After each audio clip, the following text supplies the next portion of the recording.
Hi, everyone, and welcome to the .NET Conference 2025. It is so exciting to be back after a very, very long break. I still remember that we started this C Sharp TV during the pandemic. We just started with the very first live show that we did. I think that was for the AMA. Those 2.5 to 3 years was the peak time. We were doing about 10 to 12 different live shows in a week. We had about 30, 40 virtual conferences in just about 15, 20 months. And now we are back once again. I think the last conference that we did was the software architecture conference back in 2024. And it is so exciting to be back, boys and girls. This is C Sharp TV. You're watching this entire stream on C Sharp TV. No matter if you're watching it on LinkedIn, YouTube, Twitter, or wherever, this stream is brought to you by C Sharp TV, which is a dev streaming destination. And that platform is actually run by CSharpCorner. Um, for those who don't know, CSharpCorner is a global platform for developers and IT professionals. Sometime back, we crossed 3 million registered members, and it is so exciting that that we have been a part of this journey. So thank you so much once again. I see a few conversations happening in the chats. Let's start with Sarah. It says, "Hi everyone, Sarthak, welcome." Sarthak is one of our MVP.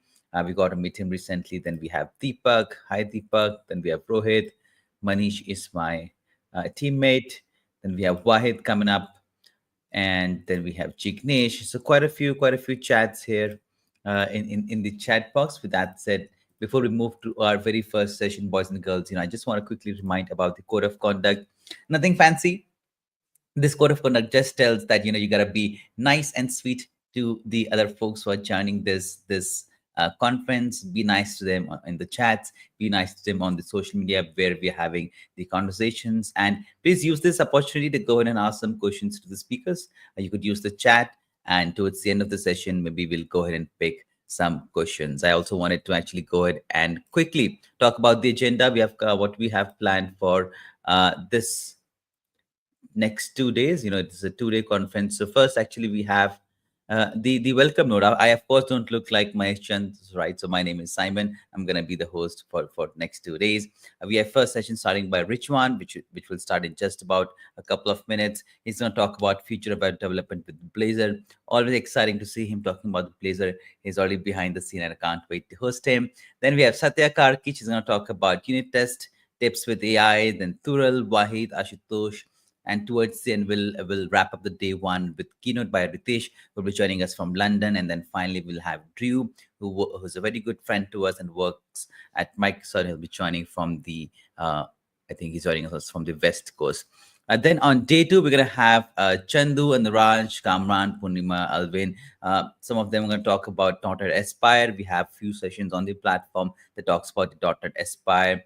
We also have someone talking about Windows App SDK. It's been a while. So when we saw that session that somebody's going to talk about Windows App SDK, we were very excited and what's new coming up there. With that said, ladies and gentlemen, it's time actually we go ahead and invite the very first speaker of the day. He is no doubt Mr. Rijwan Ansari. He's a Microsoft and CSharpCorner MVP. He's a solution architect. He's a .NET expert. He's an Azure specialist, and he loves to work on Gen AI data and cloud technologies. So without any further ado, let's bring Rijwan. Hi, Rijwan. How are you doing today? You're muted. Yeah. Hi from Nepal, Yeah, Kathmandu. I got a flag of it. You see it? Yeah, yeah, I can see. I got it last time I was there in Nepal in the month of November. Hmm. How are you, Hope to see you Richwan? soon How's life? again. Yeah, good to Well, see you. good with toddler, my daughter. Yeah. So she's all around the house and very happy to spend the time with her. Yeah, and also sometimes tough to manage the work. So that's how it is going on. Yeah, I know a toddler around you could be challenging, but also feel good. I like your new look, right? You have put on some beard this time. Yeah, actually just trying, but most of the guys they compliment like it is not looking nice on me, so I might go back to my previous look. Let's Yeah, join the clean shave gang maybe then. yeah. All right, Rajan, I won't take much of time. I already know I'm 2 minutes in your session. I've added Mhm. your screen to the stream. Everybody else can see it. And next 35 minutes is all yours. Okay, so in order to avoid the distraction, I'll just turn off the cam for now. Later, if required, I will on. Okay. Uh, Okay, so once again, welcome everyone. I'm Rizwan. Today we are here diving into how Blazor is shaping the future of web development. And whether you are a front-end enthusiast or back-end guru, there is something for you here. And it's always exciting to be among the passionate developers. .NET community, especially the C Sharp. We have a big community here. So I'd like to thank you so much for C Sharp for giving us the platform to share our experience or share our what we have learned, and also contributing to this. And today I want to take you on a journey where that defines how you can build web applications staying in the .NET platform. So let me go to my next slide. Yeah. So as a .NET developers, or especially who are a backend developer, um, so if you ask them, are you tired of juggling multiple frameworks? So most of them, they will say yes. I mean, as a .NET developers, instead of focusing core on the .NET, if you want to be a complete web application developer or like a full stack developer, we have to play around multiple platforms. I mean, we are actually overwhelmed with multiple frameworks to build a modern web application. And I know what that means. One stack for the front end, maybe it can be React or Angular or any other front end framework. And again, you have to do the development in the back end for the .NET or Node.js and so on. So all this, again, you have to wire up with APIs, then authentication, then complexity comes with the deployments. It is all mess. It is again not a mess, but making the development more complicated. Now today's web development feels like assembling a puzzle with the pieces. Like if we see for the front end, we have a different group of packages, libraries, and again we have to handle the authentications, authguard, all those things in the front end. And we have to repeat some most of the logic even in the front end, and same logics are sometimes repeated in the back end also. So if you could simply do that all within a one platform, I believe that all will be very happy. Their life will be easier. That's what the promise coming from the Blazor. So we can even build interactive, high performing modern applications with one language, one platform, one framework. And that's the Blazor, where we can say it is a UI framework, but it is not just only the UI framework. It is a complete shift of web development application with .NET. And today I'm excited to show you how Blazor is shaping the future of full stack development. As a developer, wouldn't it be like great if we could do the entire development using one language, one platform? And that's what the Blazor is coming here. So in this session, I'll walk through where we have come from, the challenges we are facing, um, uh, some of the Microsoft Web Technologies history. Then we will see what are the challenges we are having when we want to develop a complete solution, putting both front end and back end, and then what Blazor is actually, and we will see its features, benefit. Then I will do some live demonstration.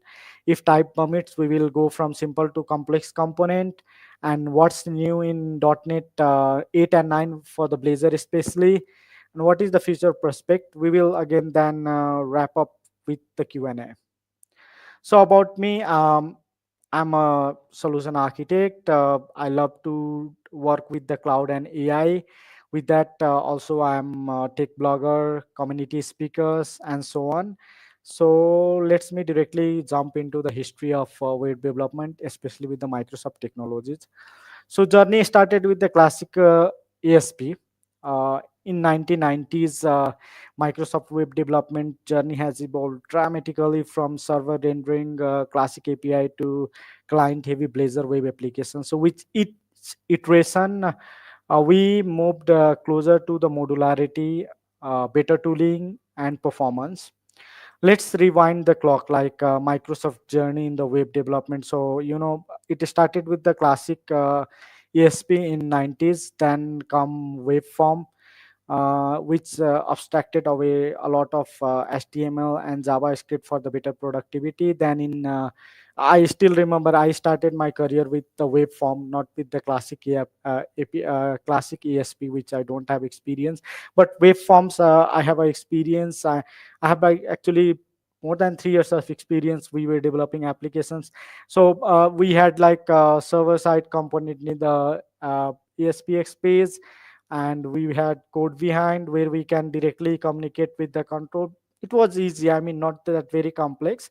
But the complexity comes when we want to build some modern user friendly, or if you want to bring better user experience, we had to add a lot of JavaScript on top of that.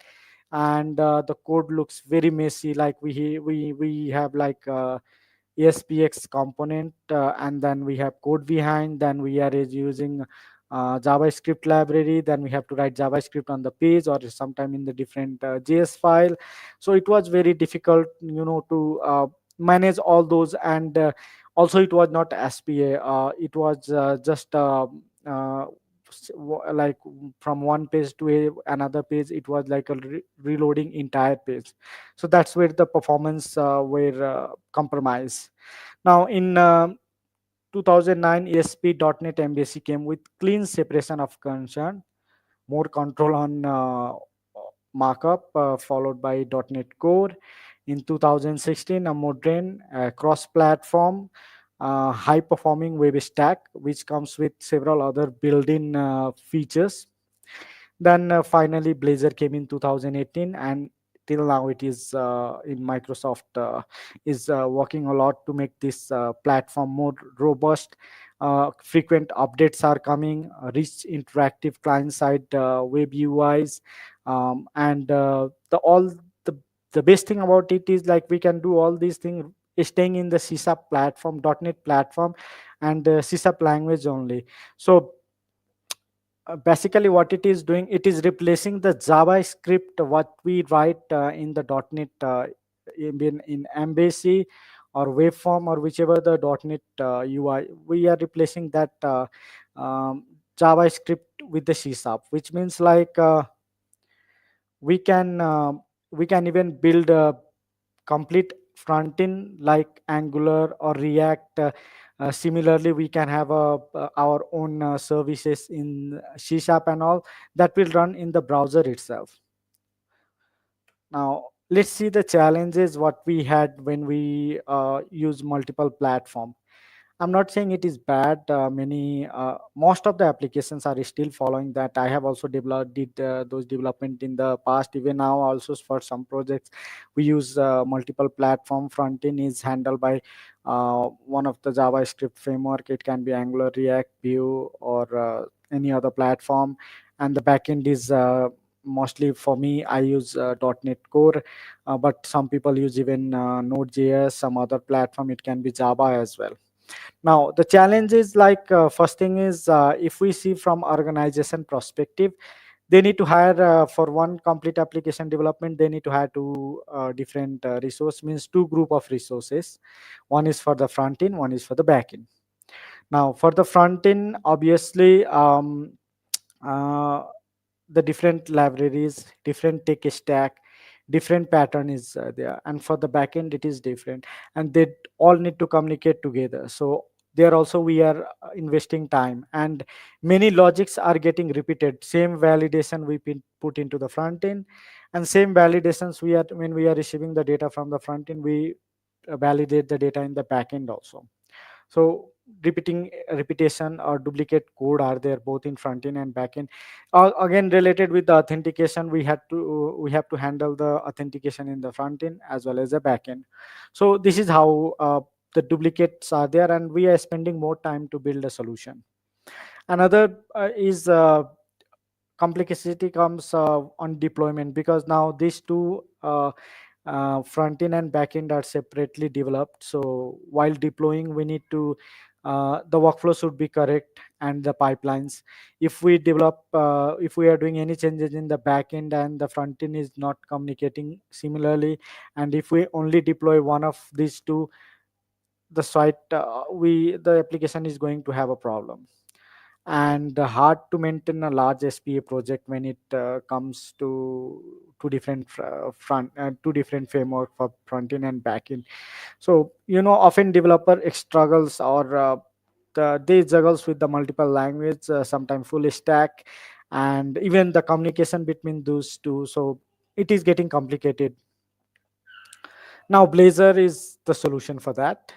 And let me give you my honest feedback. Blazor is not just an experiment anymore. Microsoft long-term bet is on this modern web development platform. So we can already say like this is a production ready platform. Even I have developed a few applications and it is running in production very well so far. No any problem. Now what is Blazor? It is same like other JavaScript framework. It's like a component based UI, fully based on .NET, and single code base using for both web, desktop, mobile. So Blazor hybrid is also there, where we can develop both desktop, mobile, and web using same ecosystem and same platform. It runs on a browser via WebAssembly or server. So there are two types. One is Blazor server, and another one is Blazor WebAssembly. Blazor server is faster load and need to be constantly connected with the backend or email or server. And WebAssembly can run on the client. It can even run offline. And MAUI is there for both desktop, mobile. So now .NET MAUI loves Blazor. It is also using Blazor. We call it hybrid, and it is well for like iOS if we want to develop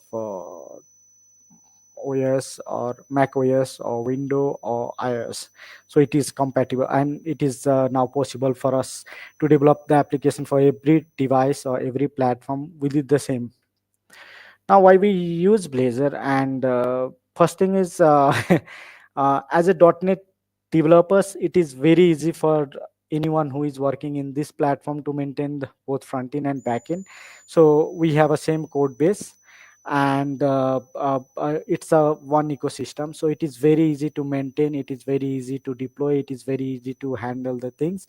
And another thing, it is component based architecture, so you can build a component like the way we do in other JavaScript platform.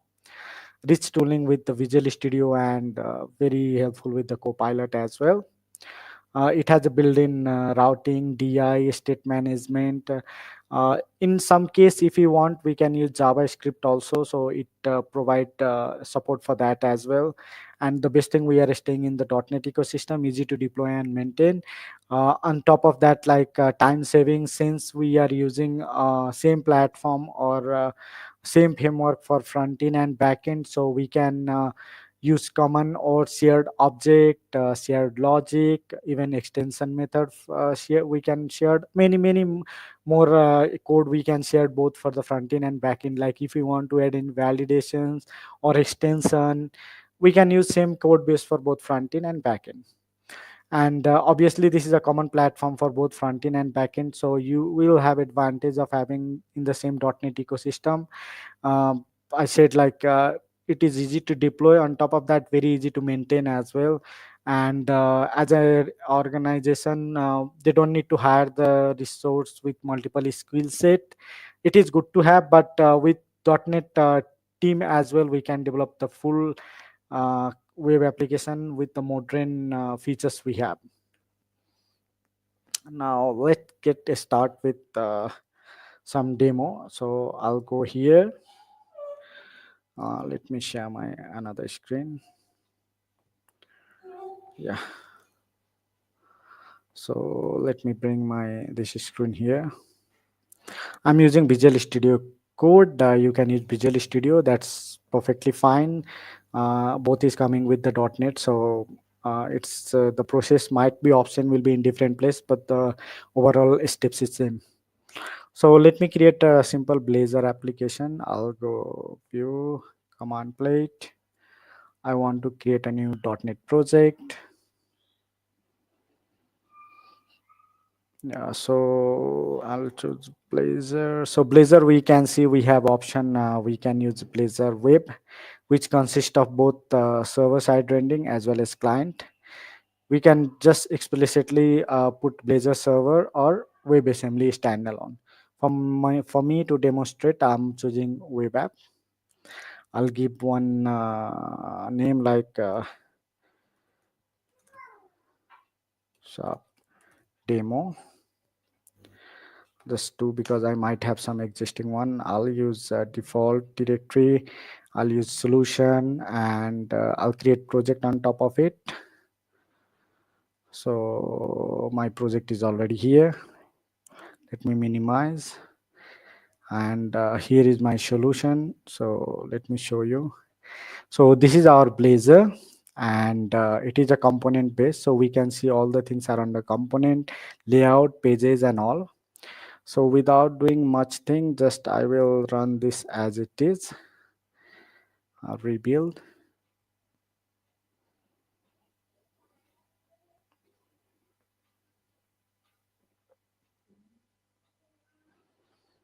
And yeah, now let me debug it.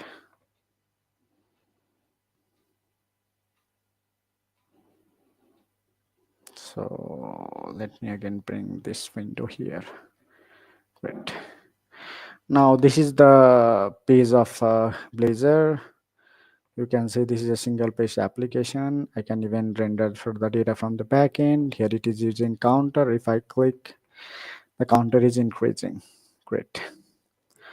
Now just let me check my time. 35. So I do have very less time. So what I do like quickly, I'll just show one of my existing application which I did today morning itself, just to demonstrate here.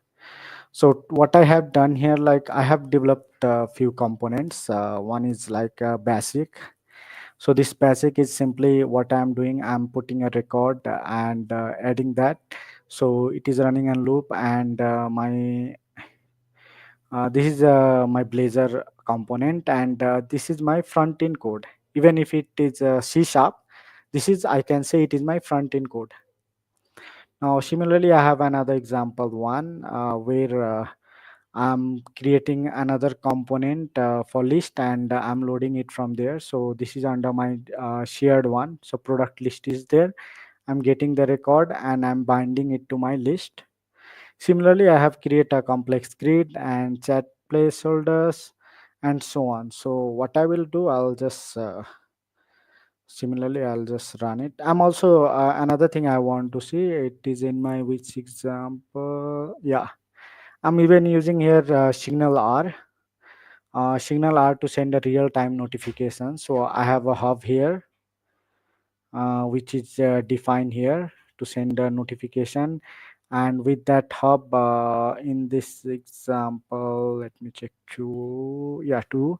So I'm sending notifications, and I'm also receiving the notification from the hub. So let me just demonstrate here. Mm. Uh, I'll just debug as it is.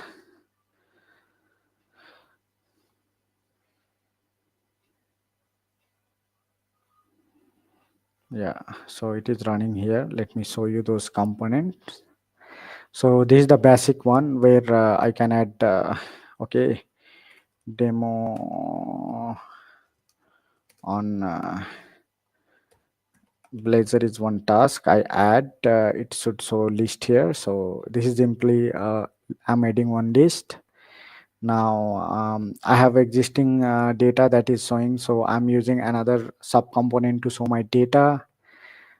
This example is to simulate a real-time notification with Signal R. So if I click, it is sending a notification, and later it is received here. in real time. This is one example showing the grid. This is a form demo. I have a form, so let me give a bit of context on this. So this is my form demo. Now the this is a built-in form that comes with the Blazor edit form. I can band it with one of the model that's we called it front end model, and maybe we can reshare also that model both in front end and back end if you want to take remove some duplications or reuse the same model. So now what I have done here, like my model is defined here.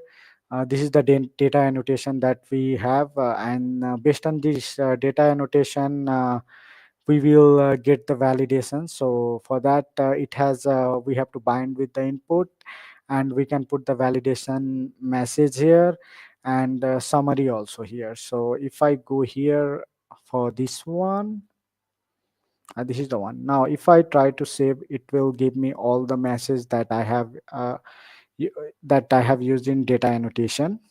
So let me just try to save one record. Now I have put a validation here 18 to some years. So if I put 12, still it will say we need to be 80 and 99. So I'll just put like 21. Now my data is correct. I'll be able to save the record. If I want, I can edit, delete.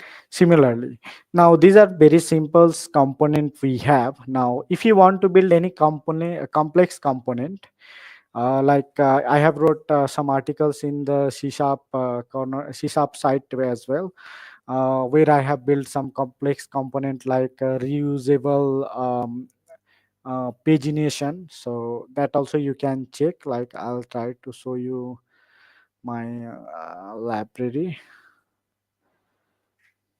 Hmm, let me go here, and this is dynamic pagination. So what you will see here, you will be able to dynamically create a pagination with all the options that we have in the paginations that we use some JavaScript most of the time.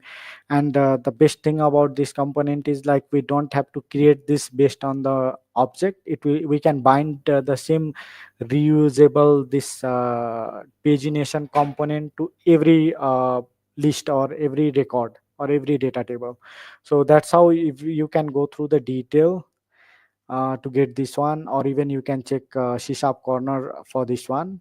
With that, I have also built some more component which you'll get some idea. Like if we want to get, let me show you those libraries. Isal Blazor. So this is one where I have put like editable dynamic table which you can bind with any model. Message model pop up, like if you want to show alert and those toast notifications sub component, toast notification to service, likewise. So all these complex component, if you want, you can build out of it. Even you can go to C sharp site. Yeah, so here if I go, I can show you the details. um, Let me go to my account and my articles, dynamic database,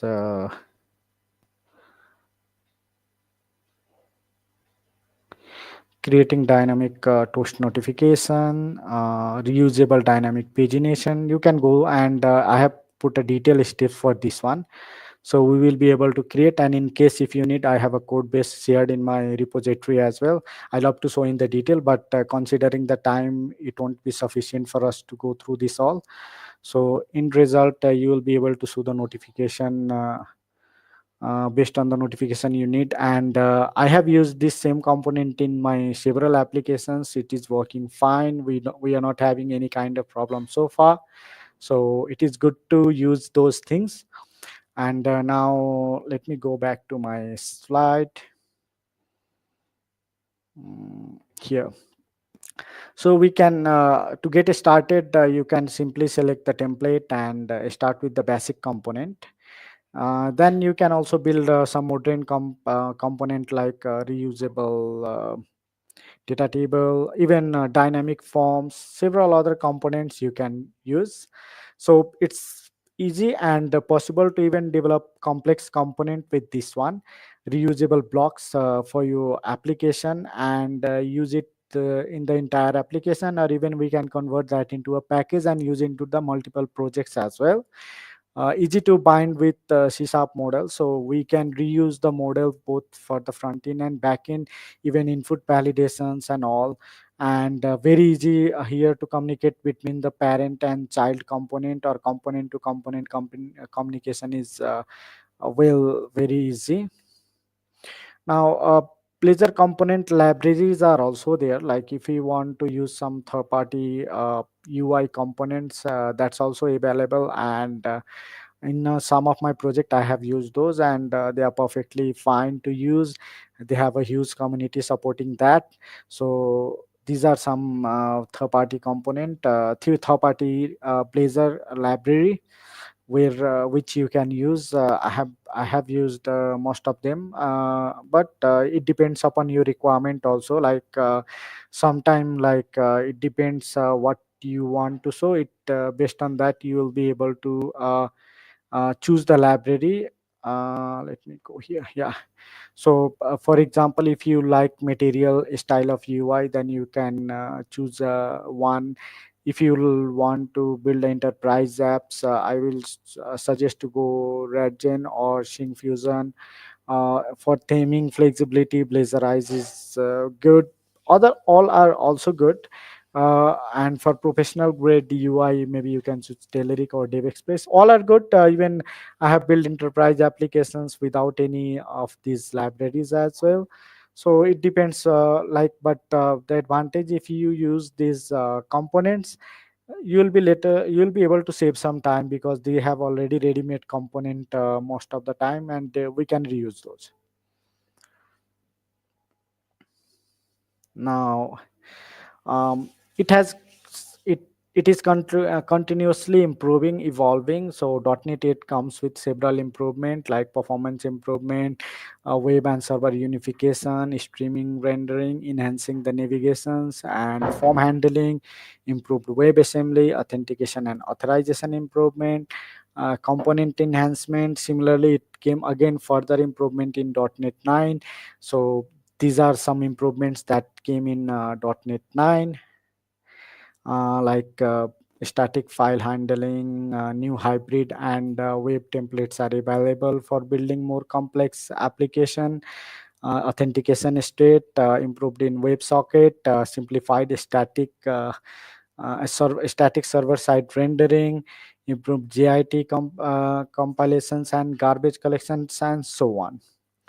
Now, I'd like to add some of my thought on this. Like, for example, what do you expect, or how the web development future will go with Blazor?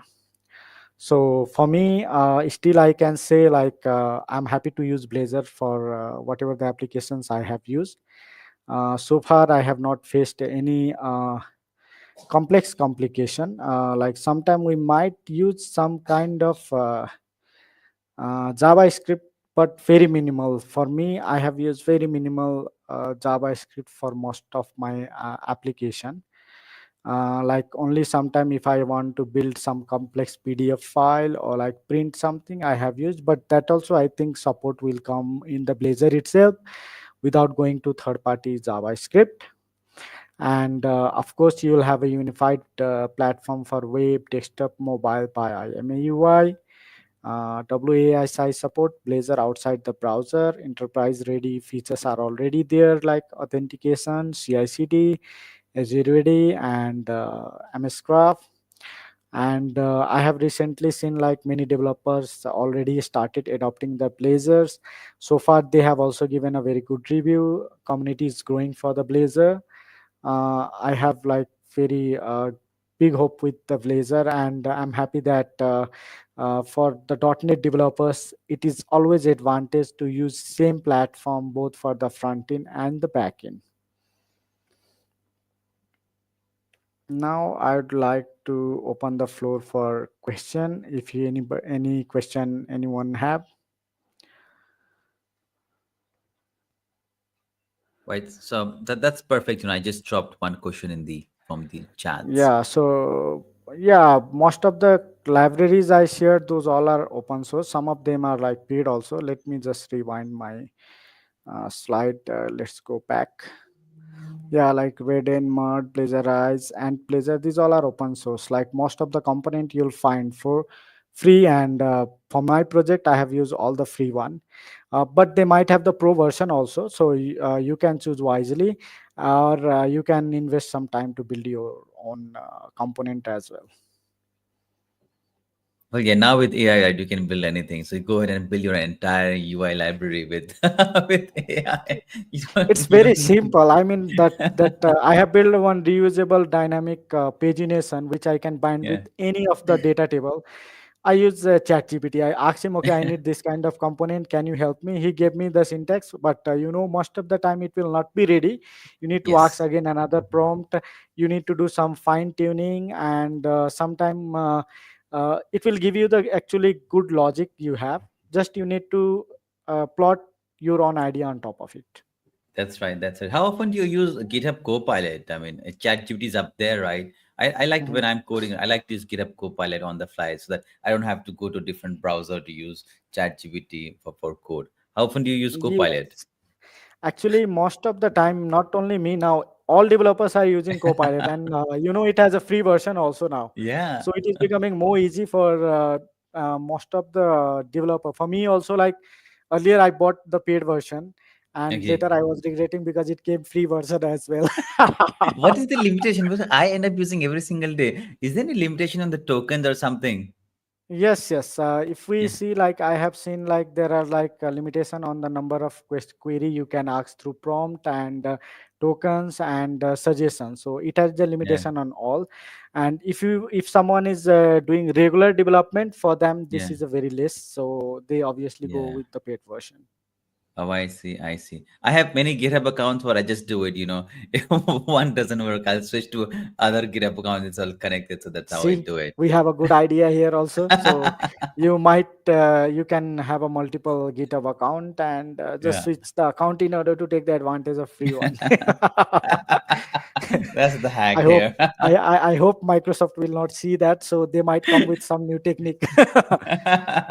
Well, worries for you. You have an MVP war. I don't have MVP war. So you gotta worry about it. Yeah, yeah. um, So obviously, they give this. Actually, Microsoft is evolving very fast. They are giving this. Even I think this GitHub Copilot is the first Copilot for them. It came before the ChatGPT was released. So oh wow. it has been trained based on the repository, free repository in the Google in the GitHub they have. Now Yeah. it has an enterprise version also. Like even someone who is from the enterprise, they can use that enterprise. They can train their own model, all own libraries, own coding documentation. So they have all the options now. And Yeah. best thing they have released is Copilot, GitHub Copilot agent. Now I don't have to write the ask the only one. I can even give the entire business requirement. It will create the solutions. It can update the things into multiple files and run and even test it. Oh well, that reminds me with the test. The next session coming up is about tests, right? So we'll see what Yes. what we have up there. But whenever I hear about Blazor, and I still remember 4 or 5 years back when we were talking about Blazor, folks were a little skeptical. They're like, this is gonna be another Xamarin that Microsoft is bringing, right? But look how far we have come, right? Blazor is Yes. very mature now. With Blazor coming in, Maui was there. Now you can put Maui, as you said in the session, Maui and Blazor, they work together very, very nicely. So yeah, over the past 4 or 5 years, the Blazor ecosystem has evolved very nicely, and it is a proof, Mhm. right? The open source, UI frameworks that you talked about, components, right? So Mhm. it is very popular. For someone Mhm. getting started, right, just with the Blazor, what is one tip you would like to give? For me, I remember when I was starting Blazor, so I was new, and one of my head he told me, okay, if you are starting this with the Blazor, are you sure you are going to have your project complete? I said I did one quick POC and I came and the next day I say yes, I can do it. So Yeah. Microsoft Learn has a very good article, Yeah. and even our C Sharp site, we have ample of articles there, even to get a start, to go deep. So we can follow that one and get started with it. For .NET developers, it is a piece of cake. They can Yeah. easily do it. Yeah, just write your C sharp code and let the compiler do all the, work for Yes, you. And it's I think it's very very fascinating.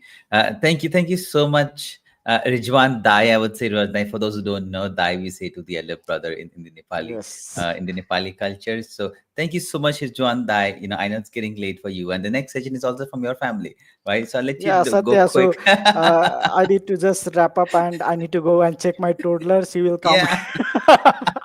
So we'll take so we'll take 2 minutes Yeah, break, ladies and gentlemen. Thank you so much, Jivan Dai, once again. Lovely hosting you after all this time. Take care of yourself and hope to see you soon. yeah. Thank you, Thank you. entire team for giving the opportunity, and thank you, attendees. See you again. Bye bye. Yeah, see you. Bye bye.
All right, ladies and gentlemen, welcome back. This is .NET Conference Day 1, and we are now moving from first session to the second session. And the second session is on mastering unit tests with AI, tips and tricks for better code quality. I just wonder, with AI coming in, right? You just even don't have to write unit tests, right? Everything the AI will write it for you. So I'm really excited for this session, and the speaker is gonna be Satya Karki. She is a Microsoft MVP, C Sharp MVP, a .NET full stack developer, C Sharp blockchain developer, Web3 blockchain specialist, and a smart contract developer. That's some very, loaded tech stack there. So without any further ado, let's add Satya Karki to the stream. Hi Satya, how are you doing today? Hi, Hello. So, how are so you, tell me, Simon? I'm very good. Thank you so much. So tell me, Mm, did you and Rijwan just switch the places, right? Did Rijwan just move yeah, and you sat on that same chair? yeah, This is so cool. This is so cool. What time is it in? Are you in Nepal or are you in Philippines? yeah. Where are you In now? Nepal, it's six Uh, 56 p.m. okay, all right. Then it's not bad. It's maybe time for dinner after this Mm, session. So I think you're gonna have some dinner, right? So I won't take much yes. of your time. I'm gonna Hmm. add your screen to the stream. And everybody else can Okay. see it, and next 35 minutes is all yours. Okay. Okay. Thank you, Simon. Greetings, everyone. I'm Satya, and I'm thrilled to be here at .NET conference to talk about something that has become very close to the developer's heart. That's the unit testing. But today we are not just going to talk about the unit test, how to write the unit test. We are going to take it further with artificial intelligence and GitHub Copilot. So let me start with a quick questions. How many of you here actually enjoy writing unit tests? So are there anyone who enjoy writing the unit test? Are you getting any response from the audience, Simon? I think no.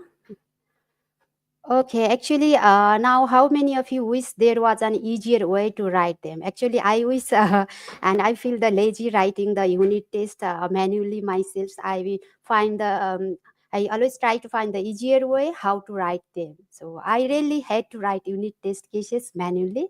It takes the more time than writing actual methods or the actual code. So great, today we are going to explore that the easier way powered by the AI. Here is what we will be covering today, from the history and the basic of the unit test to the advanced tooling and the AI driven testing. So this is the agenda. We will start brief history of the unit testing, why unit test are matters, unit testing in the .NET ecosystem, and the structure of the unit test, what are the best practices and the common approaches that we need to follow, and what are the mistakes and the challenges that we face while writing the unit tests. Also, we'll use the power of the AI and GitHub Copilot to create the unit test with some demonstrations and real life use cases examples. About me, I'm Satya Karki. With profession, I'm a senior application developer. In addition to this, I'm Microsoft MVP and CSharpCorner MVP. I'm Microsoft certified trainer. I have more than 13 years of professional experience in software development using the .NET and the data, mostly with the Microsoft technologies. So now let's begin with the types of the testing in the software development. In software development, there are several types of the testing: unit testing, end-to-end testing, functional testing, regression testing, smoke and sanity testing, performance or the load testing, and security testing. Unit testing just tests the individual components or the functions. It just tests the individuals and the separate components and the functions of a program. Integration testing tests how the modules work together, how the different modules in a combinations or the in integration works together. End-to-end testing tests the entire application flow, all the software flow and all the requirements. Functional testing validates the features as per the requirement. It just validates the functions as per the requirement documentation. Regression testing ensures the new code doesn't break the existing features. Whenever we add a new functionality or the new feature, sometimes we may break the existing functionality or the existing flow of the application. So we need the regression testing to ensure this. Changes doesn't hamper the existing code. Smoke and sanity testing quickly checks for the system health, and performance load testing test for the performance when there are a lot of requests into the same page or the same request, same software. Then we need to check for the performance, whether the software works properly or not. For that testing, we have a performance load testing. Security testing, by the name, it just checks for the vulnerabilities and the exploits in the application. If we go to the history of the unit testing, it has its own roots in the early days of the software development. Initially, developers tested their own work due to the uh, scarcity of the testers and the high cost of the computer time. As software grew and the more complex and the number of developers increased, the need for the structured testing practices become evident. Unit testing history can be tracked back to the early days of the software development, but its formalizations and the widespread adoption occur in the 1990s and beyond.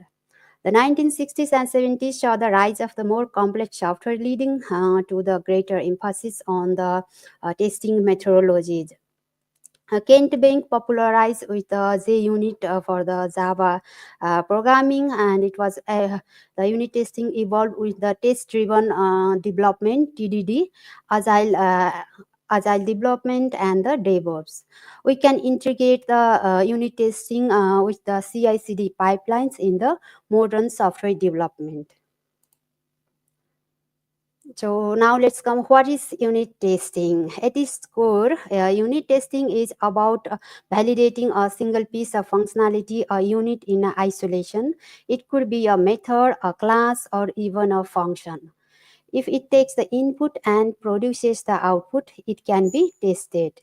Unit tests should be fast, repeatable, and independent. It should be the fast and the independent with each other. As it's the unit testing, it should test the unit related to the that part of the functionality only. So we don't just write the test to make sure the test coverage reach 100%. We write them to build the confidence. Confidence means to refactor, deploy, and sleep at a night, knowing that your app won't crash on a production. Additionally, we can ensure and be confident that the application can run for the several years without the any problem. Unit tests act like a safety net. Unit tests ensure the code reliability and the quality. It catches the bugs early in the development, supports refactoring safety. It promotes the better design.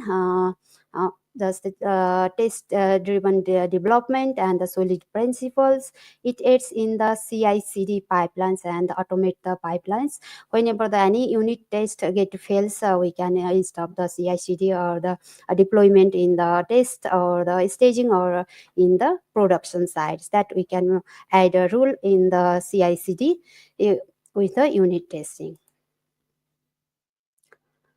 There are different types of the unit testing frameworks in the .NET. XUnit is a one, NUnit, and the test.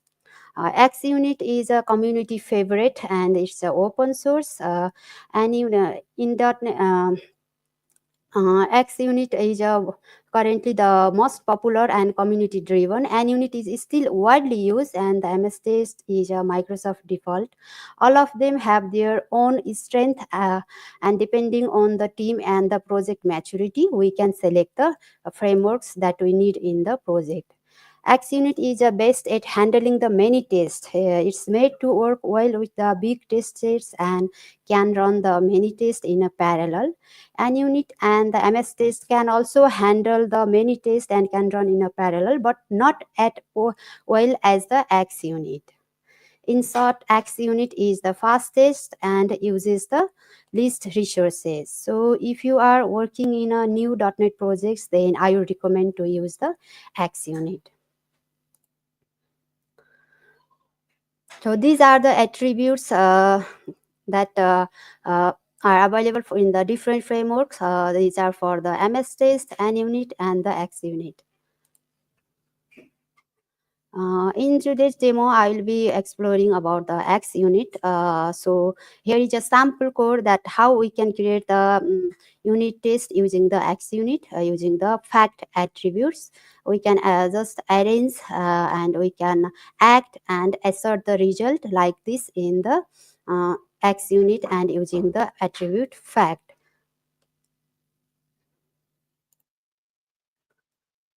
So we can do the unit test in the XUnit using the theory and the inline data. Actually, the fact tests the single scenario. It tests for the single values and the single scenario.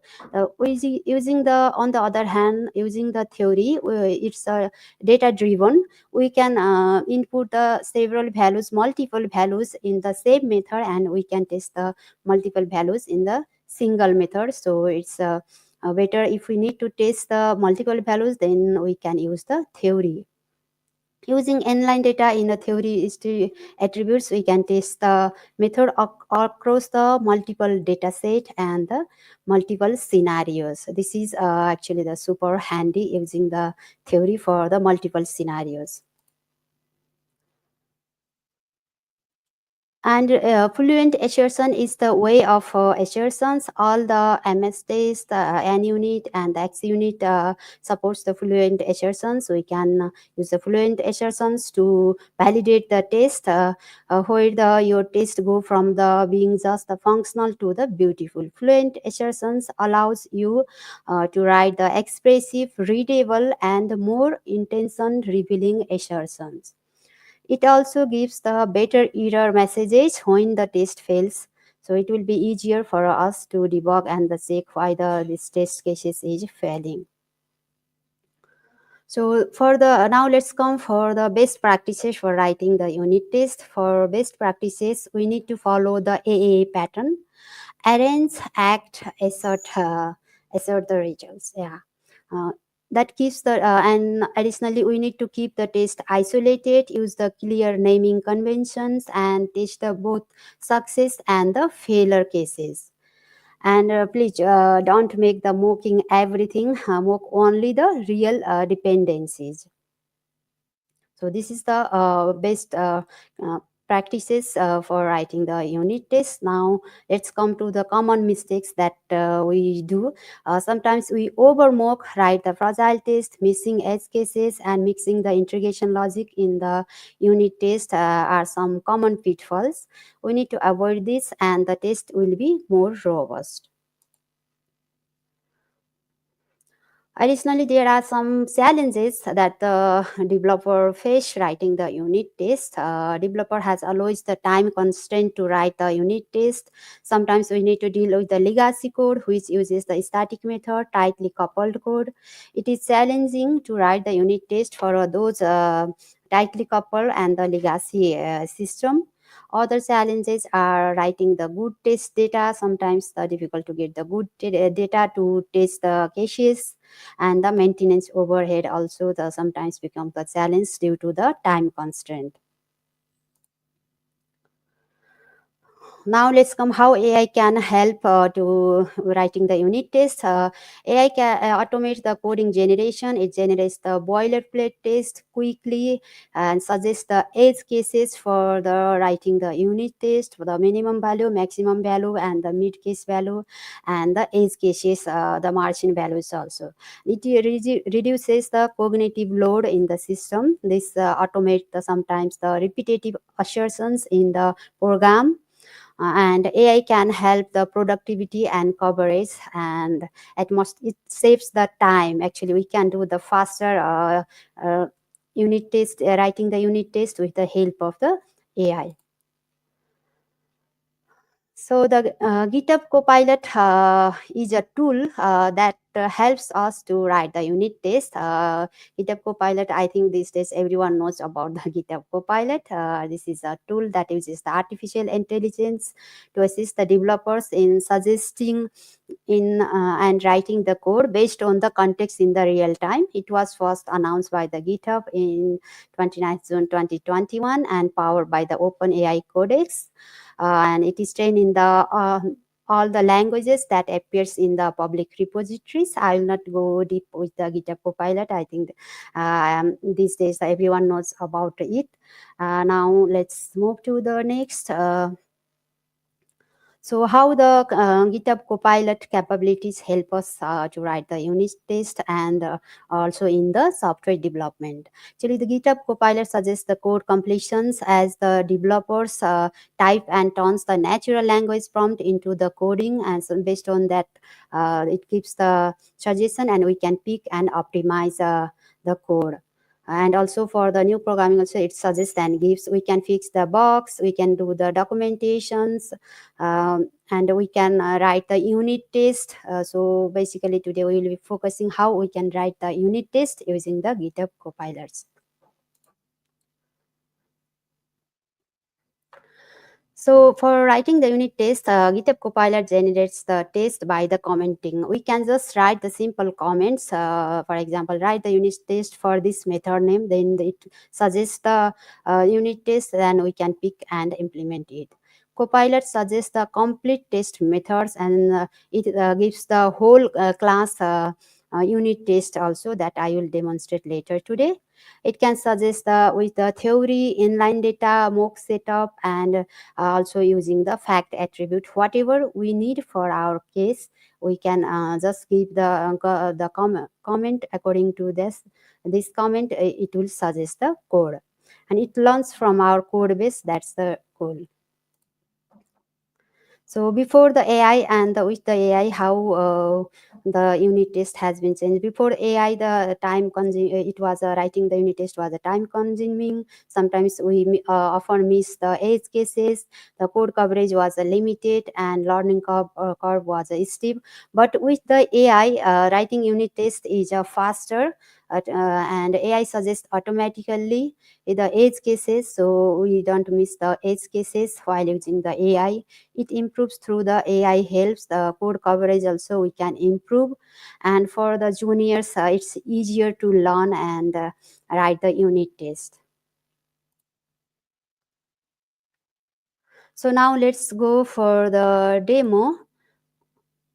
I will demo. Okay, let me share my project and then we'll be ready. I will be ready to demo how we can write the unit test. I hope you are able to see my the Visual Studio screen now.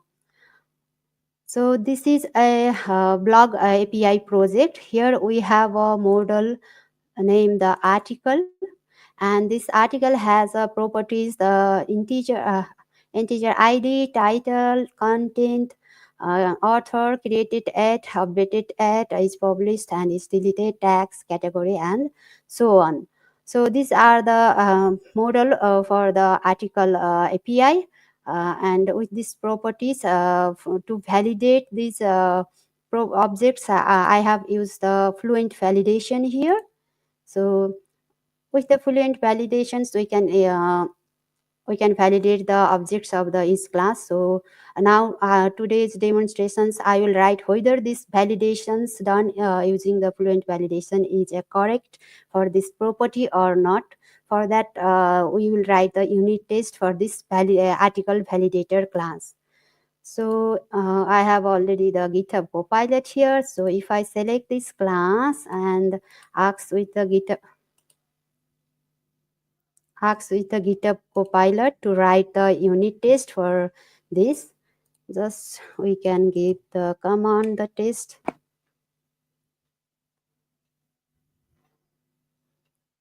Okay, first let's begin with creating the test project. We don't have a test project here, so I will begin with adding the test project. Then we'll be able to, I will be able to demo the everything in the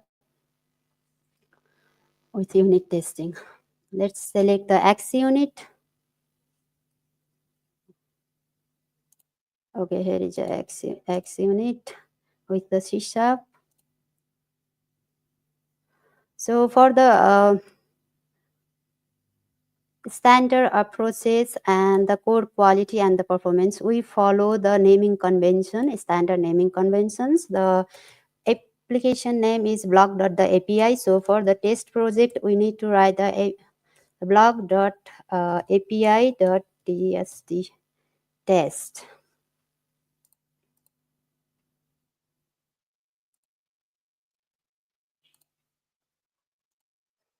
Test, and let's create the project.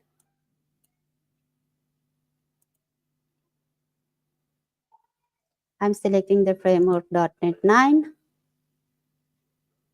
It's creating. Let's wait.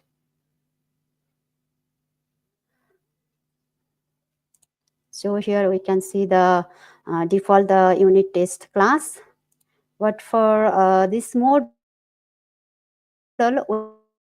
we have a validation article validation. Create the folder. I will follow the standard practices of keeping the everything like the main project and the test project format in the similar manner. So I'm going to add a folder here, validator.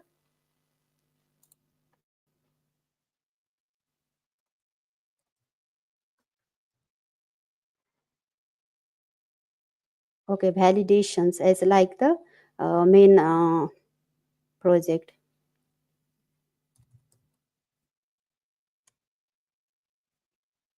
And I will add a new class over here for the article validator test. So here we can see the article validator test. So this is the article validator test. So let's run it. Okay, here we can see the article validator test. So here we can see the article validator test. So So we are going to create a unit test for the article validator class. So I will create a name accordingly, article validator test.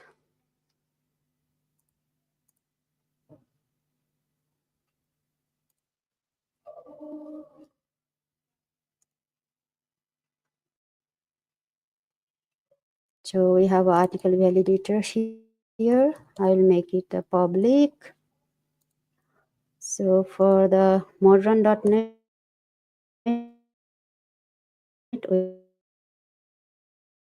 we don't need any public. And now main project and this article validator class, and I will ask GitHub Copilot to write the unit test for this class. Slash test. Then it will suggest the unit test for this whole class.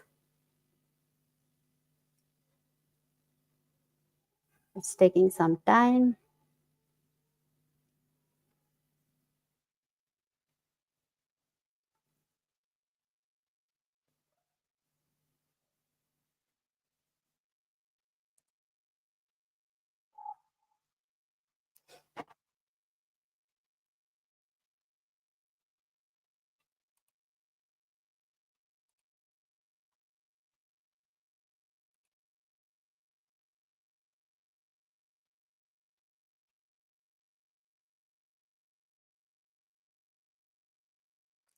So it's taking too much time. Now it's came. We can see it has given the all the cases with the fact attribute here. I will just accept it, and then we can modify over there. Okay, just I have created the new test project here, but I haven't I have not added the project reference. So let's go and add a project reference. So I'll reference the blog.api project here.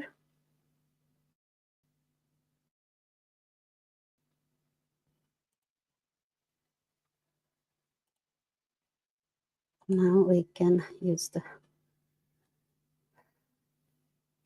this, and we can using blog API models and also Fluent validator. Fluent validation test helper we'll need. Okay, how cool. It has generated all the test cases for all the properties of this article validator class. So in the article validator class, we have a properties ID, and we have a rule, Fluent validation rule, that the ID should be greater than 0. It should not be the 0 and the negative values. And we can write the unit test for that, whether this the input is validated properly or not, and this is a required field. And for the title also, titles length should be minimum 1 and the maximum 100. And this is also the required field. It should not be the empty. So on for all the properties, we have a validation rules in the article validator. So now here are the unit tests for those validations. So okay, first simply we will just accept the GitHub Copilot suggestions and run the test here. Let me refresh it and run all test.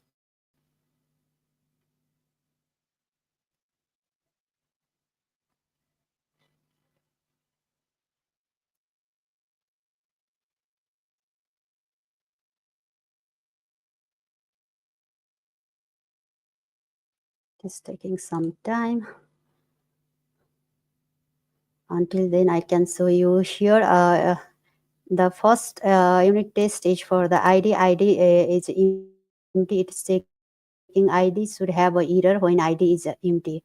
It's giving with the fact, but we can check the emptiness on the test edge cases with the ID using the theory and the inline data. That also we can use the GitHub Copilot.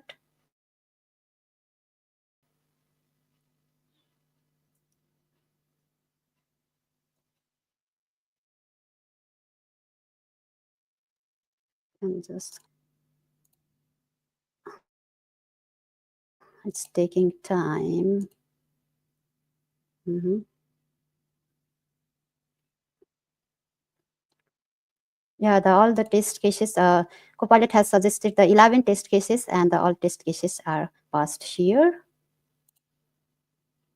This one was a default. We can just delete it. We don't need this. And actually, this one is the one we created using the GitHub Copilot. There are the 10 unit tests. So now we can modify and update these test cases using the GitHub Copilot. For example, we can write we can give a comment, write using theory and inline data with fluent. So it is just suggesting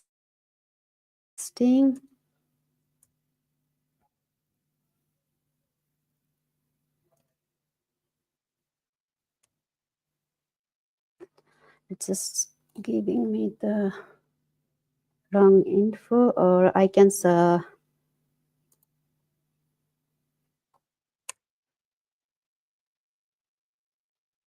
one and the null.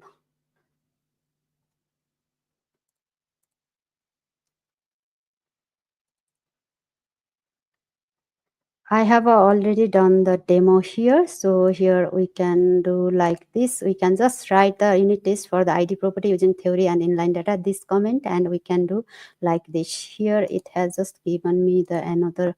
Yeah, sometimes this gives the wrong suggestion also that we need to check and verify by ourselves.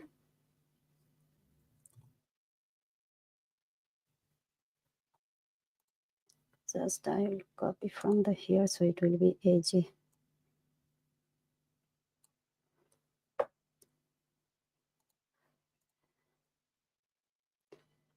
Or I will write the another prompt.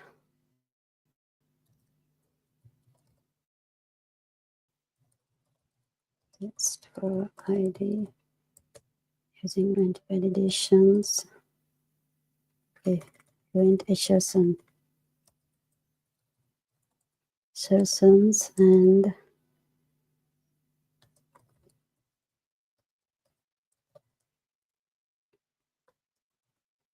data for invalid guess.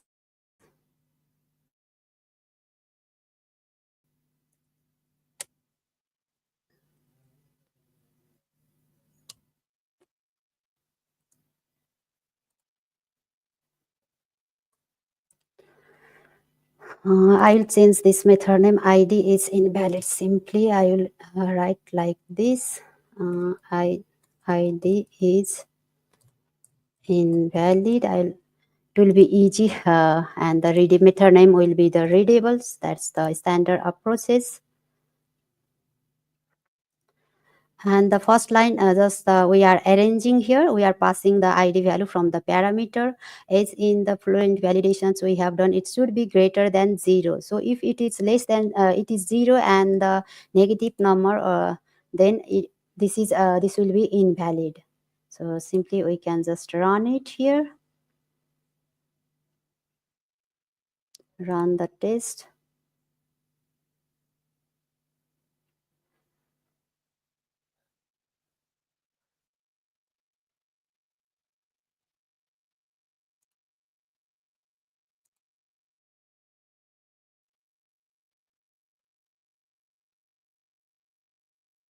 So we can see here the two test cases are the passed.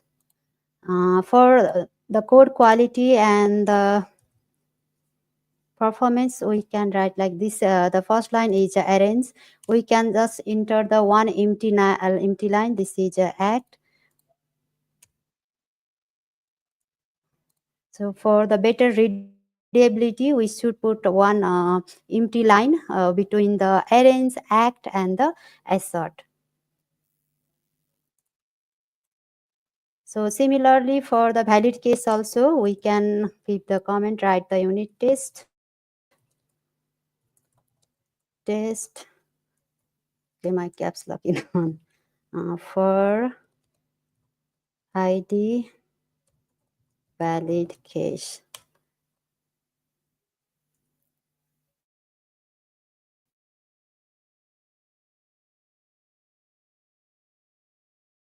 Is a valid, 100 is a valid.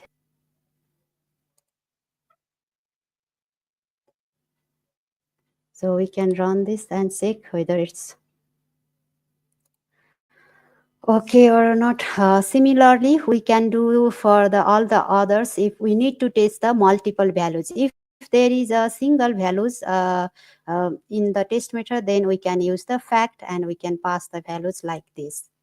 So this is how we can use the GitHub Copilot.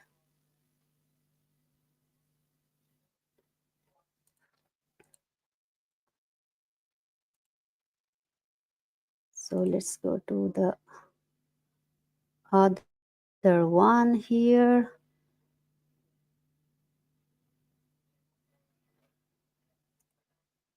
So here is a, okay, this one is another project here I have done for the, this is going to the same.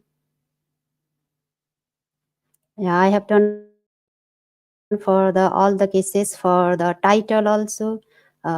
Title is valid, title is invalid, so on we can do if we need the multiple values. All right, now let's come to the presentations. I think our time is also going to be finished. So let's come back. This is how we can use the GitHub Copilot and write the unit test in a very short time period. So there are sometimes the copilots limitation. Copilots may miss the domain-driven specific edge cases. Sometimes the edge cases can be the miss. So we need to test the units for the lower values, upper values, mid values, and the edge cases. So this is the standard practice, and we can cover all the scenarios. It can generate the incorrect or the flaky test. Sometimes it requires the manual validation, doesn't understand the complex smoking logic. So we need to check, as in the demonstrations, I change my comment and then it gives the proper code. Earlier it was giving with the error and the incorrect one. So I changed the comments that developer need to analyze whether this is a correct or the incorrect one. So that things is there. That's the limitation of the copilot. You still need the human oversight. That's the all we need to think, and this is just the companion, and that helps. But it doesn't give the complete working code.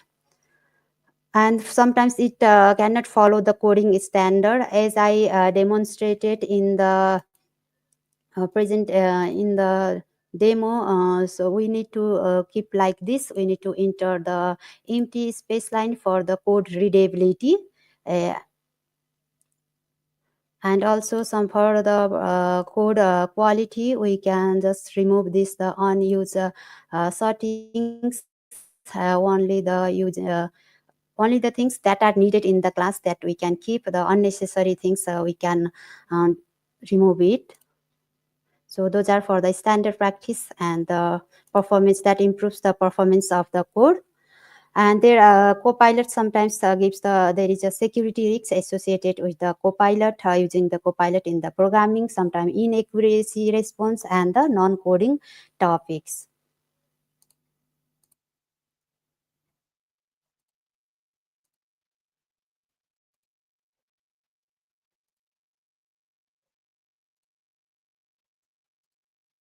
So in the future expectations with the UI, with the AI and the unit testing, it will be the smarter test generations with the context awareness.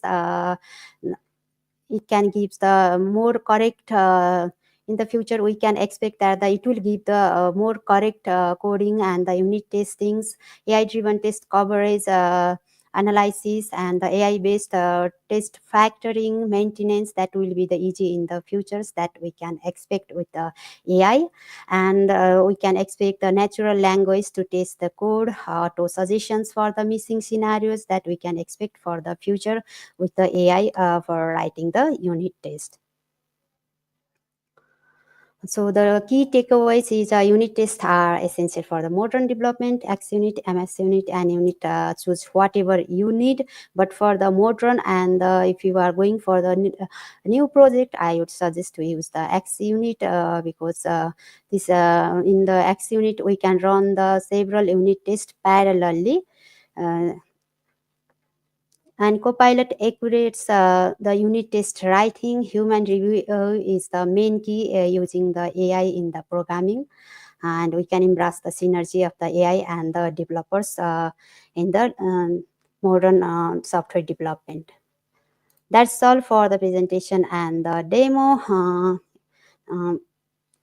If there is any questions, let's open the floor for your questions. Thank you. Perfect. So that was a very crisp session. I'm gonna pull one question from Raj. Raj is asking, can we get the documents and GitHub repo after this class? Are you maintaining all these demos somewhere Yes, in your personal I will be GitHub? uploading the I will be uploading the demonstration project in the GitHub. And Simon, you will be keeping this recording in the YouTube, right? Then I will call No. the no. Okay. Yeah, of course. Then Yeah, I will. I'm how just we can kidding. share how we can see I can share the GitHub link here. Okay, You maybe in can the just chat. maybe, yeah, recording link will be there on YouTube, No. and if someone can just follow you on GitHub, Yeah, right? I will go If you and have your GitHub. comment put a comment on that YouTube. Okay. Yeah, that's what. Perfect. Yeah, that's how we do it. There's another question coming from Yes. Suhani. She's asking, this is awesome. So by convention, it will find the other folder and file, test project is created and build test in it. Sounds right? Is that's going to happen? It's gonna when you write a Yes, copilot, we right? need to follow the standard. Whatever the struct folder structure, file name we put into the main project, and we have to write the same style and the pattern into the test project. That is the standard practices, best practices. So I think she's asking her, if you give a prompt that, hey, just go ahead and create some test cases, it will go to that other folder also and just Yes, write it for you, yes. right? In my demonstrations, I just created the test project and the Yeah. file name similar to the main project, and I asked in the main project, and it just copied into the test projects. That's very cool. That's very cool. The other Yes. thing I wanted to ask is, does this Copilot also, integrate with other popular testing framework like maybe Jest or NUnit or XUnit? Can it also go ahead and write test cases with that framework? Yeah, with the N unit and the MS test, Mm-hmm. it we can do J unit for the Java. Actually, I don't Yeah. have an idea. I'm not a Java developer, and Yeah, I I can I share I used to write like when I was in my college. That's why I just asked. here. All right, with that said, thank you so much, Satya. That was a very lovely Mm. session, right? Thank you, And Simon, and thank you all the attendees. yeah, we love to host you as always. I'll just go back and maybe take some rest, grab a glass of Mm. water, and yeah, hope to see you soon. And thank you Yeah, so much for your time once again. thank you. Thank Bye you. Bye bye. bye. All right, ladies and gentlemen, that was Satya Karki giving you tips and tricks on how you can be writing Turing test in your C#.NET projects. We now move to our next session. Our next session is by Tural. Everybody knows Tural, right? He's so popular, and I don't know if you're following him on LinkedIn or not. This gentleman is putting a rock on videos.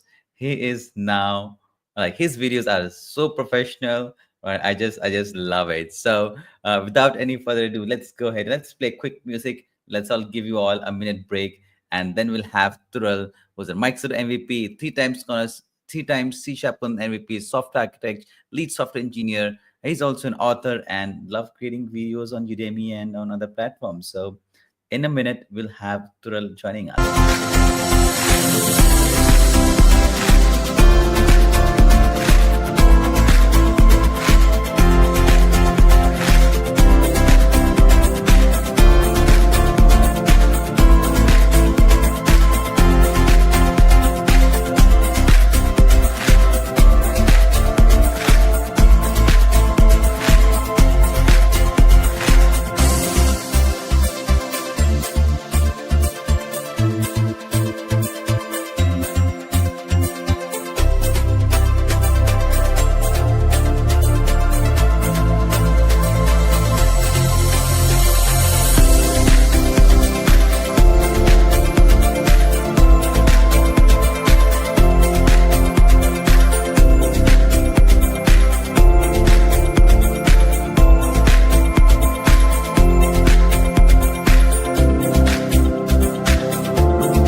Hello, my friend. How are you? You're muted. You are muted. Ah, sorry. How's it going, man? I'm doing absolutely great. I love your background already. That's too much maths for me to get. Thank you very much. It is Is a is well that pleasure. a real background that you have? Yeah, definitely. This is a real one. Wow, it's so cool. How's life, Thurl? How's everything? Everything is okay. Everything is Yeah, good. I was just yeah. preparing for our demo today. So feel Okay. good. I hope I will Yeah. Okay. provide enough information about domain-driven design today. You bet you're gonna do it. And I'm only 3 minutes in your session, so please feel free to go ahead and share your screen, right, and then I'll add it to the stream. Today, Thurl is gonna talk about practical DDD in .NET, real world best practice. There's gonna be, I think, a lot of demos and everything in this session. I think so.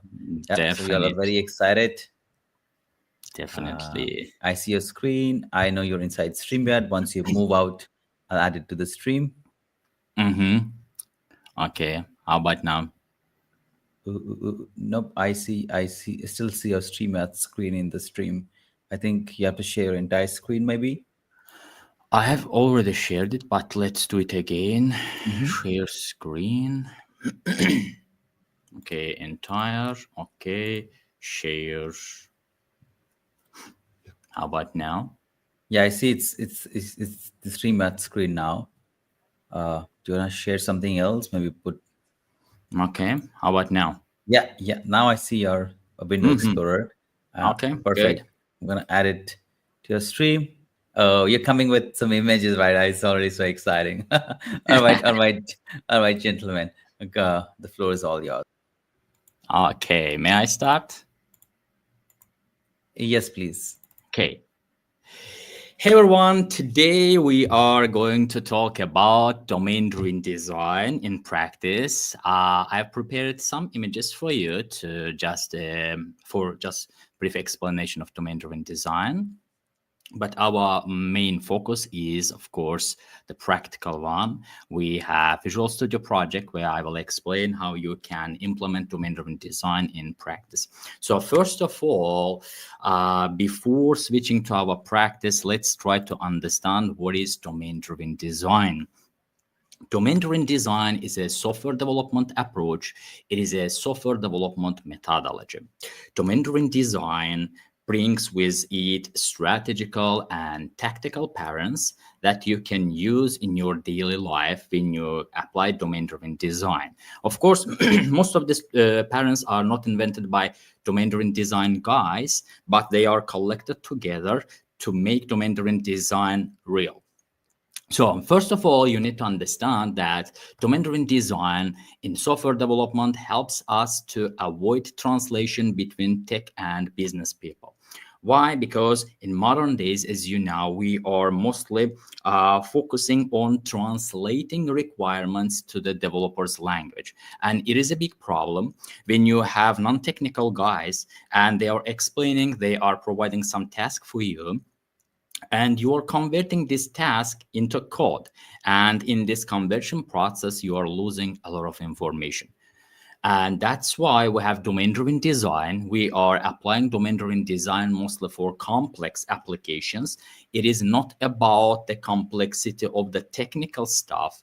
It is about the complexity of your domain. If you have a complex domain, complex business logic, you can definitely apply domain-driven design. But if you have technical complexities, it is, of course, not preferred to use domain-driven design. Also, for your CRUD applications, please don't use domain-driven design, okay? So, as I mentioned, domain-driven design has two main patterns for us. One is strategical, the other one is tactical. Strategical patterns are the most important ones. We have ubiquitous language, bounded context, and context mapping. And when you apply strategical patterns, you are actually working on problem space. The problem space here is when you explore problem, you are not going to have a solution for it. You are just exploring the problem. You are trying to understand what is going on, what you are trying to achieve, what you are going to solve. This is going to be your problem space. On the other hand, technical patterns are applicable when you solve this problem. So it is our solution space. So we have problem space, solution space. Of course, both really matters, but strategical patterns are the most important ones. So in domain-driven design, we have, as I mentioned, strategical patterns and tactical ones. We have bounded context, we have context map, we have ubiquitous language. They are completely a different session-based topics. We have tactical patterns like entities, value objects, aggregates, domain events, factories, repositories. In this tutorial, in this session, I'm going to show you how to apply these tactical patterns most, because I have already done the strategical part, and I will show you also how you can achieve using event storming. Okay. What else? When you explore your domain, you have three main domains. You have core domain, which you need to focus on. You have a generic domain and supported domain. You can ask someone else, another company, to solve the supporting domain problems.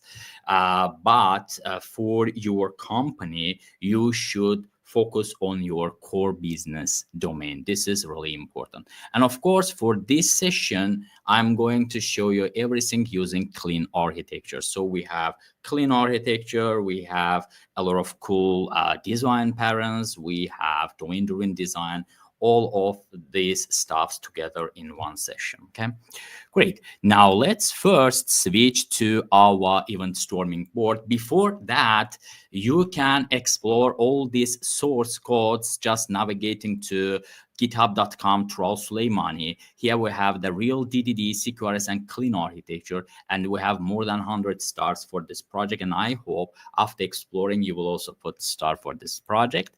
And here I have provided all the required information related to this application here.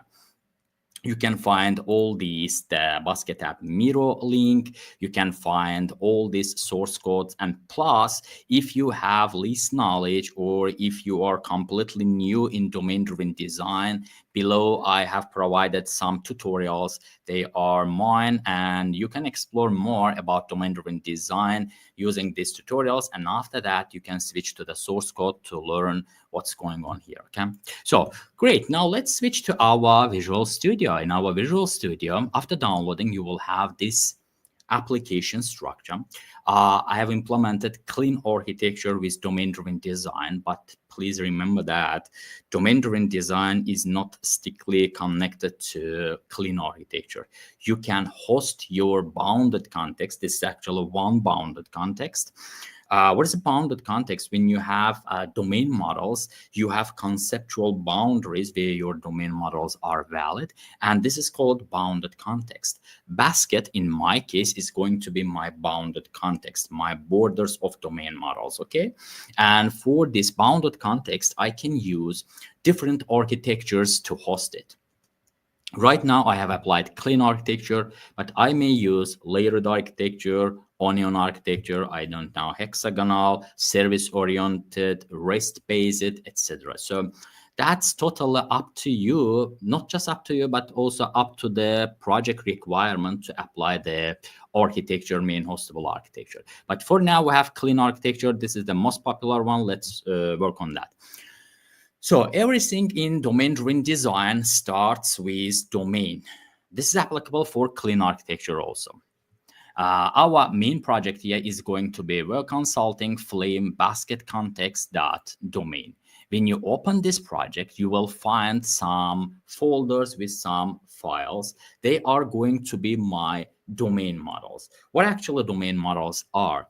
I have seen most times people are using entity framework models as domain models. For example, you have classes, and inside these classes, you have only properties, get and set properties. And people trying to move these classes to the domain folder and call it domain models. Of course, they are not domain models, first of all. I'm sorry for that, but they are anemic models. What is anemic model? Anemic model is when you have some sort of model that you think is domain model, but it actually consists of properties. It doesn't have any methods, so it doesn't have any responsibility related to this object. For example, in my case, I have basket. Let me zoom a bit. So I have basket. So you see, for my basket, I have properties like in your entity framework classes. But I also have a lot of methods. You see, I have add item, create, update item count, delete item count, delete all, calculate shipping amount, calculate basket items amount, etc. So I have tons of methods here. This is actually domain model. So for my domain model, I haven't encapsulated the behavior of my class to the service layer. In most cases, what we are doing is we are creating our models, and over it, we are providing services. For example, for basket, you have basket service.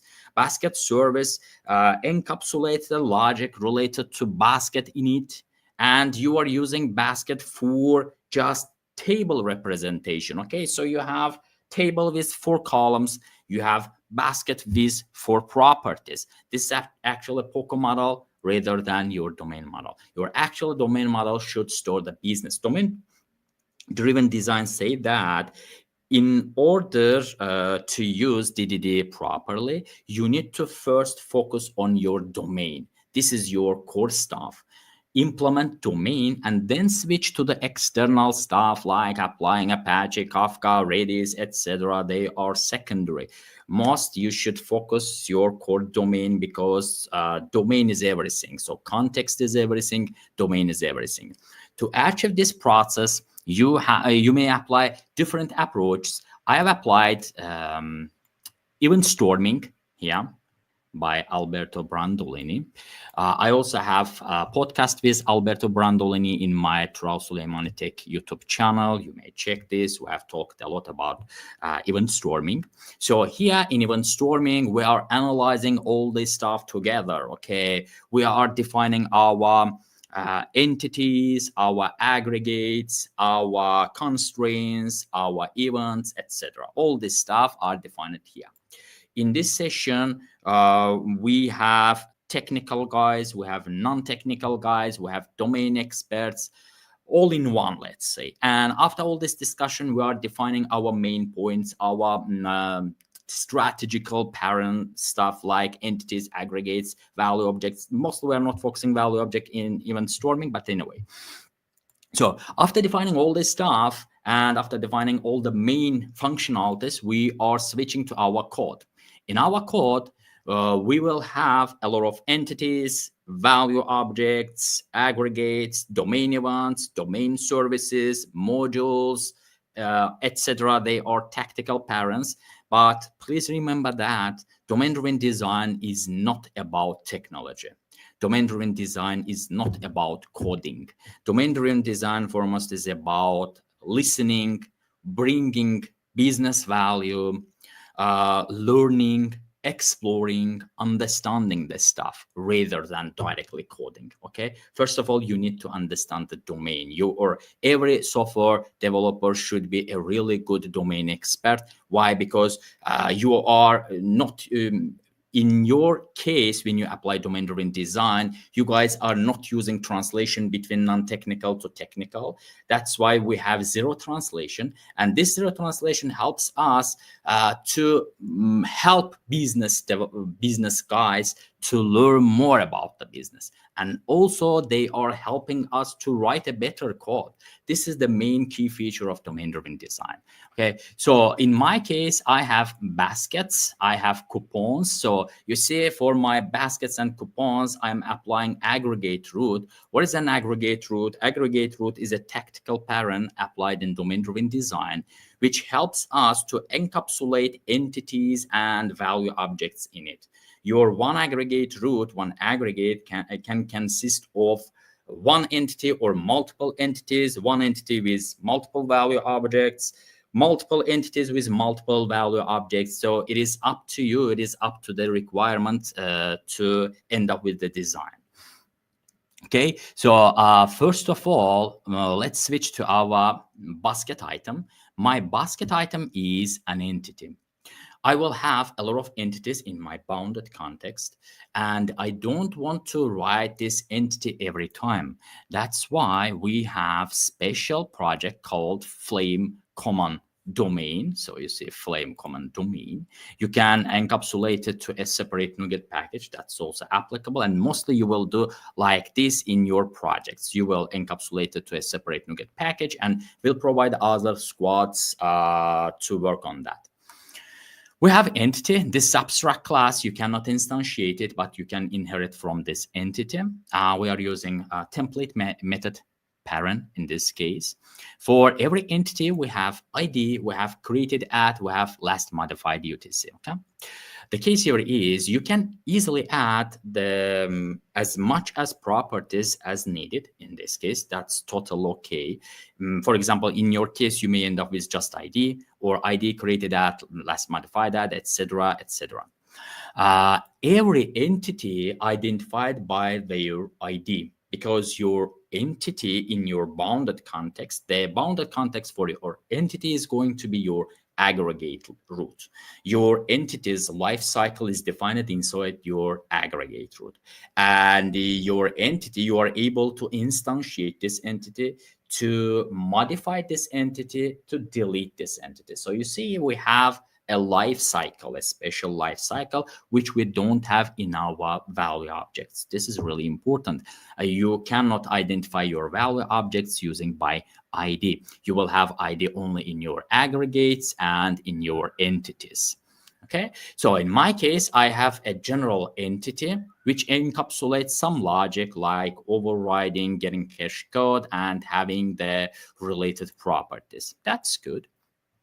When you inherit from basket item, you are adding as much as properties as needed in this case, but not just properties, but also the methods related to basket. So you say I have a create functionality, I have update count. Why update count? Because after carefully designing all this stuff, in our event storming, we are understanding that the update count is related to basket item rather than the basket itself.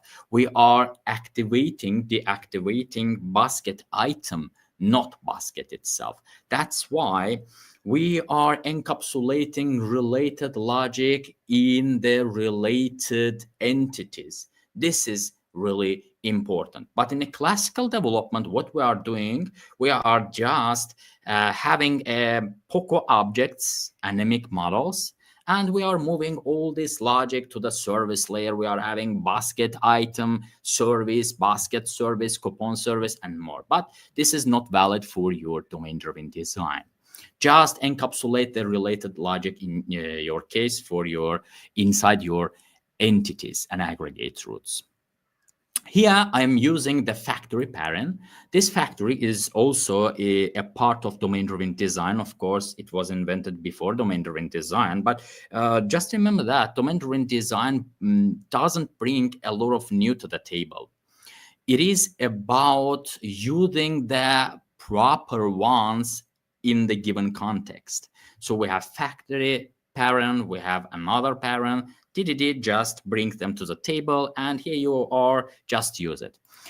Why? Because I don't want to instantiate basket item every time using new, and I have easy one to wrap it to the factory and use via factory. Okay, that's good. Now here we have entity design parent, we have factory design parent. That's good. And for the construction process, of course, we are doing some sort of validation here. In my case, I have implemented all this validation as a separate library. So you see, we have consulting flame common domain extensions.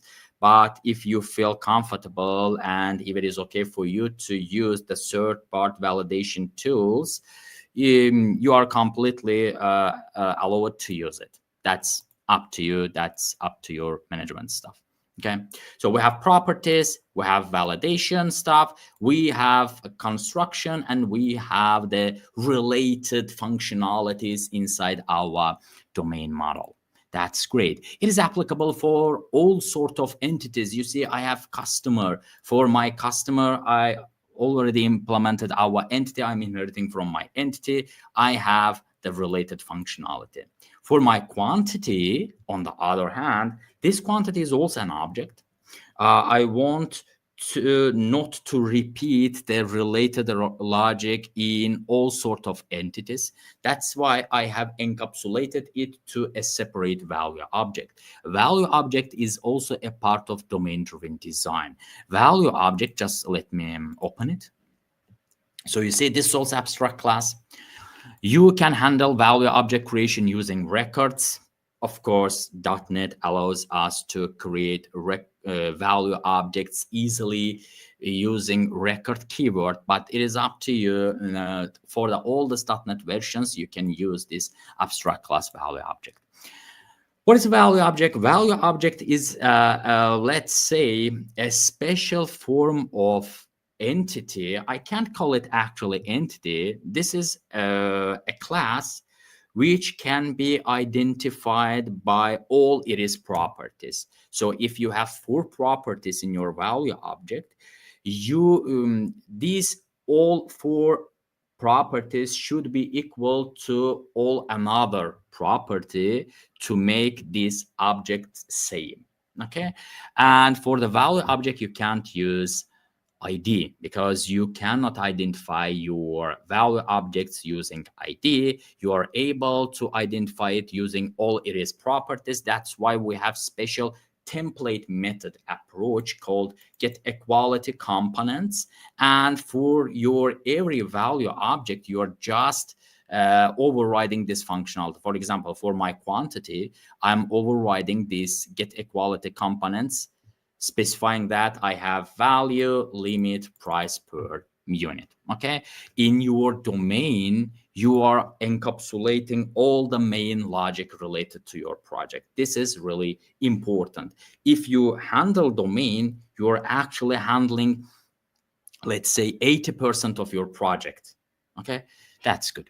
So for the common used stuff, it will be really good practice to encapsulate it to a separate library, like I did here with Flame Common Domain. I have aggregate root class with interface. I have date range, I have entity, I have ID. Why ID? You can use the simple int, ulong, etc. for your identification, but mostly in domain-driven design, we are using GUID.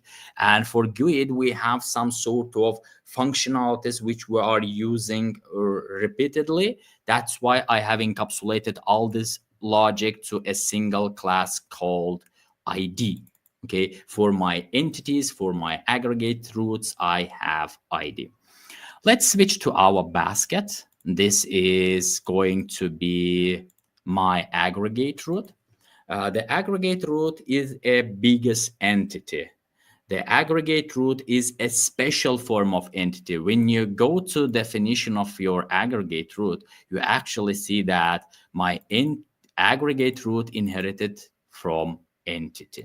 So you have entity, the same entity, but in this entity, you may encapsulate, you may orchestrate multiple entities. Okay, so please focus in domain-driven design, mostly focus on your domain layer first. After handling all this stuff, we are ending up with like separation of concerns. You have separated the business logic into, you are encapsulated your business logic into your entities, value objects, aggregate roots. That's great. But how can I make sure that they will work together? Because part of my logic is inside basket, another part is inside my coupon. So how I can make sure that they can handle one user story? That's why in our application, in our clean architecture, we have, let's say, application layer. Let's call it application layer, okay? Here I have a separate folder called baskets. I have used CQRS, but it is not a case here. Domain-driven design doesn't depend from the architecture, doesn't depend on architecture, doesn't depend on CQRS, doesn't depend on the modern technologies that you use nowadays. It is a separate concept, okay? It is a software development approach. It is a methodology. So in my case, I have commands, and I am encapsulating the logic related to use case inside these commands and queries. Great. So you see, I have quantity. I'm creating this quantity. I'm creating the seller. You see? So let's go to the definition of this seller. Seller is an entity. Great. I need to work with quantity also. Let's go to definition. Quantity is a value object, you see. And that's why we are bringing them together in another higher level called application. In this application, we can use different entities and make sure that they are working together. Okay, and we are using repository parent to store our information. This is really important. You already know about repository parent. I'm not going to dive into details. So how you are storing, how you are retrieving data in your application layer using the repository stuff. Okay, that's good. And all the concepts related to your user story, you should wrap it to your application layer. How about infrastructure? How about Apache Kafka, messaging stuff, RabbitMQ, all this cool stuff? Just encapsulate them inside your infrastructure. You see, I have infrastructure, I have Kafka integration, even publisher, all this stuff like message sending, like the external libraries that need to be used by this application should be encapsulated to your infrastructure because they are a part of infrastructure. Okay. Persistence, let's say we have repositories, basket repository implementation should be inside your infrastructure, but the contract, let's go to our contract, go to definition. So you see the contract is inside application. Okay, the contract here, but the implementation is a bit above in your infrastructure layer. That's the easiest one, I guess. And of course, how you are retrieving the data, of course, using the controller stuff. That's up to you. That's why we encapsulated all this stuff in a separate library, because you can use it for your WPF application, ASP.NET Core, MVC, Web API, I don't know, for your, let's say, mobile-based applications, in all sorts of applications, okay? For my API, I have simple controller. So you see, I have base controller. Why I have base controller? Because I'm encapsulating all this logic to a result-based parent. So I have the easy factories to interact with the responses like 404, 400, 401, and etc. But this logic completely is not related to domain-driven design. It is about the exact technology. And my basket controller, I'm designing it like I'm just using with Web API. So I have sender using the mediator here, the sender, we are sending the query. We are encapsulating all this logic into either query or to command, okay? And that's how we are interacting with our lower layer. So we have API sends request to the application. In your application, you have query handlers, you have command handlers, and these command handlers actually calls the domain layer elements like your entities, value objects, aggregates, etc. Great. In our case, you see, we are just separate the exact logic, because when you work with lower layer, your higher layer should not know information about your lower layer. That's why if you need to interact with exact status codes, don't move this logic to your application layer, or don't move the application layer logic to your controller. They should be completely separated. That's why we are using commands and queries. And this stuff like separating to command queries helps us to easily extend our application. For example, we are actively using domain-driven design for ERP-based for the applications which have a lot of business logic. And in this case, if you are adding the business elements fast, the CQRS will help you to handle it, because you are not going to every time modify the service layer, every time change something, and it will definitely affect your application performance plus your unit tests, etc. And of course, we have unit tests here. I have tried to do my best when I implemented this project, and I hope after exploring all this stuff, you will learn more about unit testing, because I have implemented, let's say, the best version of writing unit tests for domain-driven design application. It includes a lot of cool patterns, and you can read more about it, about the technologies, about the design patterns. So you see, we have applied CQRS, result pattern, decorator, mediator pattern, publisher subscriber strategy, template, factory, chain of responsibility, unit of work, and more and more. Here we have approximately 15, 16 design patterns and the best practices related to domain-driven design, of course. So that's simply it. That's simply how you can apply domain-driven design in practice. If you have any questions, please go ahead and ask. I will try to answer all your questions.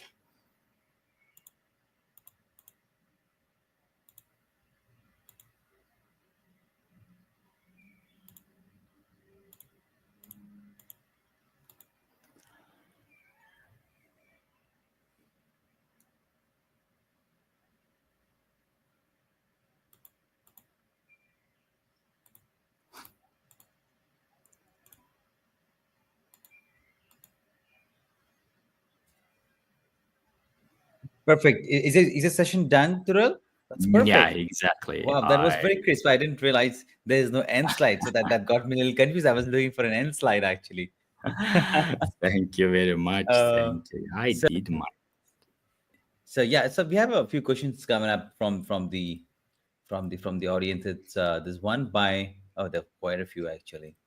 There's a there's one question from Yash Bhardwaj. He says, "Can you walk us through how you typically organize a solution folder structure in a clean architecture Clean plus architecture DDD?" and DDD. Yeah, I Yeah, know that's a very exactly. As I detailed one. mentioned, Hmm. yeah, exactly. As I mentioned, the bounded context hosting actually depends on the bounded context business logic. You can host it using clean architecture, service oriented, and etc. When you use clean architecture, the most important one is let me, if you want, I can share my screen again to Mm-hmm. show it in a better way. So how about now? Can you see my screen? So Yes. yeah, exactly. So you see the organization is really important. So we have the company name. We're consulting is a company name. Flame is a project name. Basket context is our bounded context, okay, and the domain is a layer name. That's how I am organizing it. So you see the first three stuff is company name, project name, and the exact bounded context. It is better to call it to use postfix like context, but that's totally okay if you don't want to use it. You will have domain, you will have application, infrastructure, API. For your domain, if you need more clarification, you will end up with common core and common domain. That's how we are organizing it. Perfect. So let's that's I think that's very well answered, right? Let's take another question. I think this is a good one. Sure. It's by Sharma Sakshi. She says, "How do you handle aggregate boundaries and avoid over engineering when defining domain models?" That's really good question. Yeah. Thank you, Sharma. So the case here is, In most cases, you may end up with over engineering if you are not working with domain experts. That's really important. And I don't prefer to apply domain-driven design by yourself or with other two guys, let's say, because domain-driven design requires a lot of people, at least in your session and also in your team. For example, it is if in your company works only 2 or 3 developers, it will be really hard for you to apply domain-driven design. And you may end up with over-engineering if you are not working with domain experts. Domain experts will define the boundaries for you. And that's why you need to focus on event storming and other special tools that will help you to bring domain knowledge to the table. And when you discuss all this stuff with your domain experts, they are actually saying that, okay, now we have this type of functionalities, we need to implement it. On the other hand, how you are internally designing it, it is up to you. They cannot say that, okay, create only 3 classes or 5 classes. It actually, internal design actually is up to you. Yeah. Perfect. Yeah, I think that's very right. In a small team, you really can't do it, right? It has to be, across teams, or maybe you have very good team members. That's how you can do with domain Definitely. models. Yeah. Yeah. For domain-driven design, we have a lot of complexities also, Yeah. Simon. For example, learning curve. It is not easy to apply domain-driven design. And from the company perspective, will they compensate the time to learn domain-driven design or the time you spend on it? It is another question.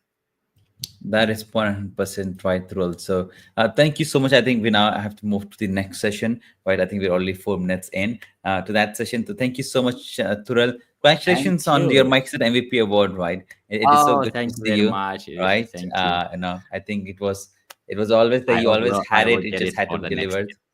year. Yeah. So thank you so much, Thurul. Have a nice evening. Thank you so much for everything you do for the community and for the Thank C you Sharp very Corner. much. We love you Thank you, here, guys. and see you soon. Bye bye. Me too. Thank you. All right, ladies and gentlemen, that was Thrill for you. We now move to our next session. I know we're already 5 minutes in, so I won't take much of your time. Our next session is about boosting productivity with .NET Source Generator. This is a very unique one. I think this is a very good session to have in the conference. And to deliver that session, we have a gentleman called Wahid. He's an experienced .NET developer and an architect, proficient in ASP.NET Core, Azure DevOps, and SQL Server, and also he is a CSharpCorner MVP. So let's just bring him in. Hi, Wahid. How are you doing today? Hello, Stefan Simon. How are you? I am doing absolutely been a great. while. It's been quite a bit. We haven't missed each other. I really miss you. How are you? How's it going? Are you fine? Yeah, it's been a while. I think maybe last year we did a conference together, right? So yeah, Yeah. everything is good here. So thank you so much. How are things at your end? Great. Everything is great here. Yeah. And yeah, everything is great. And today I'm here to talk about .NET Source Generators, one of the fascinating features of .NET. I hope. Yeah. It's very exciting to have a session, as I said, right? So Wahid, please feel free to go ahead and share your screen, and then we can get started.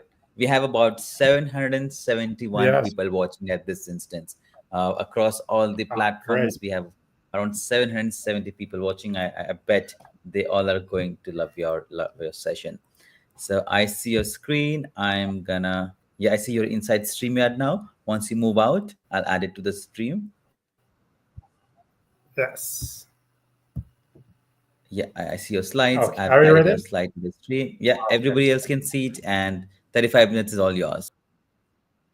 Okay, great. Again, I would like to say hello to all the audiences around the globe watching us.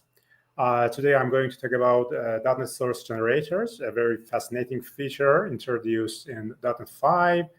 And today, we're going to explore it in a depth and see how we can utilize it in our applications. Before diving into the source codes and writing some fancy source codes, let's see what's source generators. According to Microsoft, source generators aim to enable compile time metaprogramming.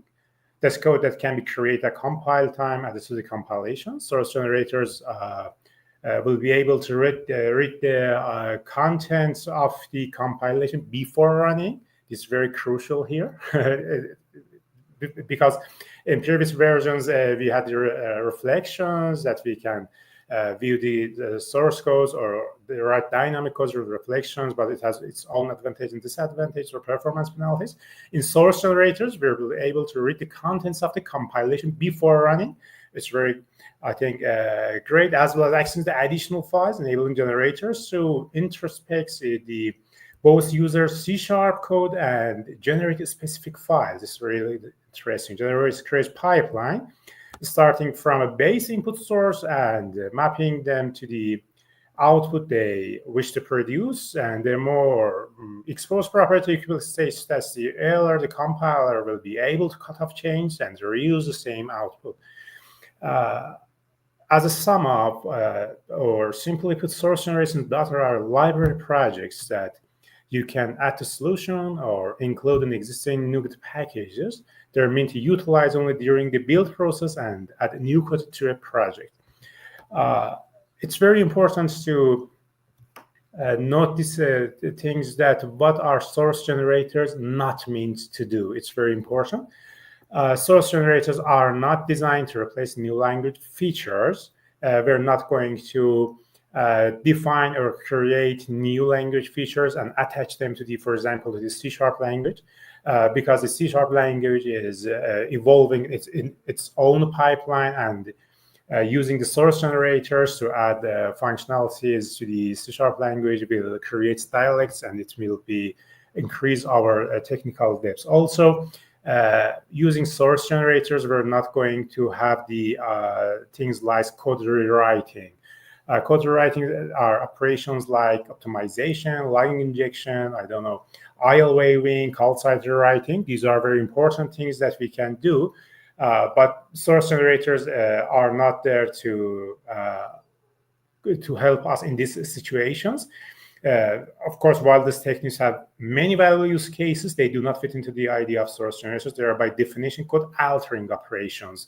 We're not going to alter the code. We're going to generate our own source codes. Also, the source generators are not analyzers. A source generator, of course, while often used together with analyzers and the source generators, they have many in common, but we use source generators again to generate new source codes, and we use the analyzers to analyze the source code and generate the warnings and errors during our applications. These are very important to know that what are not source generators. In a newer version of the .NET, Microsoft introduced the incremental source generators, and it deprecated its old source generator, which they use the iSource generator interface to implement source generators. It's not deprecated, and incremental source generators are replaced with the iSource generator interface. The reason behind this deprecation is a bit clear, because the source generators that perform its evaluation execution on items only after they pass some filtering requirements, significantly increasing performance. This is what we didn't have in the iSource generators that cause the heavy performance penalty using iSource generators.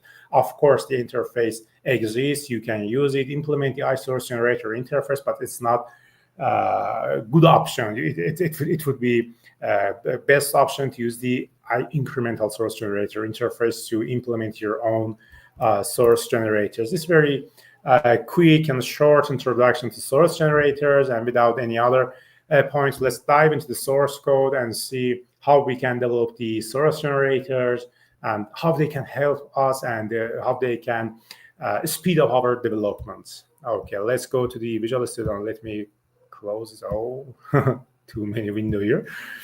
In order to simulate the source generators, I've created two projects here. One web API project, and the other one is a class library project. Let's start from the class library project. In order to implement a source generator, your class library should use .NET Standard 2.0. Why? Because the .NET compiler currently is supporting .NET Standard 2.0. It means that you cannot create source generators using .NET 9, using .NET 8. They are not valid options. You should use .NET Standard 2.0. Here, my class library is Let's zoom it. Yeah, here in my class library is using DAS standards 2.0. And of course, there are some other options here that we're going to I'm going to describe what are these.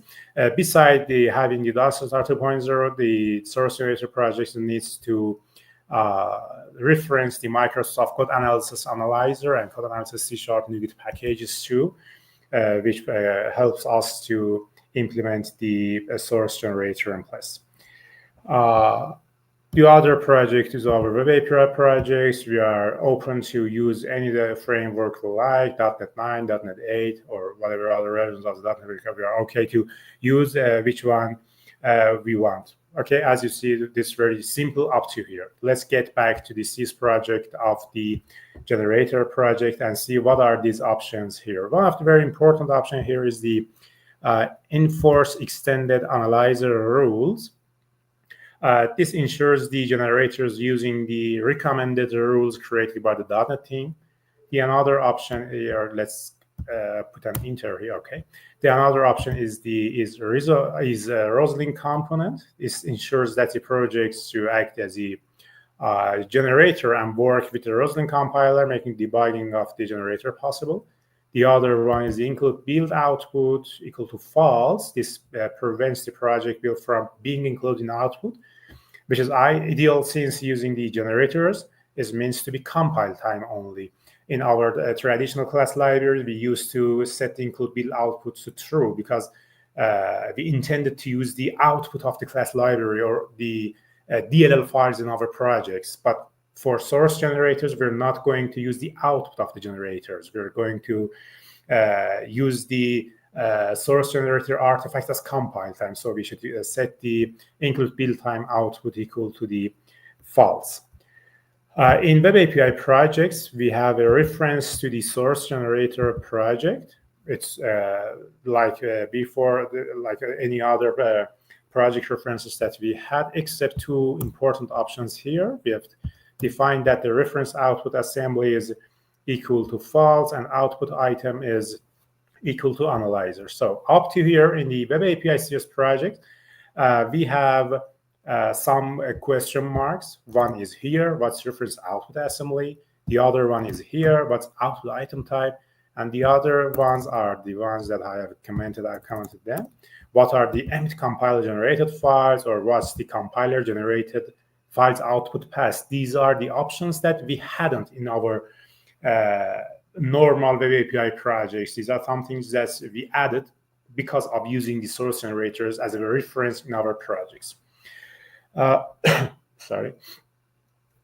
The emit compiler generated files options enable us to save the generated source code in a file. And the compiler generated files output path defines the location where the file should be saved. In fact, I'm going to tell my projects that, okay, generate a file for the generated sources and save that file in the generated files folder. This location is relative to the CS projects file. So these are clear, and they're very crucial for debugging the source debugging the source generators. Without these two options, debugging the source generator would be a nightmare. It's one of the disadvantages of source generator. Of course, the most important disadvantages of source generators are the way we can debug them. It's very hard to debug the items. Okay, this is clear here. And what is this? Reference output assembly and output item type. Reference output assembly clearly says that I'm not going to reference any assembly file. I'm not going to reference any DLL file here. As mentioned in the my generator CS projects files, is going to be a compile time artifact. So I don't want to reference the assembly in my Web API project. Instead, I'm going to use this my generator CS project as a helper for my Roslyn analyzer, and I'm going to use it beside my analyzer. So the output I'm looking is that my source generators should be located in dependencies, and analyzer sections. Normally, when I reference a project, it comes under projects section or under package section. But when I say the output item type is equal to analyzer, I'm going to view my reference projects in the analyzers section. So we have some information about the CS projects and the structure of the CS projects, and we know how to, decorate the projects in order to start running these source generators. Let's get back to source code and see what's going on there. Here in source code, I have a class called it's the calculator class. It has two properties, A and B. What I'm going is I want to add the mathematical operations to this class, the four main mathematical operations: add, subtract, multiply, and divide. As you see here, in my calculator class, I have not these methods, and I'm going to add these methods using source generators to this class. As I'm going to add new source codes to this class definitions, I need to define the class as a partial. Of course, it's optional. I can define the class as a non-partial class and add that four main mathematical operations as a helper classes, and then use them over the fly using the source generators. That's what we find too.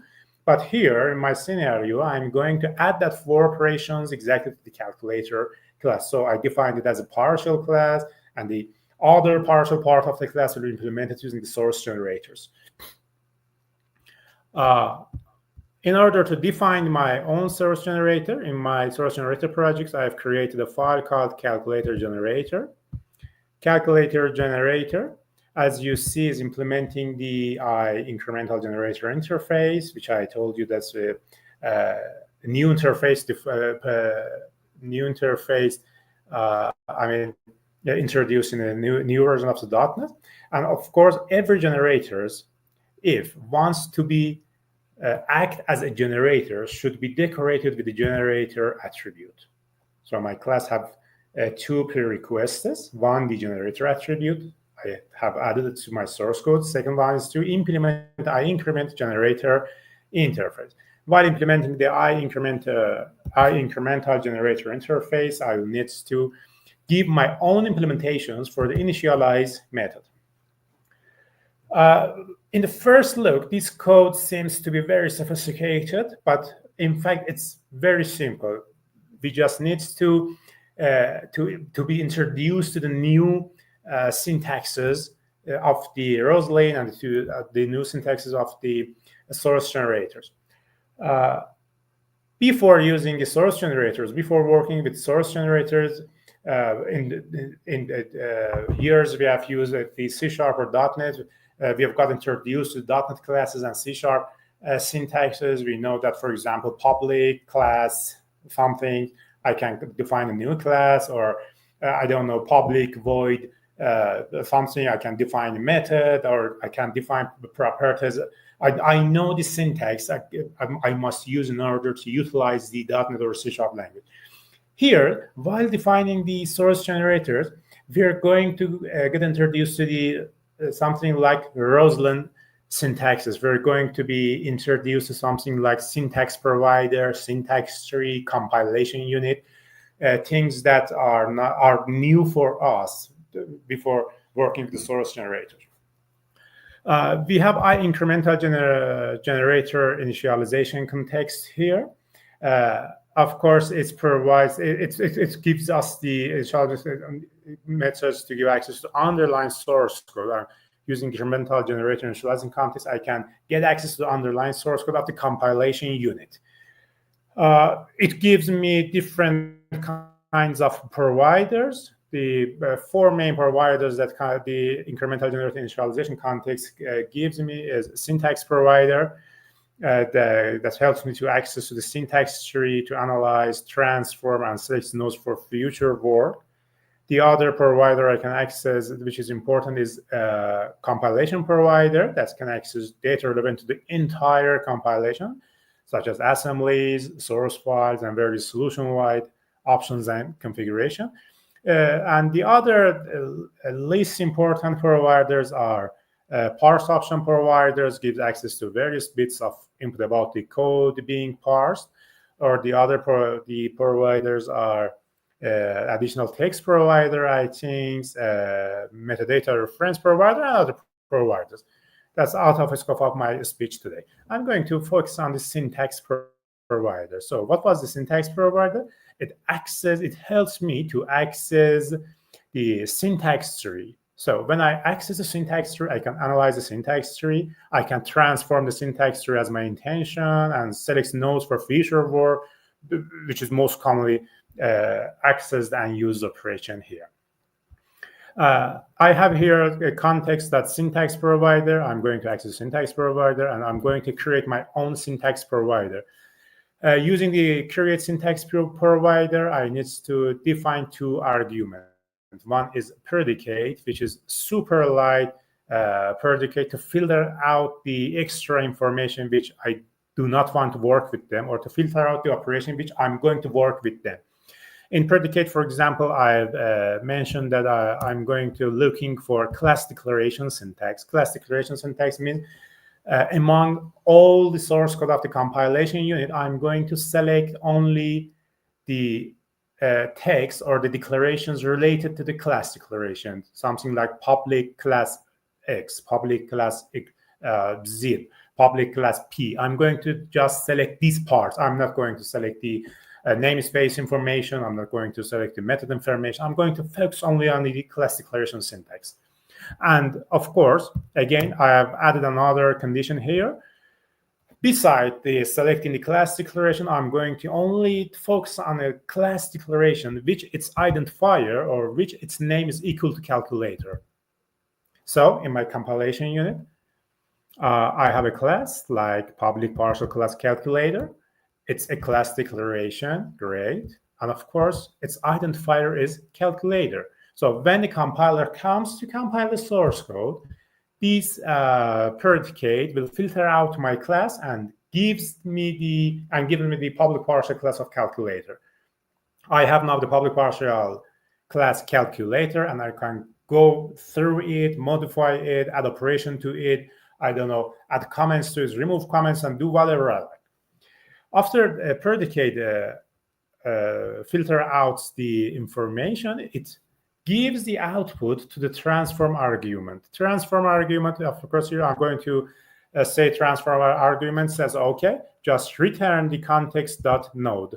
Node means the class you have found. This is a node. This line is a node. Oh, okay, this is a node. If my transform method returns more than one value, I can go through the different nodes and find my intended nodes. But here, the class declaration only returning one node. I'm going to directly cast the context node to the class declaration syntax, because I know that the return value of the predicate should be a class declaration. Where I'm sure about this, because in the predicate section, I have filtered out only the class declaration to be returned. Beside that, their name should be calculator. So in the transform section, I get the ctx nodes, and now I have the node. I can go through the nodes to alter it and do whatever I'd like to do. Of course, we have very details here, and we need to focus on what is syntax. I don't know, syntax nodes, syntax tokens. These are something I said that these are some things that might be new for the developers, which are not gotten introduced to the Roslyn APIs or never worked with source generators. But as introductions, things like public, things like, I don't know, partial, things like abstract, these are syntax tokens. We call them syntax tokens. And the syntax tokens, when comes together, creates a new definition. And this definition gives me a syntax node. This is the hierarchy we need to know in order to create the best source generators. Okay. After selecting my node among the syntax node, I'm going to implement my own source code. In order to implement source code, I'm going to call the register source output. For a register source output, I'm telling the register source output that I'm going to work with the output of the calculate classes providers, which we discussed it here. And in order to write our own custom source code in the second argument of register source output, we're going to execute our execute method. This could be any name. I've just put the execute name under, and it could have numerous arguments. But in my own use case, I need to only pass the class declaration and the context as my compilation unit in order to change the compilation unit. Okay, let's see what's going on the execute method. As you see, it's very straightforward here. We're going to check that if the method with the name add is already exists in a calculator class or not. If the calculator class already contains the method named add, then of course I should not add any other method with the same name to the class, because it might cause the compilation error, or it might cause the unintended behavior. For example, it might cause the overridden of the methods implementation. That would be not very nice options here. So in this section, I'm going to tell the class member that, okay, inside the class, let's search for the method declaration syntax. Inside the class, the class have its own declaration syntax tree. Among that declaration syntax tree, we might have properties, we might have fields, we might have a variable, constructors, and methods. I'm going to only focus on methods, okay? Filter out the methods here. So I'm going to say, okay, among the methods, let's see that is there any method called add in this class or not? The same operation is going to be happen for the other three operations. So is there any method called subtract, multiply, or divide in the class or not? After this, I'm going to find the usings in order to add the usings section to my new class declarations. For that, again, I'm going to calculator class and parsing the syntax tree and asking the syntax tree that, hey, syntax tree, give me the usings you have, give me the using, because I need to put that usings in my other partial class too. Iterating over this using classes and append them to my string builder, which acts as my final source code. The next part is to put my part. This operation is something optional I'm going to add to my source code, of course, based on my use cases. I'm going to find the namespace of my partial class. I'm going to find out this section,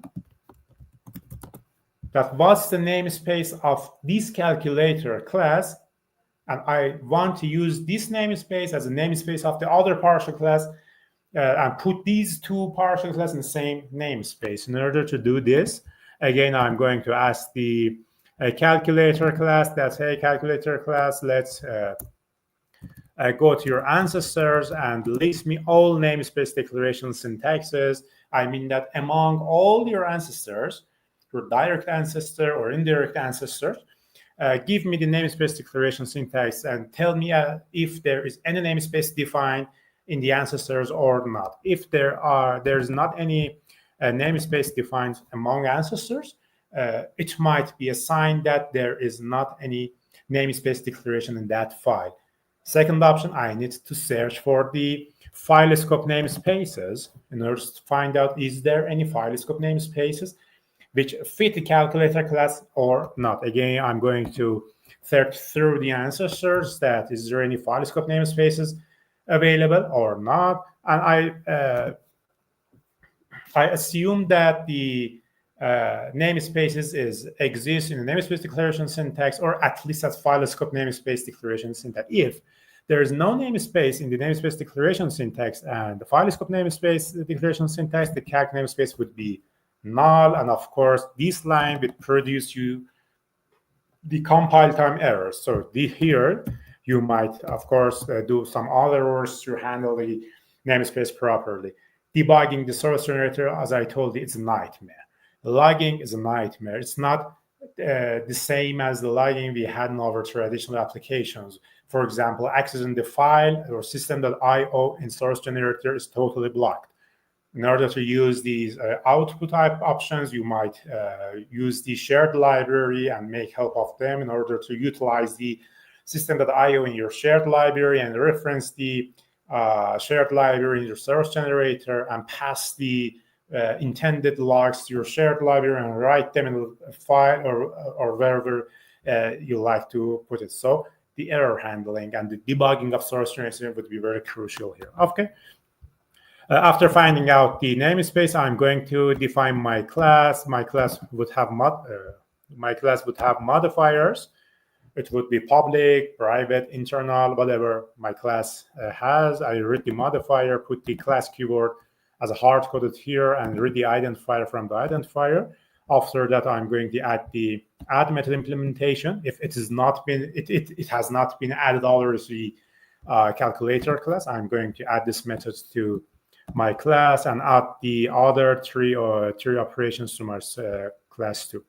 Finally, at this point, I have my source code. I have my new source code as a string in this section in the calc generated class building. A very important part here is that while we're going to analyzing the source generator, analyzing the syntax tree, everything from the syntax tree's point of view is a string. Accessing to class declaration is a string, namespace are strings in syntax tree, everything is a string. So we can easily access the stringified version of our source code using .toString in every section of our code. Of course, when we want to access the syntax tree, we can use a .toString to stringify the syntax tree content. It's valid, of course, in the vice versa section. When we want to put the new source code in the syntax tree, we can impose the stringified version of the source code into the syntax tree. It's very, it would be a very great option, of course. In order to add the source code to our compilation context, we use the add source method. For example, I tell that I'm going to create a new file called calculator. I put G as generated, for example. It's something related to the convention that, yeah, this file is generated in source generators. You can put here whatever you want, for example, .NET. It's not very important. I'm going to create a new class called calculator.g.cs. That's contents is equal to the calculate generated class builder.toStrings. If the source codes are included the UTF-8 encoding characters, putting the encoding UTF-8 will be crucial, of course, here too. For example, language like Arabic or like Farsi or Persian, we have UTF-8 encodings. And if our source, if these type of characters are embedded in our source code, we should use encoding the UTF-8. Otherwise, our source code will be, some question marks will be appeared inside our source code. It's very important to point these options to. Okay. Anyway, with this introduction and overall look at the source generators, so we have defined our source generators. Let's build the solution to see what's going on here.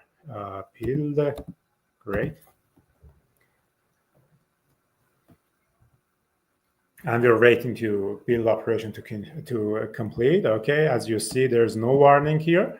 If there is any error inside your source generated code, that errors will be transformed as warning in your Visual Studio. So you should take a precise look for the warnings in Visual Studio too. But here we do not have any warning. It means that there is not any error inside the source generator codes too. As I stated here, I tell the source generator to emit this generated code to the generated files folder. Okay, let's get to the generated files folder and see what's going on there. I have generated files folder here, my generator and calculate class. Here is calculator.g.cs. Let's open it and see what's going on inside it. Oh, great. That's the whole code we have created here. This is our namespace, same as the calculator class namespace, public partial class calculator. Again, same as that. And the methods I have added here. Source generator. Second important point here is attention if I again build a solution. Okay, let's see here. It tells that the calculator generator failed to generate the source. Why? Because inside the source generator, you have mentioned that the generated source should be saved into the calculator.g.cs file. Or technically talking, the source generator should be marked with this calculator.g.cs hint. The warning tells that, hey man, the calculator g.cs hint must be unique within the generator. You have used this calculator with the previous version of the source code. Again, you're going to tell me that, yeah, put this hint again for the newly generated source code. That's true option. That's it's very important. The reason for this error is originated from here. As I told you, enabling these options is a good thing only for debugging the source generator. After debugging is completed and I'm going to make it in the production, I need to comment out these two options and prevent the source generator from emitting to the file system. Otherwise, I will have the duplicate files with numerous names and with the inaccurate names, of course. That would not be good options here. Okay, we need to. Okay. Again, build the projects here. Okay, it built successfully. Get back to the programs. Yes. Okay, I have 2 minutes, and I'm going to sum up here. Let's utilize the generated source code. For example, I'm going to define a new get method. And here I'm going to create new objects of type calculator. In calculator, that property A is equal to 20, and calculator that property B is equal to 10, for example, and then say the calculator that do the add operation for me and return this as an output. Okay, add requires 2 parameters, A and B. Oh, calculator, finally. Calculator.b. Okay, let's put F12 and see what's going on. As you see that it's stepped into the source generator here. You can see the yellow ribbon here that says that the current source code is generated by source generator, and you're stepping into the code inside the source generator. Let's run the project to see the output. Oh, we have error, semicolon. Okay.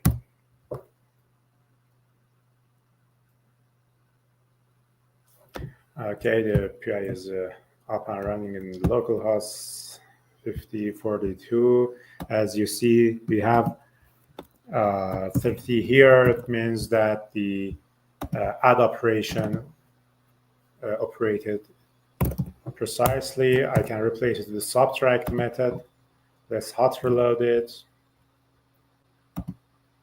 Okay, we have 10 here and the other parts. As you see that utilizing the source generator, it seems to be very easy options. But before utilizing source generator, we need to know what is a source generator, what is not source generators.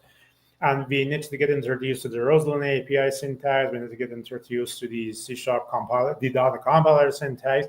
And after getting introduced to these things, working with source generator would be very helpful. And of course, it will be solve many of the complex problems you might have. For example, I have developed the source generator, my own application, as a transformer between the model and the read-only model in my CQRS operations. I have model classes, and I'm going to transfer the model class to the read-only model. I can utilize the source generators to convert these two types together. In order to get access to the source code of the sessions, you can refer to our GitHub, locate at github.com/variant/source generator sample, and you can clone the code and start working on this. Anyway, Simon, I'm with you, and we are here to go on. Wow, that was very crisp. Wahid. I enjoyed, I really enjoy sessions that are just on demos, right? Always, often they're demo demons, but I really like, on how you did your entire session with the ones. So I just love it. But I think we have quite a few questions from the audience. Let's pick one from first coming up from LinkedIn. That's by Khan Singh Shekhawat. Thanks for asking the question, Khan. He's asking, how do you manage source generated performance and avoid adding compile time overhead in larger solutions? To answer this question, again, we need to concentrate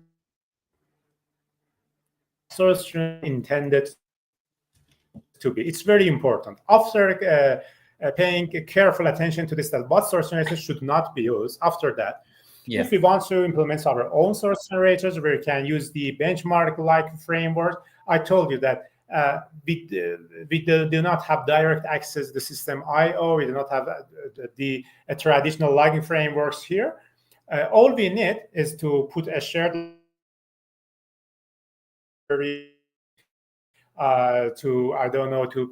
to analyze my performance of the source code. I can use the hints inside my source codes to analyze from this line to this line, it takes X milliseconds to execute or to compile the operations. This is the second options. And the third options, if currently you are implementing the I source generator interface, you should avoid using it, because with every compilation, it starts from the beginning and compile everything from beginning to the end. That would put the magnificent performance cost over your compilation time. The third option is to use the I incremental interface. So the answer is in three sections. First, pay careful attention what source generator is not intended to be. Second option is to performant logging framework, the observability options in order to have a great observation inside your source code, and third option is to use the newly introduced interface and APIs in order to implement your source generators. That's a very detailed answer. Thank you so much. And so does Kansik says, thank you so much. Let's take one more question. I think that will allow us to, to move to the next session. It's coming from Rohit is asking, are there any limitations or scenarios where source generators are not the best fit? Yeah, again, as I told that if you are going to define new features to the language itself, for example, you're going to define records in a C# language version which does not support the records, and you are going to simulate the records in source generator. This is not good options, because with the C# language evolutions and your source generators, there would be a dialects here, then it will be a waste of time. After that, I think that the majority of the reflection use cases can be handled by the source generator. As you know, ASP.NET Core uses the reflection at its first place in order to gather information about the application. After working with reflection and collect information about the source code and the resources, currently, as I know, they're working on the solutions to replace the reflection-related scenario with the source-generated scenario. So the answer to this question, do not add any language-related features. The other scenarios are exactly best fit with the source generators. In the new, of course, in 2025, we're going to implement the software using AI. We're going to use the low-code solutions, and here source generators are playing magnificent role. As I told you that in my own framework, Jinget, with one-line configuration, with exactly one-line configuration, you can create the web APIs, you can define models, view models, entity framework configuration. Everything is created over source generator, and developer only configs a one-line solution. It would be nice, of course, if, for example, let me define a challenge here. Suppose that I have a text file. In model, and it has name string and last name string. Finish. let's work it together. That how can I transform this text file to a complete ASP.NET Core Web API application? Use that one-line user model to complete ASP.NET Web application, and then start it and to give service to the end users. If I can solve this operation, it will be great options. I can define a panel and gives the user access to define its properties and finish. I have web APIs, I have database, I have everything up and running. Then it will Wow, be that great. sounds very fancy, right? That sounds very fancy way to do it. I think that was a very great session. I think this is something people should practice it more. So thank you so much, Vahid, for bringing this up to this conference. Any final thing you want to add before we move to the next session? Sorry, I there said was a any connection final, problem. I missed it. yeah, any final thing you want to add before we move to the next session? No, there's no anything. Just I hope to see you and all our friends very soon. I hope you enjoy my session, and Yeah. good evening. Bye. All right. Thank you so much, Vahid. We always love hosting you. We love you here at CSharpCorner. Let's stay in touch. Yeah. Thank you so much. Have a nice evening. Bye bye. All right, ladies and gentlemen, that was Wahid for you with a very interesting and full hands-on session. And we now move to our next session that is on the art of clean and efficient code in .NET. And to present this, we have Ashutosh coming up. We are hosting Ashutosh for the very first time, so I'm really excited. I know he's based in India. I think he's based in India, so it must be very late for him. He is tech lead, AWS certified solution architects. We love to have people from across the board of the cloud. So let us go ahead and add him to the conference. Hi, Ashutosh. Welcome to the .NET conference. You're muted. You're muted. Hey, hi. How are you? I'm doing great, Ashutosh. Looks like we both are wearing a T-shirt that has same logo. Oh, mine is here. Correct. I thought it's a CSharpCorner event. So why should we not be wearing the same T-shirt? Exactly. That's So copycat. Ashutosh, I'm seeing your event, then find out. Just pull it out my T-shirt back. yeah. So Ashutosh, where are you based at? I'm based in Mumbai, India. Okay. Wow. So Yeah. so is this your, like did you recently become a C Sharp Corner MVP? Because when did you get the MVP award for the first time? Yeah. So last year I got that award for the first time in the fourth Mhm. quarter, maybe in November or December. I feel. see. Yeah. Okay, all right. So this is very good. It's so good to have the new members. We have been doing these events, live events from pandemic, and we've been doing these events journey for almost like 2 decades now. It's so good to see new people coming in and joining in. Ashutosh, I know I'm only 5 minutes in your session, so I'm not going to take much of your time. You're an expert, so I already see you've shared your screen. I've added it to the stream now. I think the resolution is like very less. The length or is height of the slide is very less. Is there any way you can maybe increase it something, because we don't see everything at all? Or is that how you want to Okay. present it? Okay, is that how you want to present it? Yeah. It's look fine now. Yeah, perfect. Okay, no problem. I can put it at the end of the screen. All right, Ashutosh, next 35 minutes is all yours. Thank you.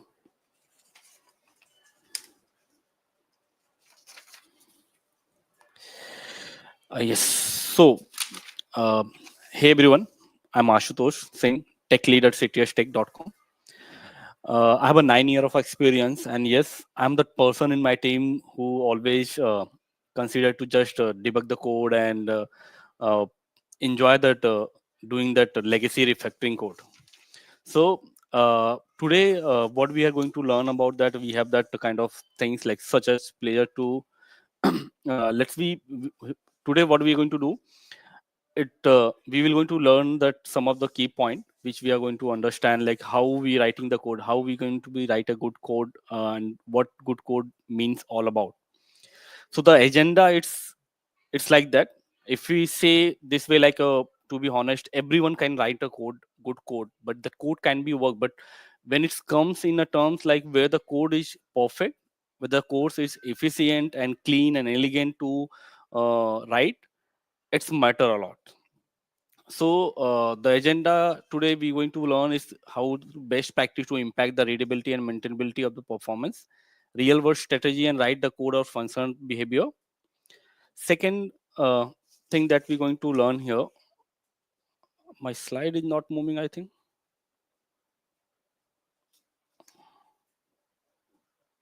Moving, Is there any problem? My slide is not moving. I see you are on the why clean and efficient code matters. I see you are on that slide. We can see your slides moving.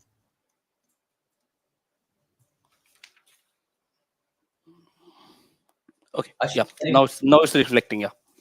So the first questions comes in a mind when we see that why clean code, efficient code matter. So that feeling when you are returning from your 6 month back from your projects and you see some of your own written code and you feel, who wrote this kind of garbage? It's nothing else have written. It's you. So this is that why we have that good quality code and efficient code matters to write. That good quality means of maintainability, performance, and robust code.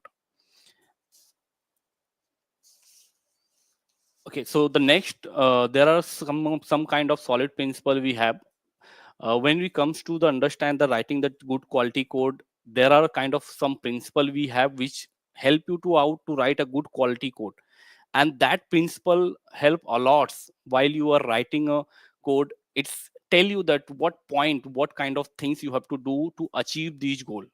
So first things in that matters comes called solid principle, and each and every word of that solid stand for one single things.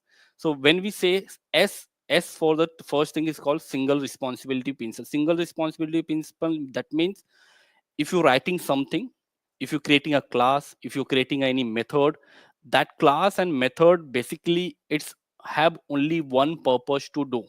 When I say only one purpose to do, that means of if you are creating a class for saving anything, if you're creating a class to update anything, it has only one goal to do, nothing else.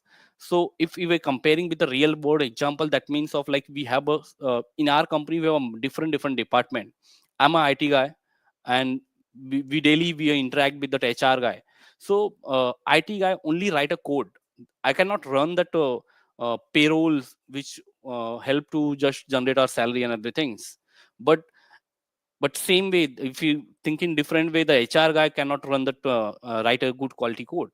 If you force them to write a code, they can achieve the writing the code, but and it might be it will work, but doesn't mean that that called code is having a good quality.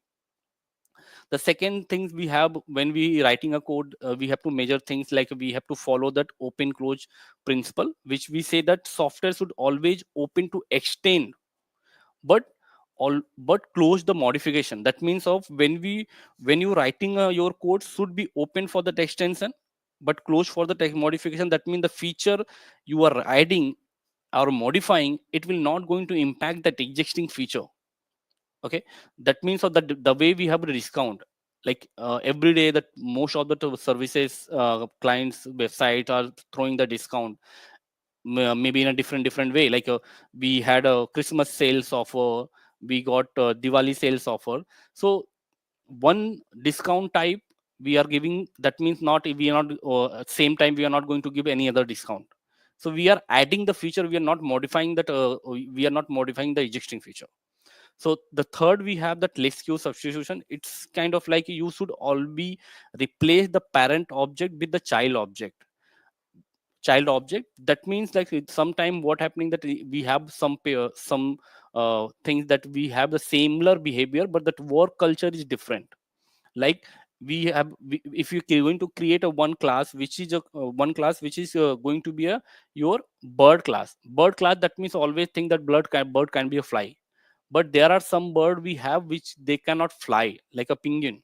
So if you are going to implement forcefully the fly method for that in a for that penguin, it will break your applications. So always try to segregate your bird between the flying and non-flying, in between the non, as per the behavior wise. Instead of creating one interface, create a two different interface which will help to write and segregate both between a flying bird and non-flying bird.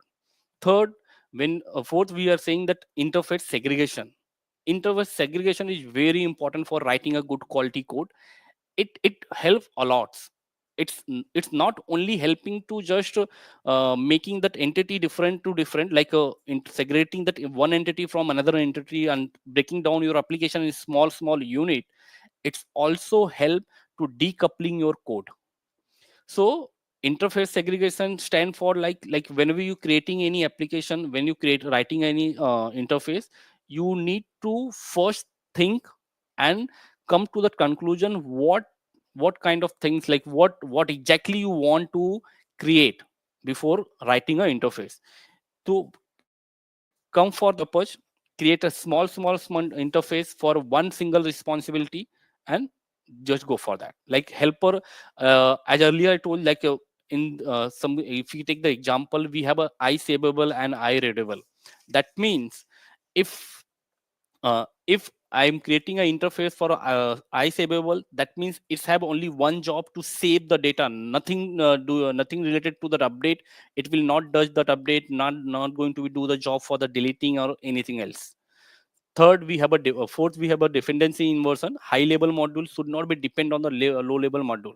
That means instead of creating a one interface which will going to be depend on another interface, just create a using a interface to decouple the classes. That means of, if you same way, if you're going to take the example of rescue, there is a one bird class we have which can be fly, one some bird cannot be fly. Instead of creating one interface, bird interface, create a two different interface called flying interface and non fly bird interfaces. Moving to the next, uh, the earlier we have seen, those are the principle that we have followed to when we thought about the writing a good and clean code. That's a very important thing while you comes to write a good quality code. But apart from that, there are lots of things that we have to consider to write a good quality code. And when we comes to this point, there are multiple things we have to follow. Even these things are smaller, but it's create a very well impact on your code quality. So first thing, we have a meaningful name. Meaningful name is very important when you're writing a code. And I feel in my career I have around 5 years 9 years of experience, and I've met around 100 of more than 100 developers, and I've worked for more than 15 to 20 teams. So when I meet the developer, I got only one problem with them. When they try to write a method name, class name, or variable name, then they not give the proper time. They're not going to ask like why I'm writing the class, why I'm creating this method. If you question yourself like why you're going to write this, why this method required and why this variable required, you will get that answer of that question, and that will be going to be a name of your variable. And everyone just writing the code, like naming can be anything, like someone write that abc get data and data, that will not going to help. Because what going to be happen in future, if someone comes after 4 to 5 months, and if you try to read your code, then you will realize that you need to debug your entire code, because your code is not speaking on behalf of yours.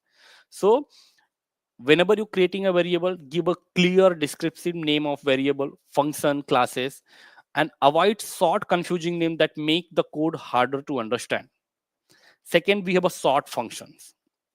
Some of the time when we see the code, you often going to see we have a one sort for one function which have around more than more than 100 line of code, and that's not going to be good. Even though if you're trying to write a unit test cases for those function, it will not help you a lot. So try to create a small function, and if you feel that the function have a much line of code, just create a one more function and call that function from their existing functions. So create a sorter function, write a function that do one thing at a one time and do it well. Then consistent style, that means of whatever that coding style or naming style you are following in that project, follow for entire project, not keep for one class, and another class will going to be different coding style. So it keep your code clean, uniform, and easier to maintain. Avoid deep nesting. when I say deep nesting, that means of some of the time what we have seen that like you are going to write a if condition within a if condition, write a loop within a loop. It create unnecessary looping and keep your code not clean. It will dependent on one if to another if. So try to keep code by reducing keeps nesting. Use early return whenever you try to just filter out some data and you try to just if data going to be null, so what I have to return, use always try to write a code which early returns. Commenting code nowadays that most of developer follows, but some of the developer not following, because commenting code will help a lot when you come and or someone after you going to check your code or trying to modify something, the comment that you have written on the top of the class or on top of the method, it's help a lot. It will get the clear picture for what reason they have you have created this class or method. Proper documentation nowadays very least people are following, because I have seen couple of companies where we got the project, we when we try to understand what the project all about and why we have created these things, we don't have any document, even we don't have the document to build that project. So always try to create a proper document. There are files in in your Visual Studio. You can create a dot called readme.md file. It's well known proper for the documentation purpose.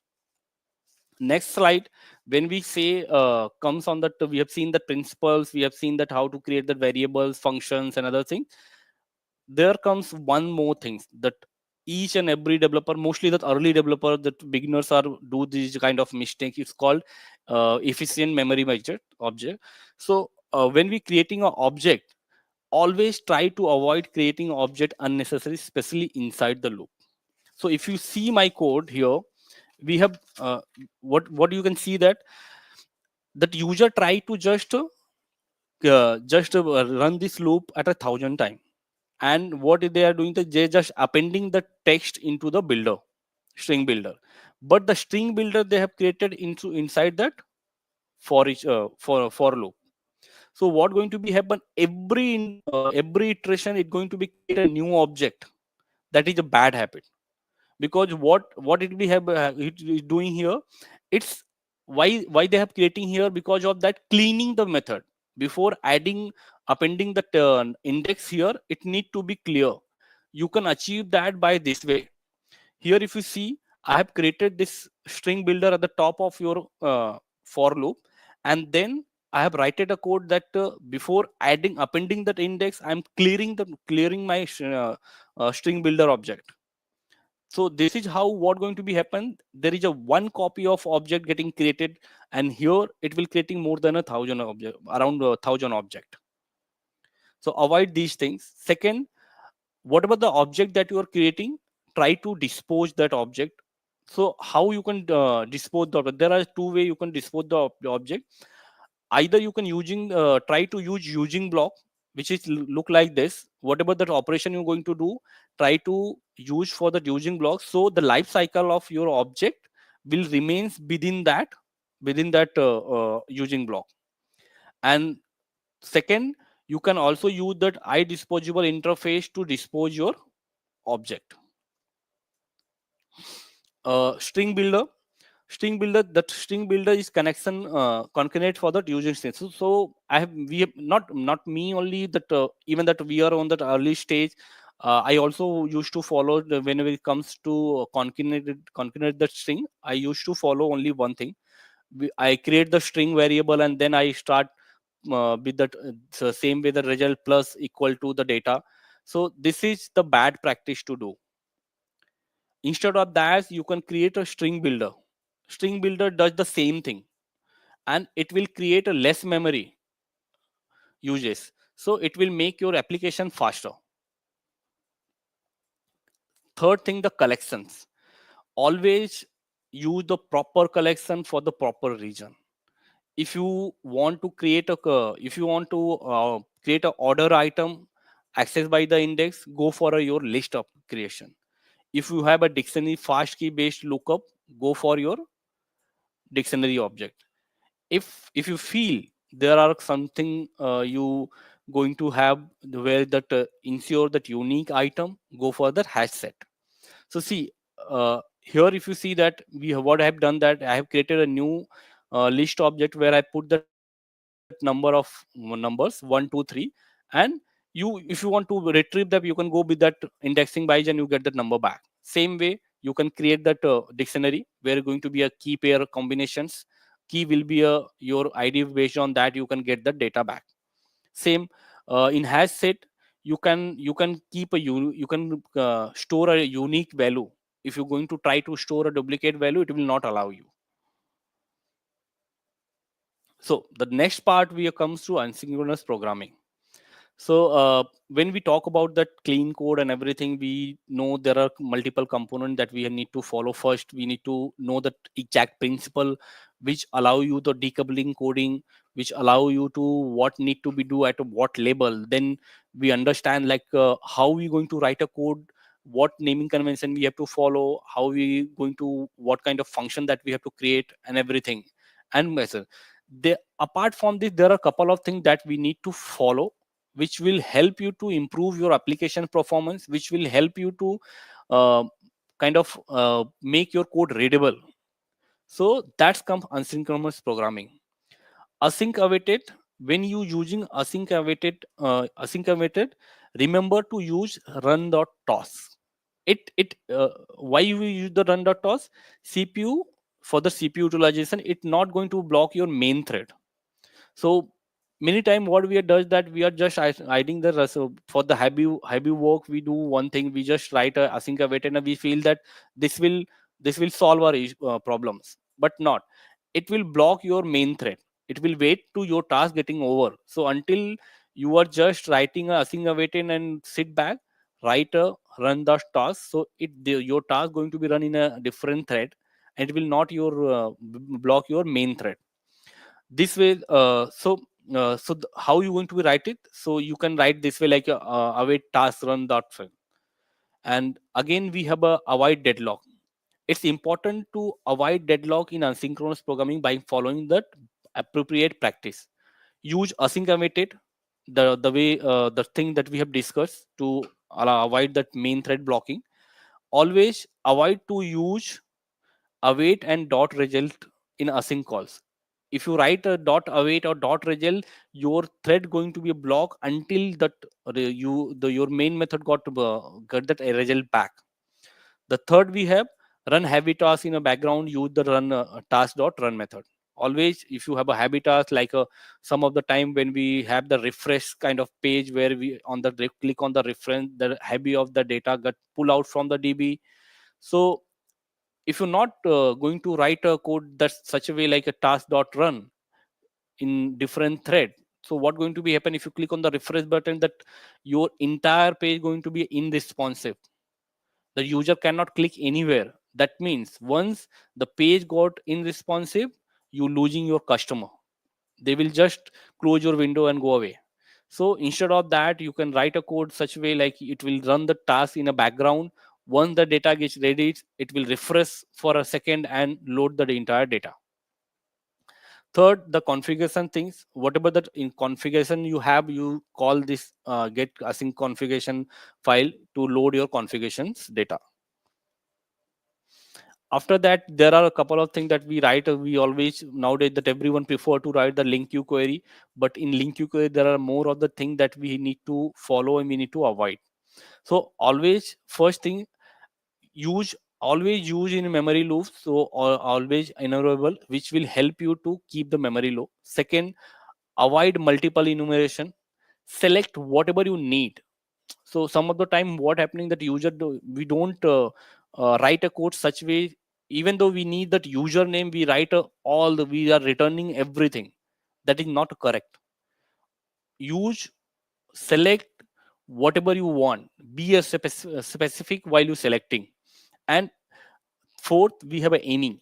When we say any, that means of like whenever we writing anything, when we are creating anything, and some of the time what we feel we have to check, like we check that if something is null or not.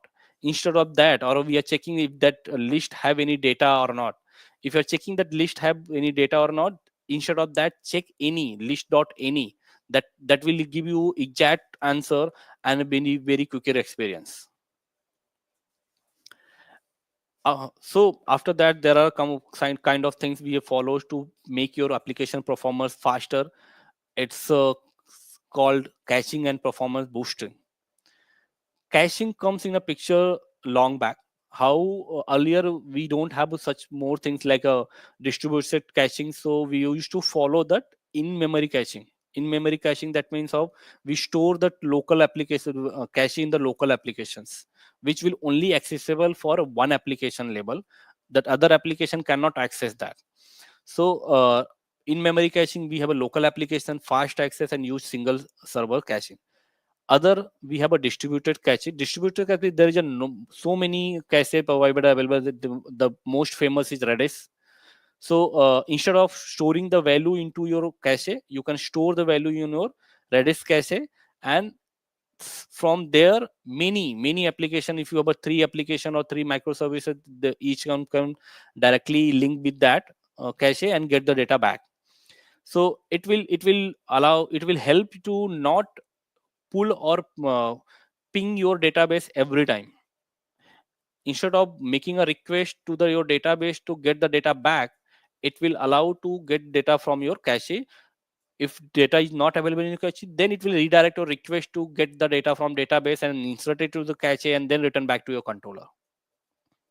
So cache will really help to make your application faster. And this is a real way that I have followed that, because most of that API, when we are loading that API, getting the same data for same way, like we have a master data which going to be applicable for all user.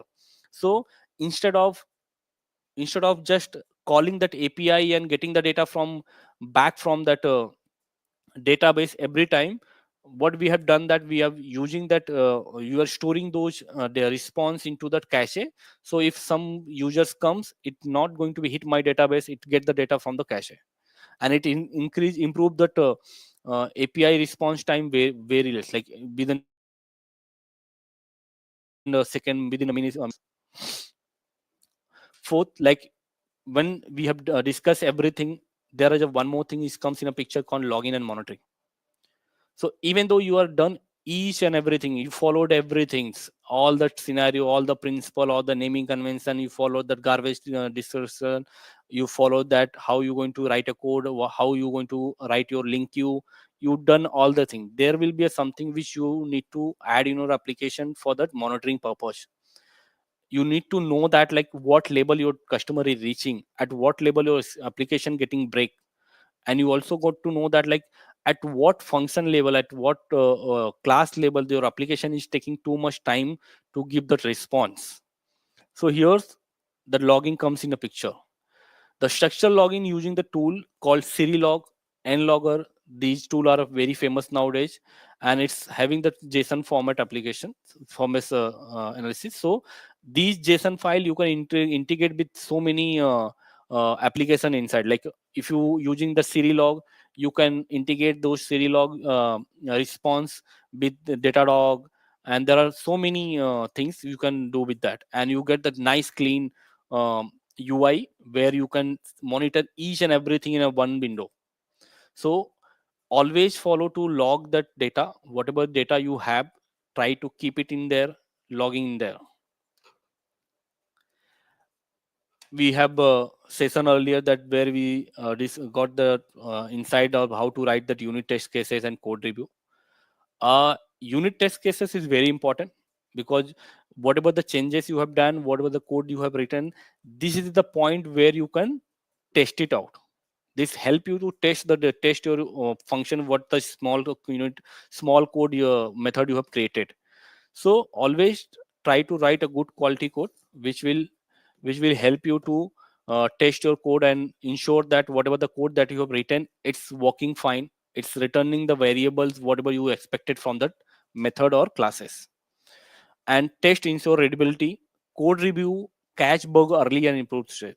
So some of the developers saying that code review, while we doing the code review there are lots of comment coming. It's because of that the way you are writing a code. If you write following the best practice to write a code, that under the reviewer can understand your code quickly, and it will approve your code. So and while you reviewing the code, it give that sense. If you're missing something, reviewer can early catch that, no, this will going to be happen, this will create a problem in the future. So always review a code. Second thing, the tool. There are multiple tools that each developer, .NET developer should know. It's called, first is .trace. Use of .trace, find what should slow down your application. So we have so many times we write a code and we then later on we realize that our application or function is not working as expected. It's returning the data, but it's taking too much time. And when we comes, like, we got to ask, like, can you just decouple this and you let me know that at what function, at what level it's getting slow. So we used to write a kind of like a stopwatch and other things which help you to just give a timing, like start timing and end timing of your method. That is old things. Now we have a .trace application tools which you can add it to your application, and it will give you a clear picture at what label method and which method, which function is taking how much time to get it execute properly. It also help you to check CPU uses and memory leakage. You get to know that your application is taking how much time to taking your CPU utilization and any memory leakage happening or not. Provide clear graphs to see what slowing down your app. Okay. Second thing that we have, second tool that we call the benchmark.net tool. Use of benchmark.net tool to test how fast your code running, and it's give the accurate result to compare different method. And it's very easy to use. You just need to annotate your method with the benchmark annotation and done, and run your applications. It will give you the pictures, and it's also give the clear and graphics picture which will help you to understand that what inside going on your applications. Apart from these, we have a design patterns which help you to write a decoupling code, which help you to understand like what exactly your requirement need. So pattern going to be decided based on your application's need. So we have a factory pattern, also known as a smart object creation. We have a repository pattern that called clean data access, and we have a clean architecture which called layered scalable design. That we in today's session we earlier we one of that we got that deep inside of clean architecture. So I feel everyone already aware of that. So factory patterns, it's called a factory pattern, is useful to creating an object without specifying that exact class. If I say the real world example, it's kind of like the way if you order something, like if you think this way, like Amazon, it's a factory. Okay, we are placing the order. I need a one toy. So it going to be, what it going to do, it will help you to get the toy from that company. So same way, if you talk about the coding language, if you have a if you create an application where your application going to connect with the uh, two different cloud, like some of the functions working based on your Azure function, Azure cloud, and some of the function depending on your AWS cloud.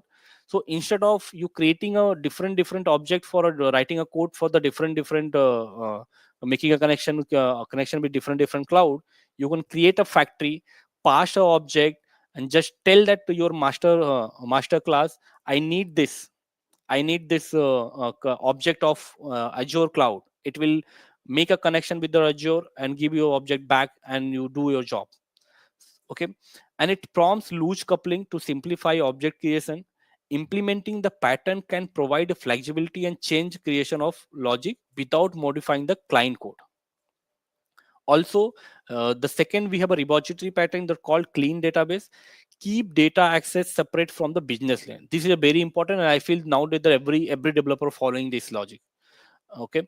So it's basically doing the things like you can decouple your data access and business logics differently. It prompts your reusability. So this allow you to reuse your code in many way. It's not depending you write to again and write a code again and again.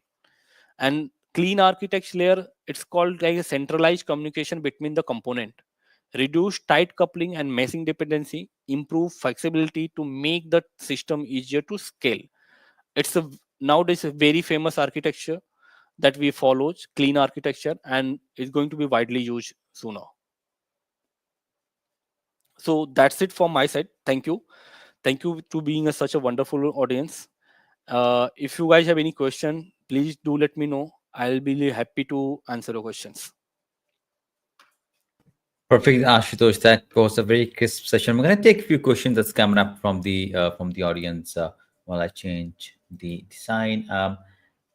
Nitin actually says good explanation on solid, buddy. Right. This question coming from Hemant is asking, how do solid principle translate into day-to-day decision making when writing or reviewing code in .NET? Okay, so solid principle. Yeah, so decision making the solid principle day to day writing your code. That means of it's basically a principle which help you to understand what before writing a code you need to think about, like what is your requirement of your projects. So if you're creating anything which like if you're going to create any class, before writing the class name, before creating that interface, you just break down your all requirements smaller unit. So your one unit going to be a one interface, your one unit going to be a one uh, classes. So the so this way you can decoupling the code, and you're not going to be a write a bigger classes, not going to be a create a one class which going to be a more jobs. Perfect. Thanks for answering that, and thanks for asking the question, Hemant. But thanks to everyone who's joining. Right, FYI, we have what a little over 900 folks watching the Oh, stream now, which I think is incredible. Santiago says, "Hi, hi guys, hi, welcome, Santiago." We have another question coming from Khan Singh. He says, "How do you approach performance tuning in large data application without over optimizing prematurely?" okay, so when it's come the performance approaching, there are multiple tools that we have. When I say multiple tool that we have seen that there are dot trace and some other we have. So dot trace will exactly help you a lot to understand that what label your application getting slow. And if you understand that this at this particular method or in this particular query this application getting slow, you can debug that, and you can run your utilization query to understand whether you are writing the nested condition which making that unnecessary conditions which making your applications slow down, or it is because of your memory uses of your CPU. So running the .NET tools, running the Sonar Cube will help you to understand what label your application getting slow. Perfect. Thank you so much, Ashutosh. We have quite a few questions Mhm. in the chats from YouTube.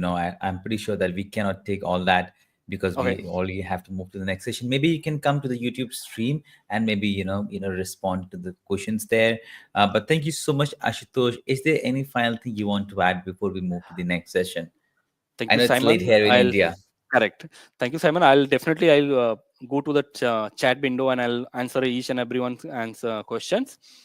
I just say one thing: whenever you're trying to go to write a code, before writing anything, just break down the things, think twice while you're writing the code, and ask the questions like why you need that, why you need going to create that.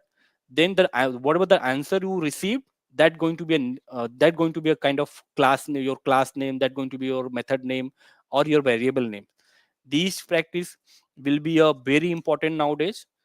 That's it. Thank you. Perfect. Thank you so much, Ashutosh. I think it's time for you for dinner. It's already 9:30 here in India. Thank you so much for doing this. We love to have you as a C Sharp Corner MVP in the community. Let's stay in touch, and thank you so much for a wonderful session. Have a Thank you, nice Simon. evening. Thank you for giving a chance. Thanks a Yeah, lot. thank you. All right, ladies and gentlemen, that was Ashutosh talking to you about the art of clean and efficient code in .NET. And now, with that, we now move to the keynote session of this conference, and that is by Ritesh. I still remember when I met Ritesh for the very first time. I was a kid in Delhi. I got to meet him as a conference. I feel so good that I get to host him in this conference. Ritesh is the principal AI engineer at Microsoft, and I think he's joining us from UK or somewhere. So without any further ado, let's bring our keynote speaker. Hi, Ritesh. How are you doing today? I am doing good. I'm doing good. You made me feel how young I am. Sorry, I didn't want it to age you, but I still remember. I think back in 2018 and 19, I saw you first time at one of the CSharpCorner conference.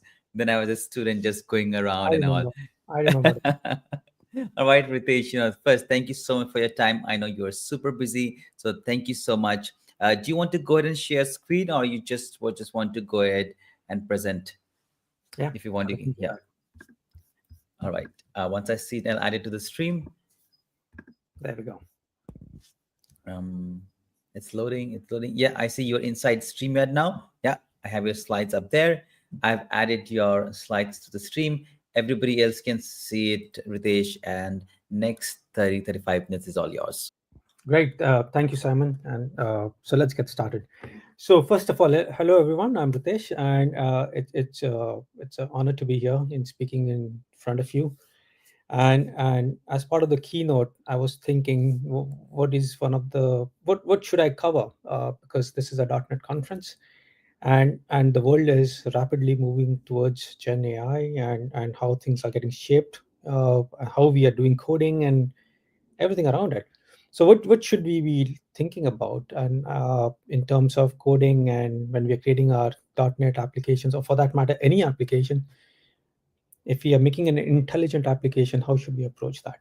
And this presentation, then I thought, this keynote, I thought, should be about making aware to everyone that when you're creating an intelligent application, it could be .NET, it could be anything else for that matter. When you're looking at large language models, or you're looking at even small language models, they can hallucinate. And if they can hallucinate, then no matter what you're building, that Gen AI application, it will not have that level of accuracy and performance that you expect it to be. So the topic that I thought was to remove hallucinations from your .NET applications. And one of the main components that can introduce hallucination is embeddings. So we'll talk morely about embeddings as part of the keynote, but the takeaway from the session is that whenever you use anything from a large language model perspective, or any model for that matter, uh, take it always with a pinch of salt, that you just cannot use it as is. You need to do experimentation and evaluation before actually using it in your application. So why we shouldn't trust embeddings from foundation models without experimentation and evaluation? Now, one of the things uh, that you should know is what is embeddings that you're talking about, right? What are embeddings? And if you think about it, embeddings are nothing but systems, models. They don't understand text, they understand numbers. So it's a process through which we can convert the text, sentences, words into numerical values. And those numerical values have context. Context in the sense that if you look at this picture, the man and the woman are closer to each other, and the king and the queen is closer to each other, and the dog and the puppy are closer to each other, right? The man is far away from the queen, the dog is far away from the queen and woman, because of lack of similarity between them. So when you think about numbers, and those numbers actually, when you draw this on a space like this is a 2D image, but if you draw in a n dimension space, where does that number lie, and what are the closest points, other points that it might have, is what are embeddings. So embeddings is basically number which can bring some context to the words and the statements that you have, right? So and how do you create embeddings? So think about it. You have a sentence called the cat jumped over fence. So you might have a vocabulary like this somewhere, where you say the cat jumped over fence with a number associated with those words. And then those words, each word is basically a embedding for that, or basically you can think about it that this is the input ID for this particular word. So this sentence becomes this kind of an input, like 1 2 3 4 5, and eventually it goes through a process called embeddings, which gives you numbers like these eventually, right? Now, there are quite a few things happening over here. Like, how did I got these numbers, and why they are only 4 in each row? Obviously, there are five rows. Why? Because one for each. So you have five words over here. So you have one for each, and same for the cat jumped wall. So it's a common vocabulary and dictionary, but then you generate 1, 2, 3, 6, and then you get these numbers. So if you go a bit behind the scene, what's happening over here, there's some important concepts. So the thing that you saw as to the number of values in each row is nothing but the dimensionality of the embedding process. What does it mean? If you have used OpenAI based models, then you might have generated dimensions as much as 1536, which means it has 1536 dimensions. So each row contains 1536 values. This is just 4 values, right? So different models provide different number of dimensions. The higher the number of dimensions means higher context it can say. And think about each dimension. Like for example, if you think about the dimension for a dog or a cat over here, a cat has 4 legs, 2 eyes. So each item is a dimension. So 10 might represent, after training of the model, 10 might represent the number of legs, 20 might represent the number of eyes or the color of eyes. So if the number of dimensions, the more the things you can capture about that particular thing or an entity or whatever it is, right? So that's what the dimensionality is all about. And higher the dimensions, the more the context, but it also consumes a lot of space, right? So when we think about embeddings, what are the use cases that we are thinking about embedding? So you might be creating a Copilot app, you might be creating a chatbot, you might be creating e-commerce application or e-commerce based application which compares products from multiple different vendors, right? Like Flipkart or for that matter Amazon and things like that. And you want to compare similar things, but how do you find similar things? One site might be putting things like it's a mobile, the other might be putting it as a cellular phone. There is no similarity in terms of words. So how do you know that a mobile and a cellular phones are the same thing, right? It's by way of finding their embeddings. Because when you look at the embeddings of a phone and a cellular phone, you will see them very close to each other compared to a cellular phone versus a laptop, which might be far away. And so if you are building such an applications, then it is important that you understand the concepts of embeddings. So if I have to show you what use cases you can build for embeddings, as you can see here, if I'm doing a semantic search, I'm trying to find similar items. I want to use embeddings, because through embeddings I can figure out they're same or not. If I want to find I want to use them for recommendation system. So I am buying a product and you want to recommend more few things that I might be interested on, which are similar in nature or similar to my likings, then you would like to use embeddings for that. If you want to do some classification, or you want to, if you like in a .NET application, you are accepting some statements in a chatbot or things like that, then finding out the entities in them, finding out different things in them and answering them based on the question that has asked. If I'm asking about what is the capital of France, how do you know you're asking about Paris? Because there's no word Paris into it. How do you figure out that there is any similarity between Paris and France? This is all because of embeddings that happens within the intelligence system. So these are some of the use cases. And so it's important that we understand what embeddings are. So dimensionality is a very important concept, because that output that you get from embeddings is the number of numbers that you get within a particular row.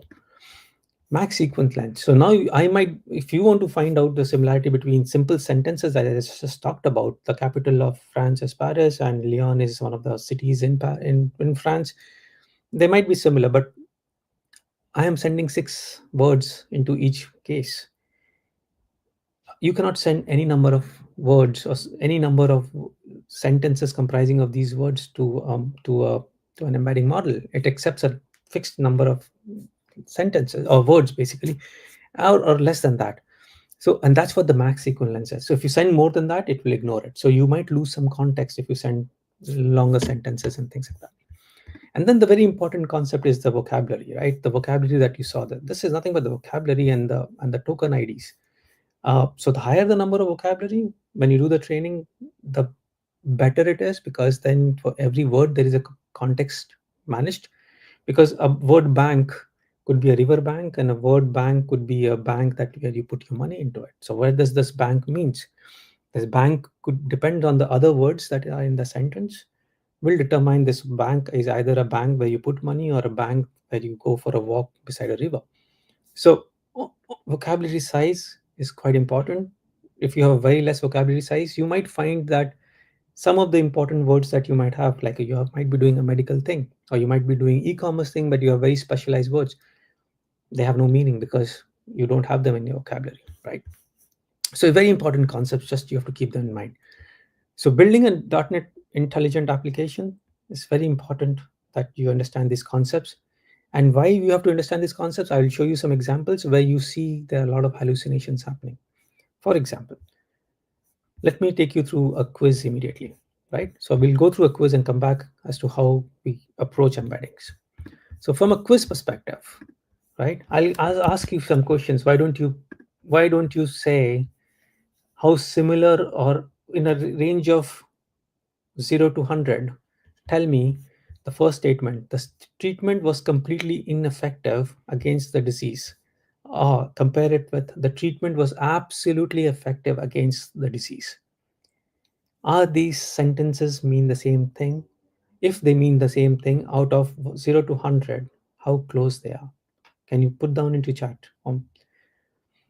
Similarly, if you can think about how similar these two statements are in terms of their meaning, place the specimen in the refrigerator at exactly 4 degrees centigrade. The sample must be stored at precisely 4 degrees centigrade Celsius in a cooling unit. If you can put down between 0 to 100, how contextually similar they are, what they mean actually. Don't have to go through words, but what they actually mean, how similar they mean. Just put between 0 to 100. The results showed statistical significance. And the next says is the findings indicated a significant effect. How close you think they will be? The patient shows hypertension. The patient shows hypotension. Right? How similar they are. I don't know what you're typing. I can't see it right now, but it looks, whatever it is, I will definitely have a look. But this should intrigue your mind that they look very similar and some of them might look very different, right? Now let me execute this step by step on a code to show you how similar or how distinguished they are. So if I use a model called MS Marco Distill Base T-through, you can go to Hugging Face. For example, if you've not heard about Hugging Face ever, you can simply come here and say huggingface.com. And you can find all the models that's there in Hugging Face, right? So not com, but co. To log in. And you see I can find all the models over here. So one of the models that I'm using here, you can find it over here as well. And you can simply download. It's all, there's no cost and all involved into it. And whichever model you want to use it, you can use. This is sentence transformers. I'm using this model. And there's a code also which shows how to use this model. So I'm not going to the code right now. But what I wanted to show you was the similarity between these two statements. So if I use this particular model and I gave the same statements to it, the statistical significance, the patient's hypertension, and all of these kind of things, what is the values I'm going to get is what I'm interested in right now.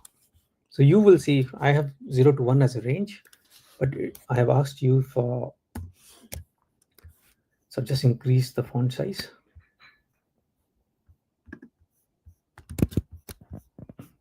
So it should come up any minute.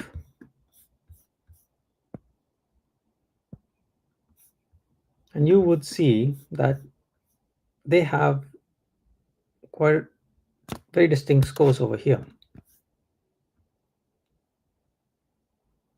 There you go. So for quiz number 1, it is 96% similar. Do you remember what the quiz number 1 was? Quiz number 1 was, the treatment was completely ineffective, where the second statement was treatment was absolutely effective. They don't mean the same thing. They completely mean opposites. But I got a 96% similarity if I use this model. And not only this model, you use OpenAI based model, you will also get very similar results, that it is 96% similar. Now, if you create a .NET application which thinks that these two statements are 96% or 9 out of 0 to 196, it's similar, you are in trouble, right? Because if you are creating a medical app or something related to medical, and if you show this, then you are no doubt you're going to show wrong results or wrong output to your users, right? Similarly, for some of them it is 83%, but for others it's anyways quite high for all of them. Now, how do you remove these hallucinations? So let me show you using another model. And how did I come to that model? I will talk about it towards the end of the session. But if I use a model which is called fine-tuned semantic model, and I use that model to compare the results, let's see what the output comes out to be.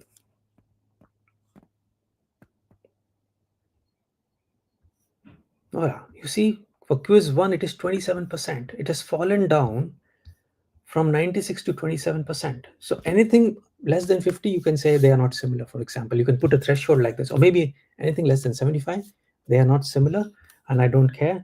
It means I cannot return a result of this. Similarly, if you see quiz number 3 is talking about the result showed statistical significance. The finding indicated a significant effect. They virtually mean the same thing. So you see, it's 91% similar, right? Whereas it was only 83% similar. So you see, something has changed, and we'll see what has changed and how we bring about those changes over here, right? So I hope you all are with me till now, and about what's happening with embeddings, right? So how do you use embeddings, right? Let's go and understand that as well. So how do you use embeddings? So I'm using the same concept called sentence transformers. It's a Python package. Everything that I'm showing here is based on Python. And you just need to import, first install it and then import it. And once you import it, then you can actually use it to find your embeddings. How do you find your embeddings? Let's see the embeddings. So if you have to find your embeddings, you can come and say, oh, I want to find my embeddings, same model, for a statement like American pizza is one of the nation's greatest cultural exports, for example, right? I want to find the dimensions and what are the embeddings. I'll simply execute this, and you would see that I can get the embeddings, which are the numbers, and I guess this model provides 768 as a dimension. So you see quite a lot of numbers, right? 768 numbers might be here, and it provides me with a dimension of 768. I was correct, right? So I can simply say transformers and say transformer use this model and encode. I'm just saying encode this number, this sentence, and provide me the embeddings. And it has a property called shape, which gives me the number of dimensions. And I'm just printing the embeddings that I got, which is nothing but the numbers. But then if I have two statements, American pizza is one of the nation's greatest cultural exports, and the second statement, American pizza is one of the nation's greatest cultural imports, I will get a different set of numbers over here, right? I'll not get the same numbers because there is a change in statement. I can't get the same numbers. If I get the different number, how do you compare these kind of numbers, so many numbers, to another set of numbers? So this is a set of number. I have another statement which has another set of numbers. Now, how I want to compare them and see how close or how far they are. Only by comparing these numbers, I can find out whether they mean the same thing or not from an embedding perspective. For that, I have written another simple comparing embeddings. And here you can see that I have two statements. What's the weather like in the New York today? Can you tell me the current weather in the New York? Right? The same thing that we're generally talking of. How do we compare them? So obviously we can encode them, and encode is something we did before as well. So we encoded them, the same sentence, the same thing we are doing. But now instead of encoding a single sentence, I'm encoding two sentences which are in an array. This is an array in Python. So we are combining them in an array, and then I'm calculating the cosine similarity between these two. And when you get the cosine similarity, you will see that you get those same scores that I was showing you. So if I run this,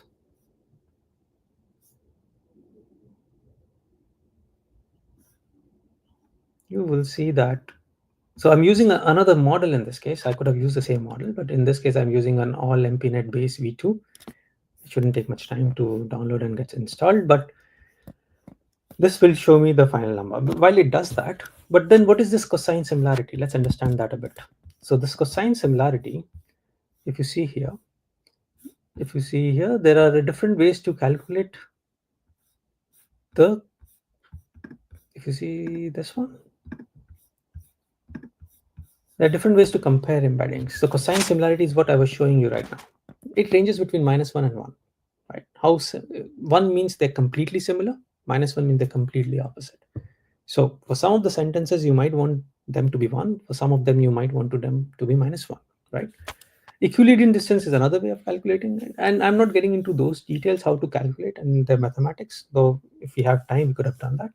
But the thing is, one of the leading way to calculate how close or how far and two embeddings are is using cosine similarity. And cosine similarity provides you with nothing but the angle between, if you have 2 points that I was showing you in the vector on somebody on the space, basically over here, if you have these 2 points, what is the angle between them is you're trying to find what is angle. If angle is 0, which means they're very similar, right? They fall on the same place.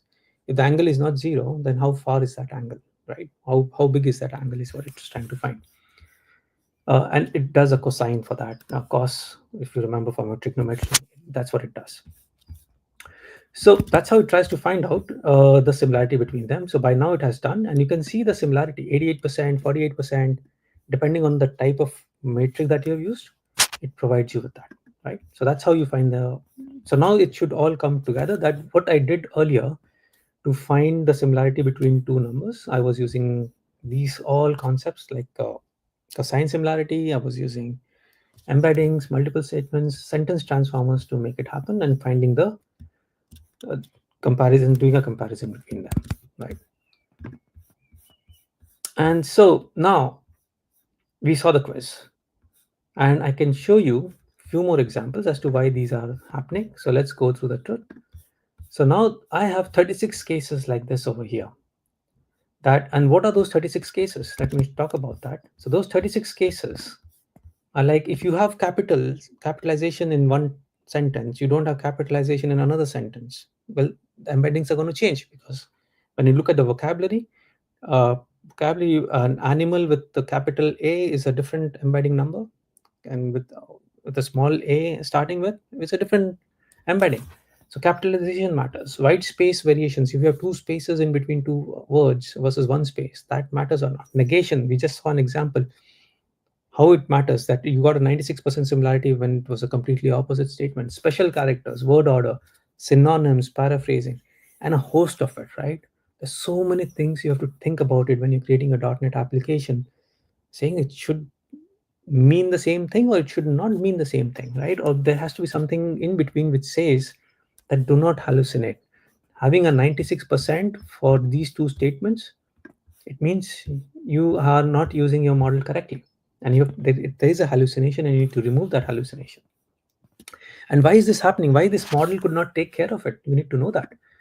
Why is this happening? Because the way the model has been trained, somebody has trained that model and put into Hugging Face, right? And MS Marco is from Microsoft. So somebody, and how was that training happened? So there are multiple different ideas behind it as to why it does not understand those. Because one, you could have, it tries to match the words. If most of the words are matching, and if there's only one word not, which is not matching, it thinks that since most of the words are matching, it's a shared vocabulary. It will just do and say, oh, it's a very high similarity. It might be that the context that it is looking at is not the word for the not, but rather than something else. So in this case, it might be thinking the treatment is more important, right, rather than effective and ineffective, right? So there are multiple ways to look at it. That's how the training has happened. But it's our job to make sure that first we identify a model. When we identify a model, we test it with our data to see whether we are having hallucination or not. If we are having hallucination on the data that we have with any of the models that we plan to use, then we need to think about how to remove that hallucination. And that is where the solution starts coming into picture, right? So how do we do that? There are multiple things that you can do. There's no one solution, and you can combine them together, or you can use them in isolation. That depends on you. So you use a model that is based on your domain. So if you are doing a legal-based system, or you're doing a medical-based system, there are models specific to legal because it has been trained on legal documents. All the legal words like plaintiff, a case, and attributions, and all of those kind of things are already taken care of in that kind of a model, which might not be done on a medical. You might not get even the plaintiff as a word within a medical based document, right? But you might get medical jargon which is missing in legal document. So find out the best model. But how do you find out the best model? One of the ways you can do find out the best model is using things or properties like this, that whether it's aligned to your domain or not, right? I was just talking about the size of the model. So whether you need that kind of a size or you have a simple use case and you can reduce the size of it by choosing a model, because the smaller the sizes of the model or the smaller the dimensions of the model, one, it is faster, and second, it will also consume less storage, right? Less the number of numbers, the better for you. And it will also be speed. The speed of inference will be faster because it does not have to calculate so many numbers. You can just find out quickly compared to 1536, for example, versus 384. It's 4 times takes more numbers over there, and all of those kind of things. So you have to think about it that I have to find the best model for it. But that model, after finding, might also not work according to the examples that I showed you. Then what's the next thing to do? You can do some pre-processing. Like, for example, you can add some entity types. Now, you might have a sentence like, Apple is one of the best things to happen to humans. Now, what does Apple means? Is it an Apple mobile phone or is it an Apple fruit, right? So you can add a brand saying that Apple brand, you can pre-process. You can say when you get a statement like this and you say find a brand like Apple or any brand for that matter, add the keyword brand to it if you've based on the context. Or if it's a not an if it's a document on fruits, if you find any fruit name, then add it's a fruit and things like that. Check for abbreviations. If you have abbreviations, expand it. Expand numbers into words. Expand date time into sentences like 13th of October 1976. Instead of just 13/10/1976, you can make them a complete sentence out of it. That will provide more context. And then eventually you can add all this plus also fine tune an existing foundational model. And that's what I'm going to show you, how to fine tune the model. So let's go through the process. So how do you fine tune a model? And I'm sure you might have heard what fine tuning is all about. It's taking an existing model. A model consists of a lot of numbers inside it. You bring your own data. You use your own data on this model and train it further. So you take an existing model. You don't create from scratch. So you take that MS Marco or MPNet model that I just showed you, and you just add your data to it so that this model now understands your data. And you keep on training and evaluating it unless you're satisfied with the right amount of performance into it. So the set up your environment. You need to do that. Because what is the environment you need to set up? Oh, I need because generally these models works with Python. Oh, I need a Python-based environment, so I install Python. I create a environment out of it, like a virtual environment, like where so it does not mixes up with my operating system environment, and then install all these packages like sentence transformers. Install the base model that I want to use. Get my training data, testing data, validation data that I want to use with the model. Pick up a model, like the model we talked about. Provide some configuration to the sentence transformers for fine tuning, and then train the model, save it somewhere, and then evaluate whether how good or bad the model is. So let's go through that process. So to go through this process, this entire code, as you can see here, is available over here. So you can always go to github.com, Ritesh Modi, embedding has hallucinations. It's available over there, and you can really use it. So how do you do fine tuning? So for fine tuning, if you come here, there are 2 files only. First fine tune and then evaluate. How do we fine tune? Let's go through it. So the first thing we do is, okay, I need to get sentence transformers and get a model. Which model I'm talking here? The model is nothing but mini LM L6v5. You can again get this in Hugging Face if you want, right? So I want to fine tune this model. Okay.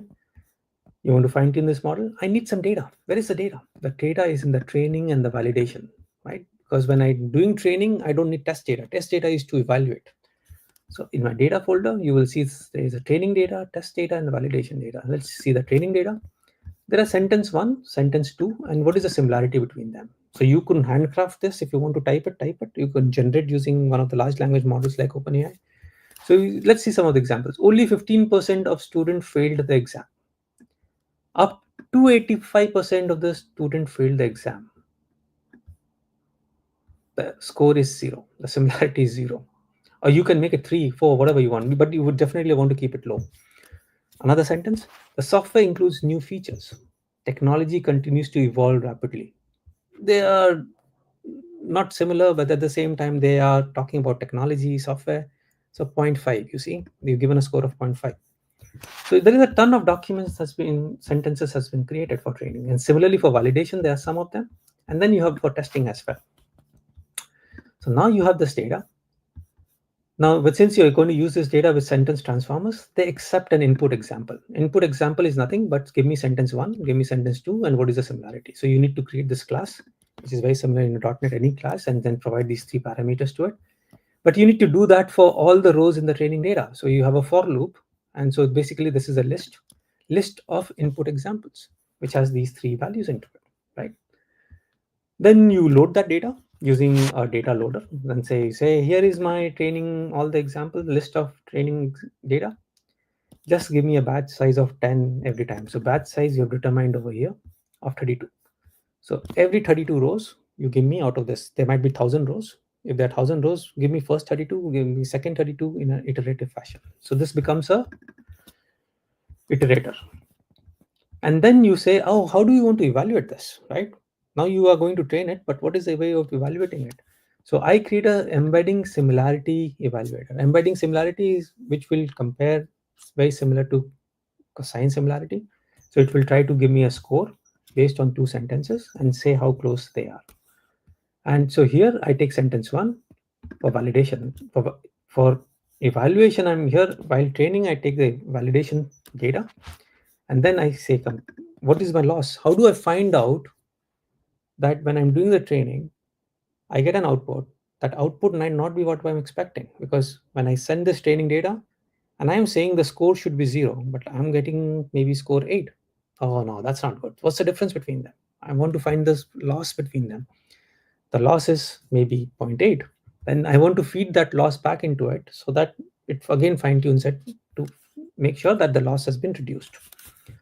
And there are more things over here. Eventually, I do a model.fit. That's it. Model is nothing but your sentence transformers model.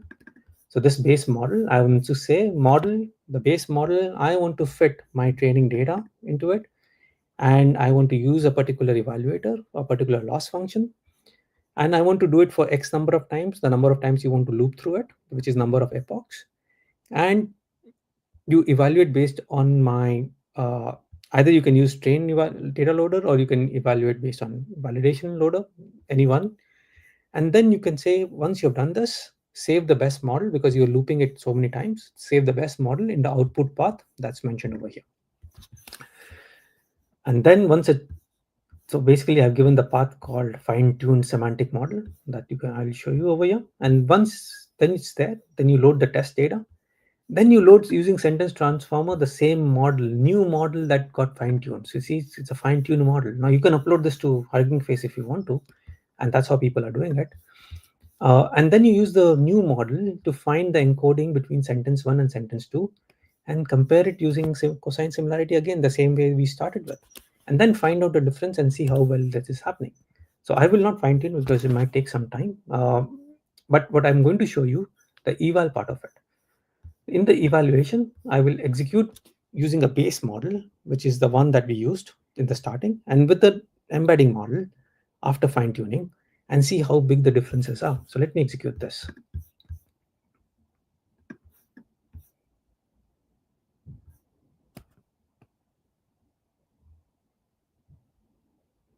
So while it happens, I just want to make sure you take away the lessons learned on building intelligent applications. And the lessons learned are basically know your data well. Whenever you're creating any applications which are intelligent in nature, including your .NET applications, identify the model you want to use Embedding models aren't magic. So don't think you just took a model, you took an OpenAI model or any other model from any other place, and it will continue to work on your data. No, it won't. You have to experiment, evaluate, and then test it and see if you need to act on it, like either fine tuning it, doing some pre processing, and choosing the right models and things like that. Your data quality is quite important. If you don't have data, generate a data, curate that data, and then use it. Or if you get it handwritten by domain experts, fine tune if it is required, like the way I've showed you. Do a systematic evaluation to find out whether things are working fine or not, and then fine tune is iterative. Keep doing it unless you get your response back. Now we have done this. Now it has also given me the results. Not this one, but it has given me the results over here. And we can see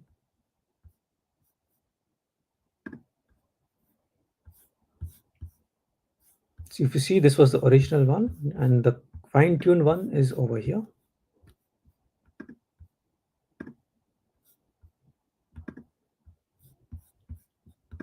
Show you. So this is the original.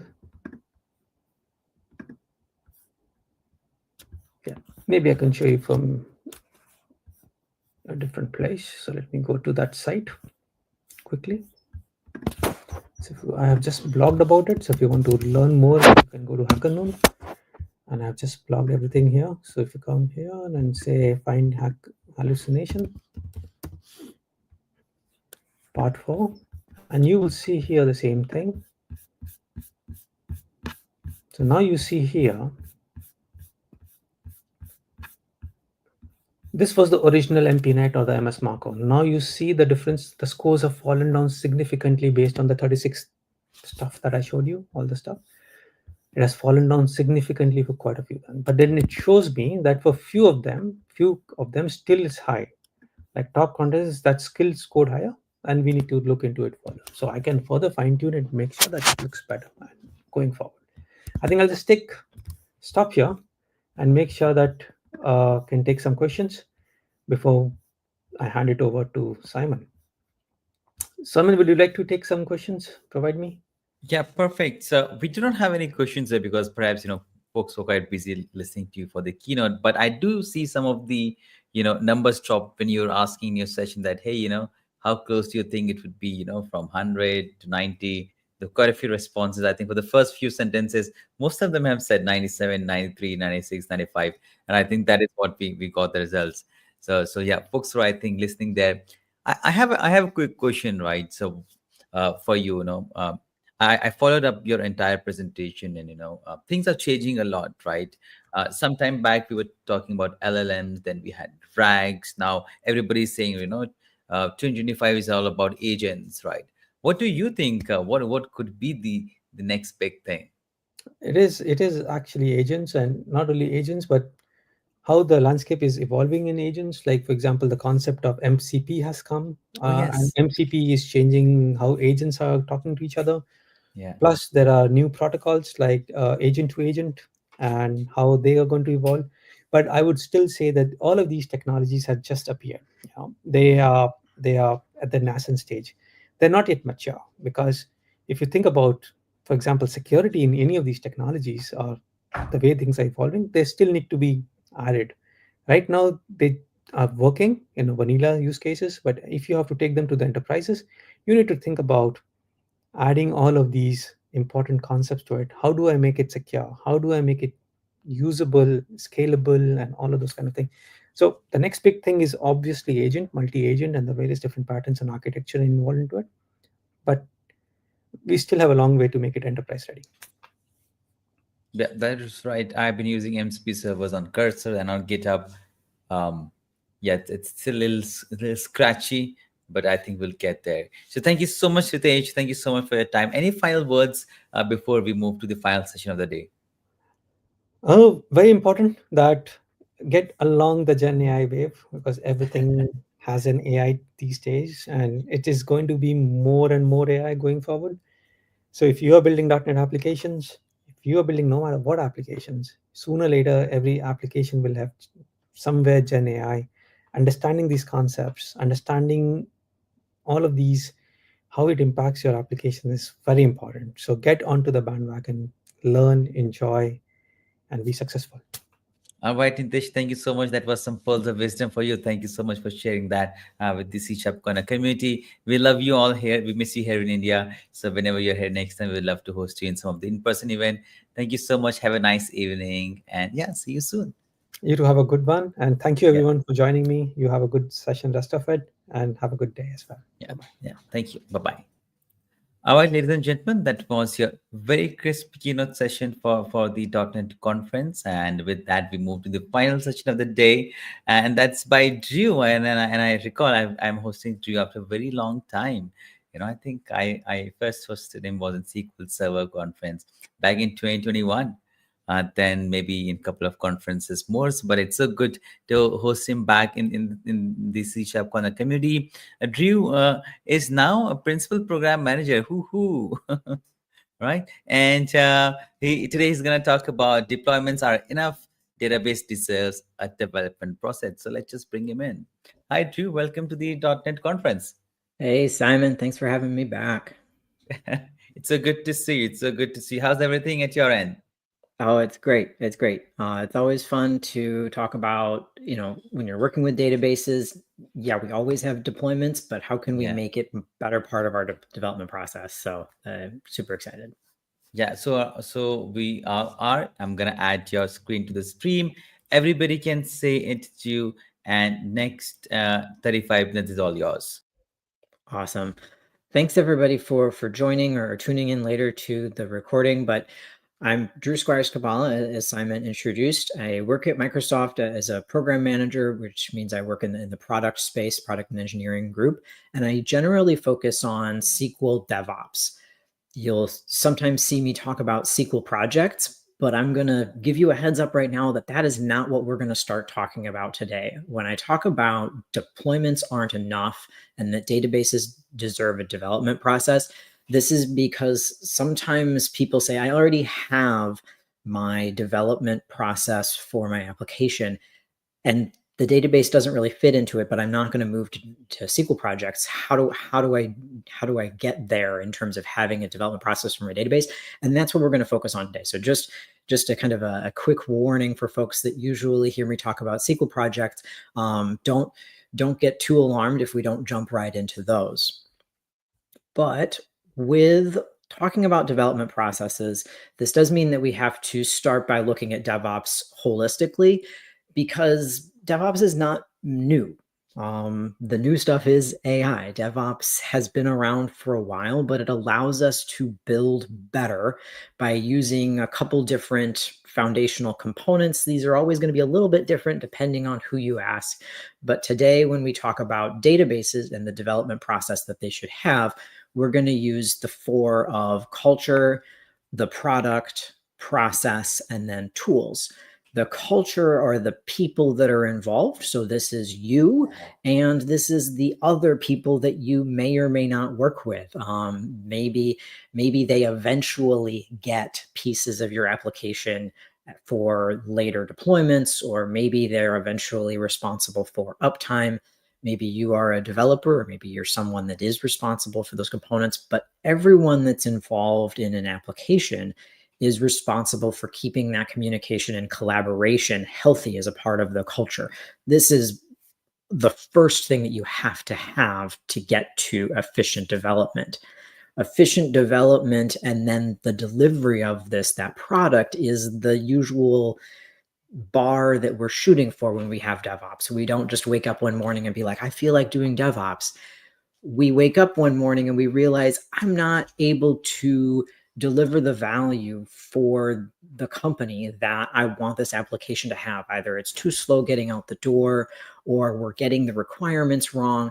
And so you end up having to have a foundational pillar of the product needs to be delivering value and doing so efficiently as a part of DevOps.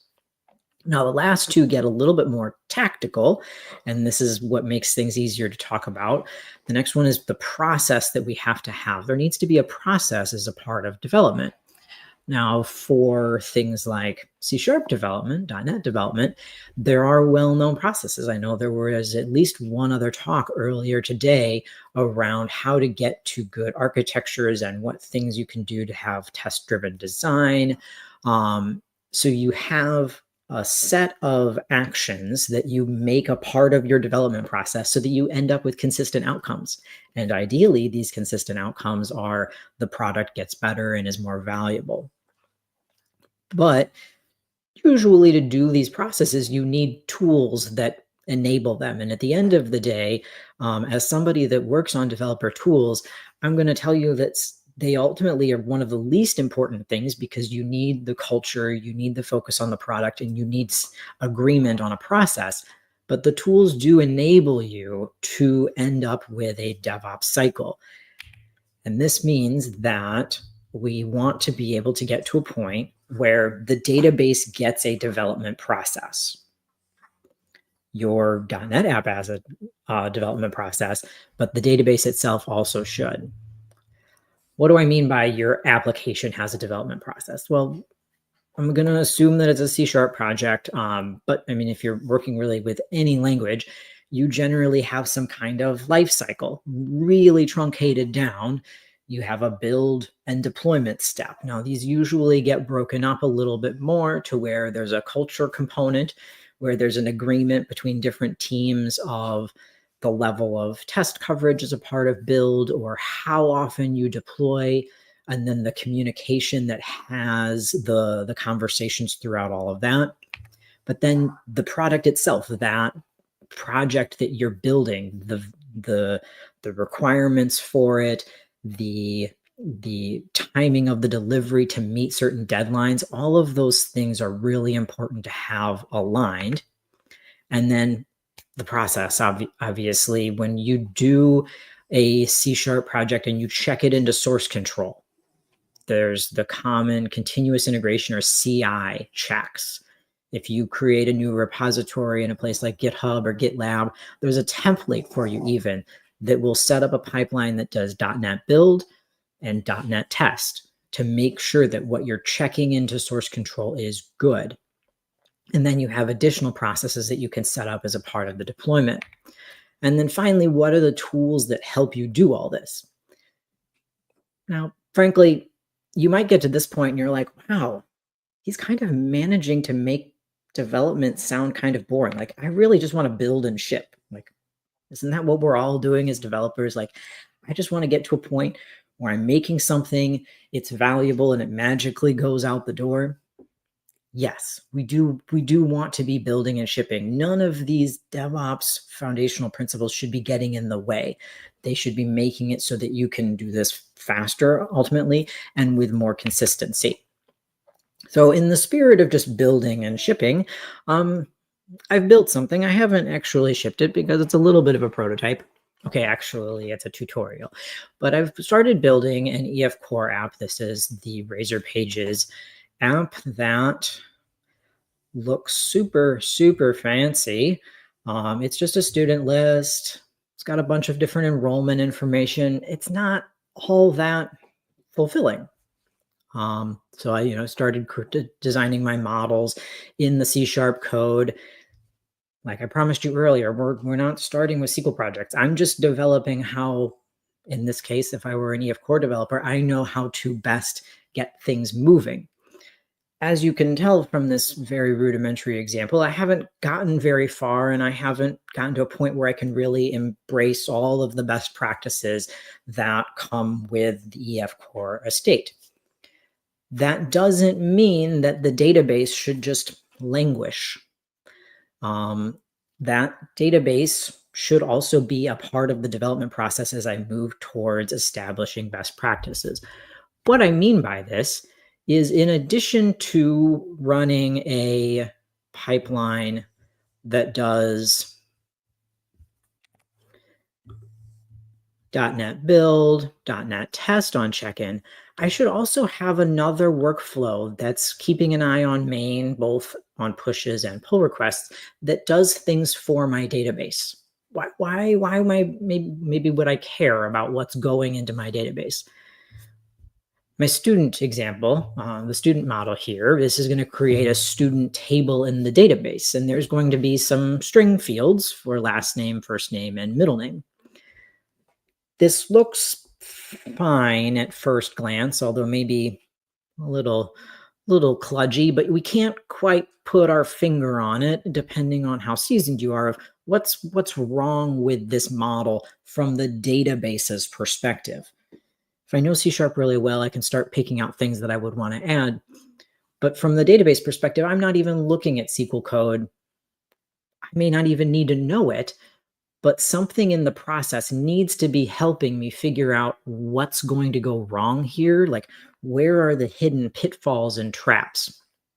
I don't want to touch any SQL code to figure this out. I want this to be a part of my development process. What I'm going to do now is step back and show you into another CI pipeline in addition to this .NET one that takes a look at what will happen with the SQL code and give me automated feedback on it kind of in real time or immediately.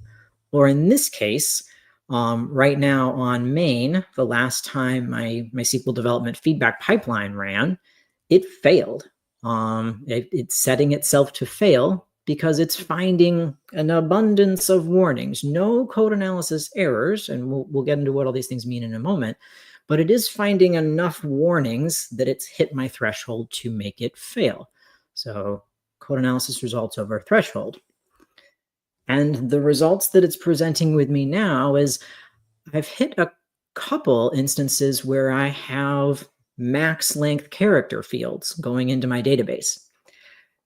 SQL Server does a pretty good job of taking care of, if you have a really long string field, not putting the data off row. So this is not necessarily a huge performance red flag where everything is going to go up in flames immediately. I'm not suggesting that.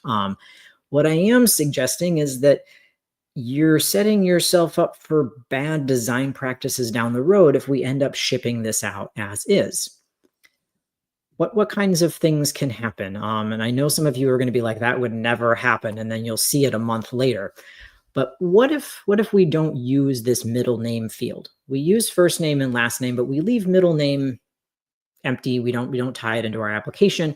But now we have this big old juicy varchar max field sitting in the student table ready to use. And a month from now, someone's like, we need to have a profile name field on the student records immediately. We don't have any time to wait. We can't wait for a database deployment. Just make it happen. And you're like, we have this really big unused field. It could be anything. We didn't really specify data size or anything. It's super flexible. We'll use that. It doesn't matter that it says middle name in the database. No one's ever going to do any kind of analytics on this. They don't need to worry about it. We'll just use the middle name field. You don't want to leave these kinds of strange structures just hanging out in your database if you can clean it up before it gets further down the development pipeline. So this is the feedback that I'm getting on my database. How did I get it? How did I get it? Well, the SQL Dev feedback pipeline is pretty hefty, and I will drop a GIST link to this YAML file in the chat in just a moment, so you can peel through it on your own time as well.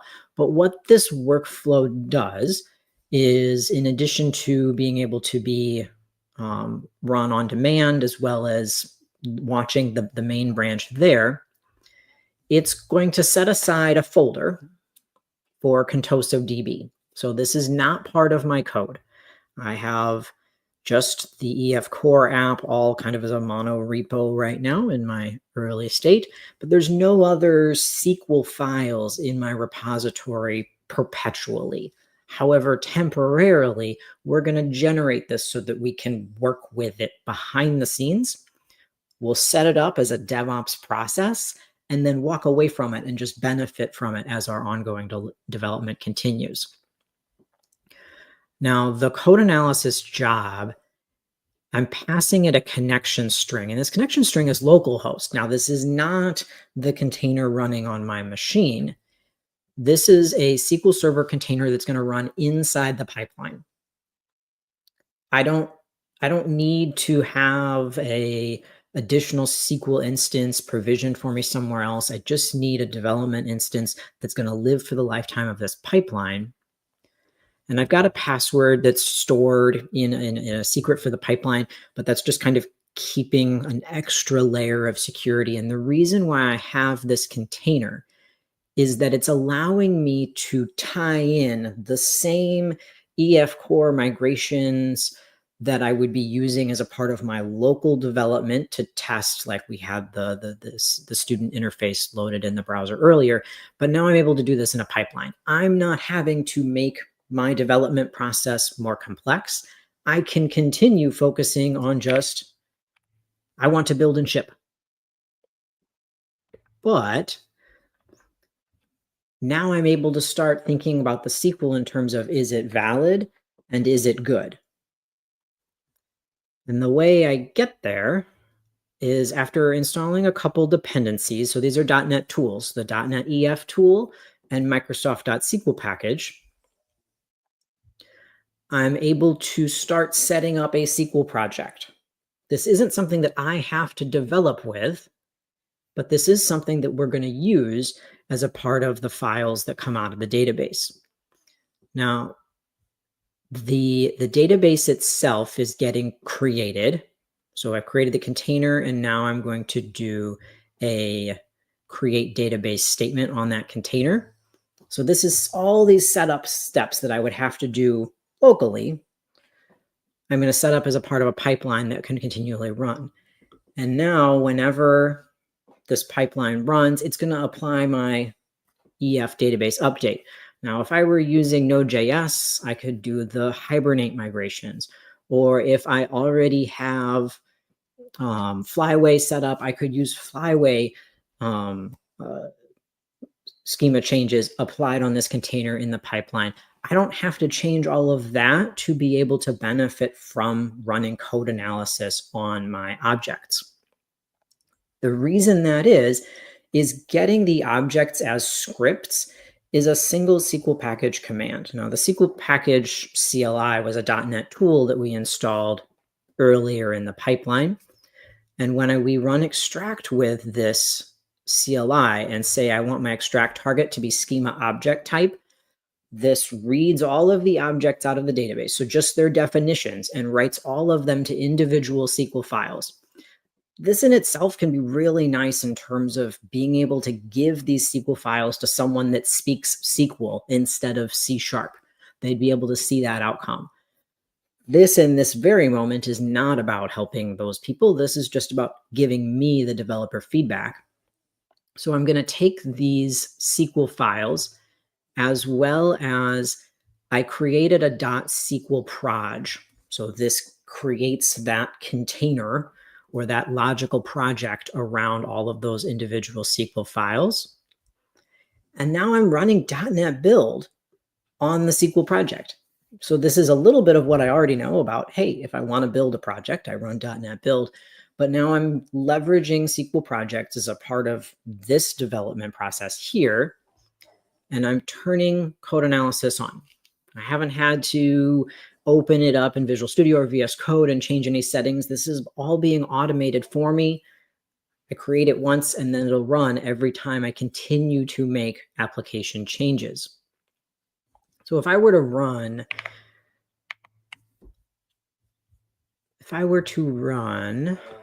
this locally, now I don't need to do this, but if I were to run this locally, let's say I've got a SQL project and the files for that database. If I were to do a .NET build, make that a little bigger. And I've got code analysis turned on in the properties of this project, but we're passing that in. I get first the validation of all of the objects. So it's making sure that there haven't managed to be any syntax errors or missed references. Now, EF Core usually handles all of this for me. EF Core is excellent at this. Not every application framework is. Maybe you're using Dapper, or you're making the calls individually through another framework, or you're using the SQL client driver. However you're doing it, this is adding that extra layer of protection of making sure that there's nothing malignant going into the database, not intentionally malignant, but just accidentally, oh, I have a view that has a column that doesn't exist. You could find that out at runtime, or you could find that out as a part of your CI. Now, the second part of this .NET build, so the is it valid is validating all those references, but the is it good is always the hard question, because is it good is kind of one of those beauty is in the eye of the beholder questions, where the SQL that you write could be fine, but your organization could have certain concerns, or there could be certain best practices that you're not familiar with. I certainly don't know all of the best practices. I've been out of active daily development long enough that it slips right by me. But this is where code analysis can help me out. Now, out of the box, if I were just to run a SQL project build, .NET build, run SQL code analysis, there's about 14 rules for SQL code analysis that come as is, that check for some of the really egregious things in terms of select star or some really naming paradigms that can cause you problems. However, you can add package references that bring in additional rules. The eagle-eyed viewers might have noticed that after I created the new SQL proj with .NET New, I went into that folder and I added a package. The number of community members have written a ton, like hundreds of code analysis rules that catch a bunch of different scenarios, and those are excellent. And I recommend that as you start to check out code analysis, you also check out those packages. But for the instance of this demo, what I wanted to also point out is that if your organization has specific rules, it can be excruciatingly easy to bring in your own custom rules. And in this case, I built a single rule just to avoid max length characters. Now, this point is usually where I lose core SQL developers that love writing SQL, because to write code analysis rules, this is extensibility that's a part of SQL projects that's all based on .NET. So you get to use C# to write custom rules. The SQL projects templates include a .NET New SQL Proj code analysis that you can start from. And I've got to be honest, when you think about how can AI help me, dabbling into places where you're not super familiar with the API space or some of the patterns of those extensibility things is a great use case for it, because I took that template and I passed it over to an agent. I used GitHub agent, and I said, hey, I want to make this rule instead of the template, which is checking for wait for delay. I want to have it check table columns for max length characters. And it nailed it. It nailed getting the rule constructed. Now, what these SQL code analysis rule classes are is there a specific class for the rule that you want, and you assign it the ID and kind of the name or the description, and then you have it define a function for how it should analyze the SQL code.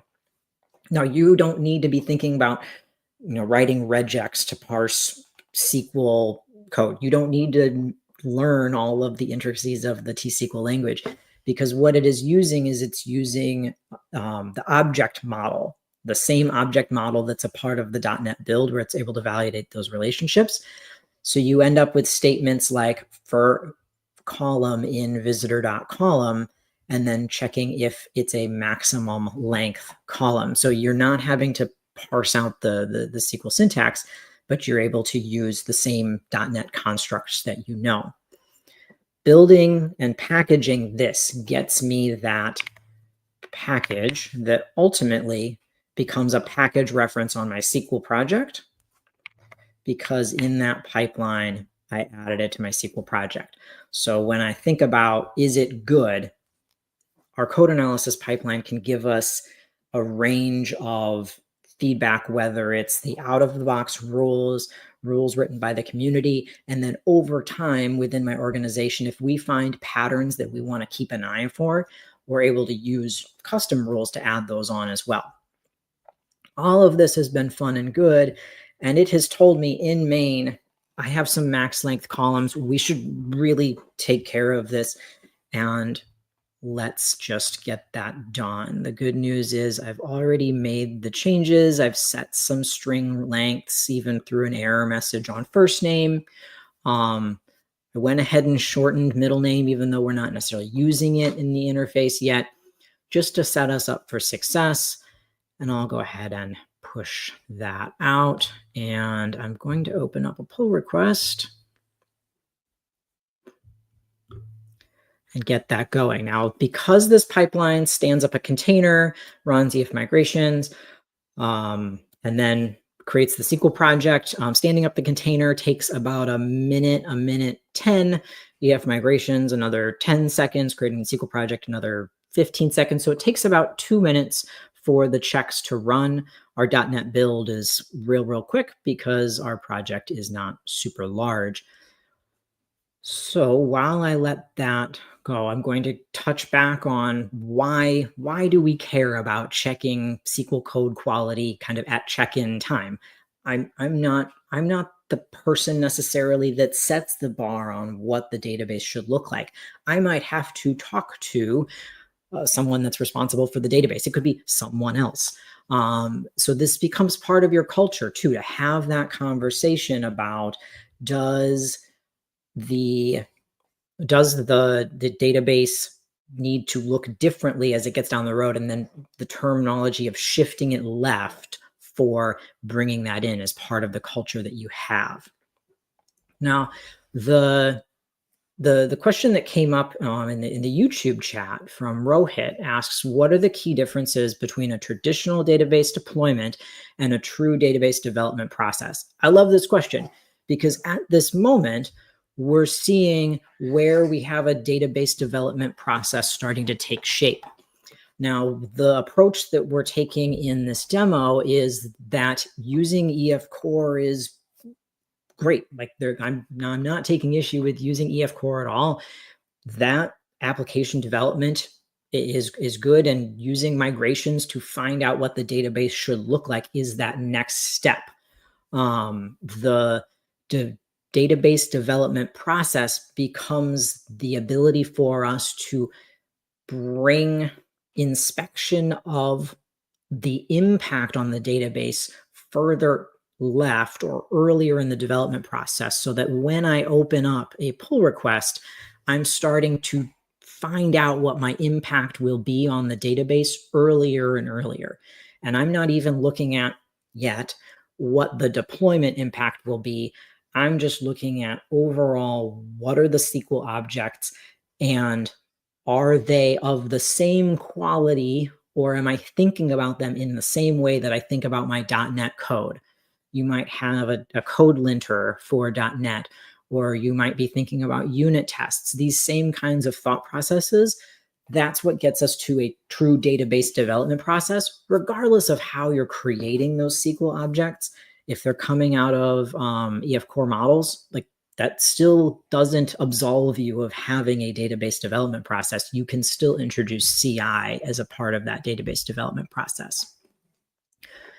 The question from Scott about how do you recommend running practice runs of deployments in CI/CD pipelines, especially for mature complex databases, is an amazing question that I will get to in like 3 minutes when we look at how can we look at what a deployment will look like without hurting anything kind of early on. And then I see a question from Sakshi Sharma about common database anti-patterns that can be caught early through code analysis. I'm going to give a little bit of a non-answer, but also answer. The problem that makes this a little bit of a non-answer is that it can be just about anything in the database that is an anti-pattern. Almost all of them can be caught because the code analysis rules are extensible. Now, if I check out the rules that come out of the box, they're generally grouped as design issues, naming issues, and performance issues, which is really cool that we can catch even things that have to do with the comparison of things having different data types potentially causing a problem. So if you have a where statement where something on one side of the equality is an integer and something on the other side is a string, and you would have a cast involved, you can catch this with code analysis. There are usages of at identity is the scope identity one right here, where it can actually be shared across multiple database sessions happening at one time. These are not things that I just keep memorized in the backlog of my head when I'm focusing on, creating my model views and controllers. Like, this is SQL. These are SQL problems that I need someone else to catch.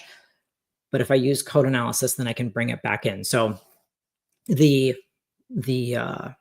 usage of code analysis rules really can catch a ton of anti-patterns, but they can kind of cascade both from just like this design problem that I used for max length characters all the way to performance level things. But I do want to check out my pull request for CI on changing the length of those fields. I'll see that my SQL dev feedback is now all green. I don't have any code analysis errors or warnings. And I have 2 artifacts as a part of this pipeline, because sometimes when I'm doing development, I'm making changes like this. This is where I have to have a conversation with someone, or I know that there's someone else on my team that knows this database better than me that's going to want to check it out, and this can help them do that. What are these 2 artifacts, you ask? Further down in our pipeline, we've evaluated the code analysis output. The code analysis output comes as XML, and I have a little PowerShell script that will be the other gist that I share with you today that takes that XML, parses it to Markdown, and then passes it to that GitHub summary, which kind of gives us that big flashing lights of what have we done right or wrong. Now, the artifacts that we output. The first one is the DAC pack. A DAC pack in itself can be kind of tough to use because it's a zip folder with a different file extension, and inside of it is a bunch of XML. It's that compiled database model. So unless you are planning to use the SQL package CLI with it, you might not have an immediate use for it. But because it does capture the database state, the object definitions at this point in time, it is such a great thing to archive, because then you can do comparisons between, we had version 1.1 go out and then 1.3, and we've seen some really weird changes. One of the easiest ways to find out what has changed is to do a schema comparison on DAC packs. You don't have to constantly be working with DAC packs or constantly be doing schema comparisons to be able to pull this off the shelf and do that ad hoc comparison. Now, the other artifact is the deployment script. This session is not about running database deployments, but this is about thinking about practice runs, to Scott's great question, of deployments to find out what's going to happen before it has to happen. Database changes for an urgent deployment are a much bigger pain than knowing we have this change coming up, and I can see in the script that there's something that we're going to need to plan for to be able to make this change. And so that's why, if I look at my deployment script here, you might remember from however many minutes ago that we had max length columns, and now we're reducing their size. And if you think about what happens when you reduce the size of a column, if those max length columns went out to production, I'm now needing to size them down. And just giving a quick perusal at this deployment script as kind of a squinting C# developer, I can see already that, hey, we're altering things down into smaller sizes, that's going to be okay, but that does mean that I need to check the data that it's not going to get reduced in size. There's no major red flags here. This is not a super long thing. I don't see the tables being copied into a temp table and then moved over. So this is a fairly small change, but at least I'm able to give it a quick look now before I'm trying to ship out those changes. This deploy script is plain T-SQL code. You could use this with different deployment paradigms. Again, this is not about needing to adopt SQL projects. This is about being able to pull in SQL into a development process before you get to the point of doing deployments. The other opportunity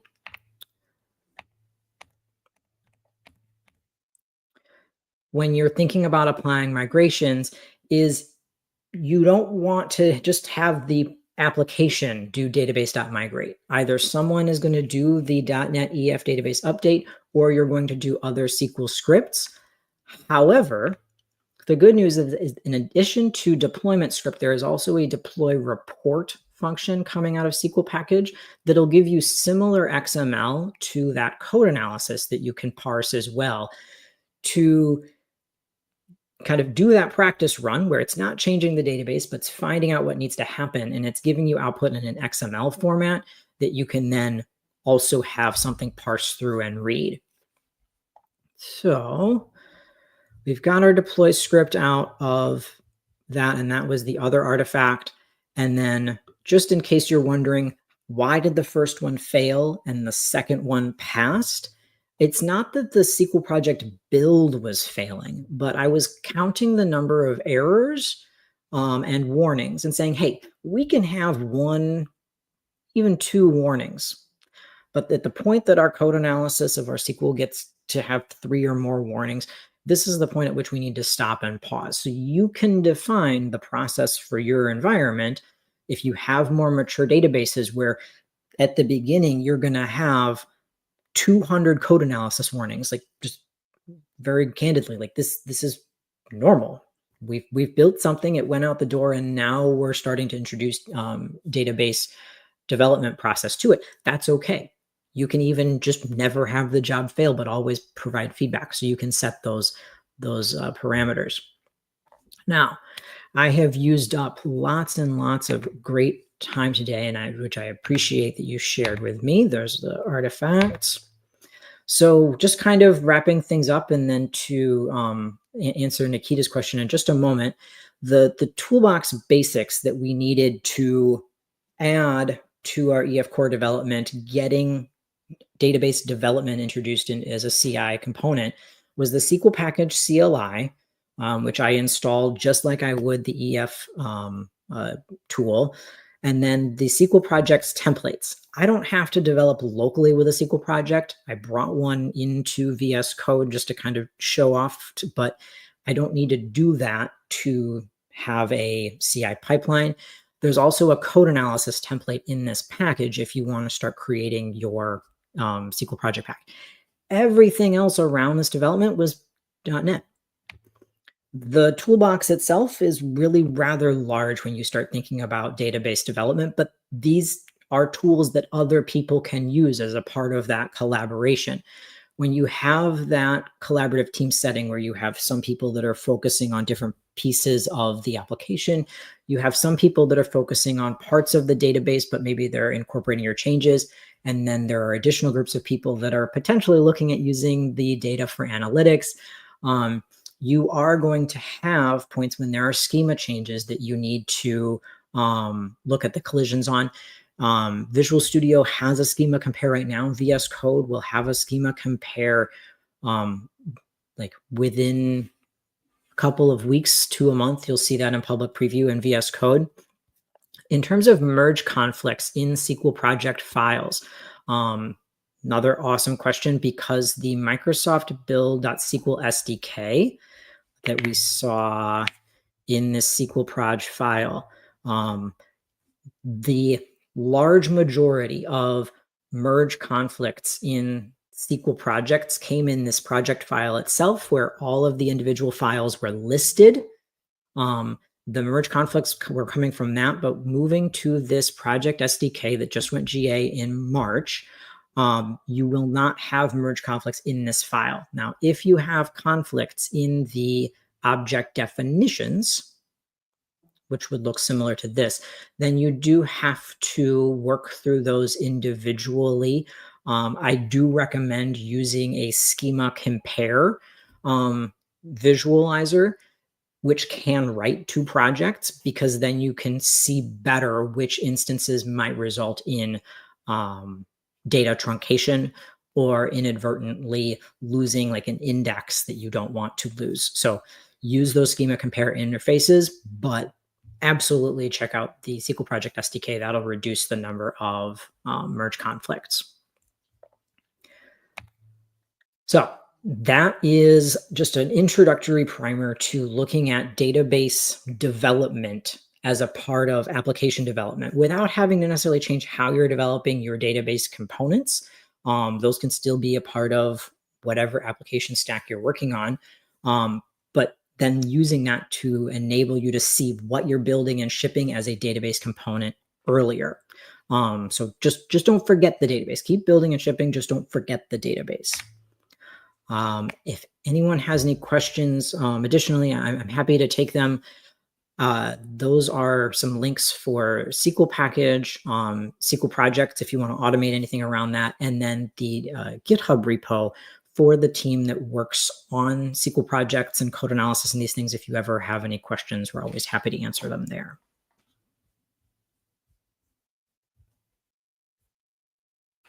I think, Drew, that is it. You took away most of the questions that we had in the session. That was very smooth. I think, me and my team member were talking about how nicely you are taking questions while they're coming on the flight. Thank you so much for that. Just an FYI, while your session is going on, there are about 1,011 people watching at the moment. If I had it across all the platform, which I think is great. So thank you so much, Drew, for your time. Any final thing you want to add before we wrap up the day one? I do not. Frankly, give just a little bit of database development a try. You can start by literally just taking your database component and doing a build on it as your initial CI pipeline. That'll catch invalid syntax. You don't have to go all the way to code analysis right away. You can start with smaller pieces. There's nothing wrong with that. Yeah, and I did put the link that you shared. I just put it in the chat, so Awesome. they all Thank you. can follow. Quick question that if someone is just getting started with it, your YAML files looks very neat. And how should someone go and start learning on how to write those YAML files? I know you can get it generated through AI and everything, and GitHub Copilot has been very helpful. But many times you have to you really understand even to change it. So what is your take? How should one get started in writing good YAML files? Yeah, I would honestly recommend going one step at a time. So when you get to the jobs section, now there's services in this one, but once you get to steps, go one step at a time, starting, you're going to check out the code, then you would set up your different dependencies, and you can test it along the way as you add each individual step. That gives you a lot more control over how are things coming together, as well as then being able to potentially break the pipelines out into multiple stages later down the road. Yes, carefully, I guess is the it's a little complicated sometimes, and even for me, right? So I think I'll take that feedback, to go one step at a time, keep on running it, right, and see the results, and then keep on adding more steps to it. All right. I think that I'll take it from there. So thank you so much, Drew. Thank you so much for your time. I really appreciate it. We love hosting you here at CSharpCorner. We love the Azure SQL team, right? We have many friends there. So thank you so much for your time once again. And hope to see you soon in some other virtual events. Thank you so much, Simon. Take care. Yeah. Thank you.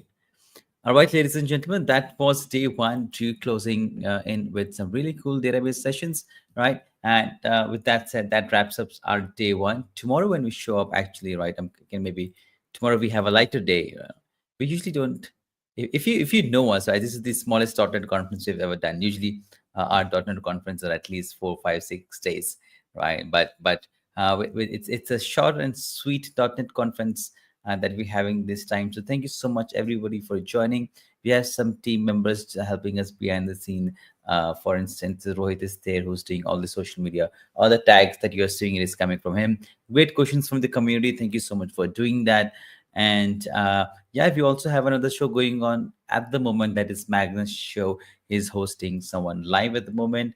I think we just have about 5 minutes that we end that live show. Also, with that said, boys and girls, tomorrow I'm gonna see you at what time? Actually, I'll see you at almost same time, 6 p.m. Indian time. That should be about 8:30 a.m. Past Eastern time, and that is what, maybe like 5:30 a.m. West Coast. Yeah, that's a little early for you all on the other side of the world. That's it, ladies and gentlemen. Thank you so much, everyone. And that's the wrap of day one. And I'll see you tomorrow with some new background. See ya. Bye bye.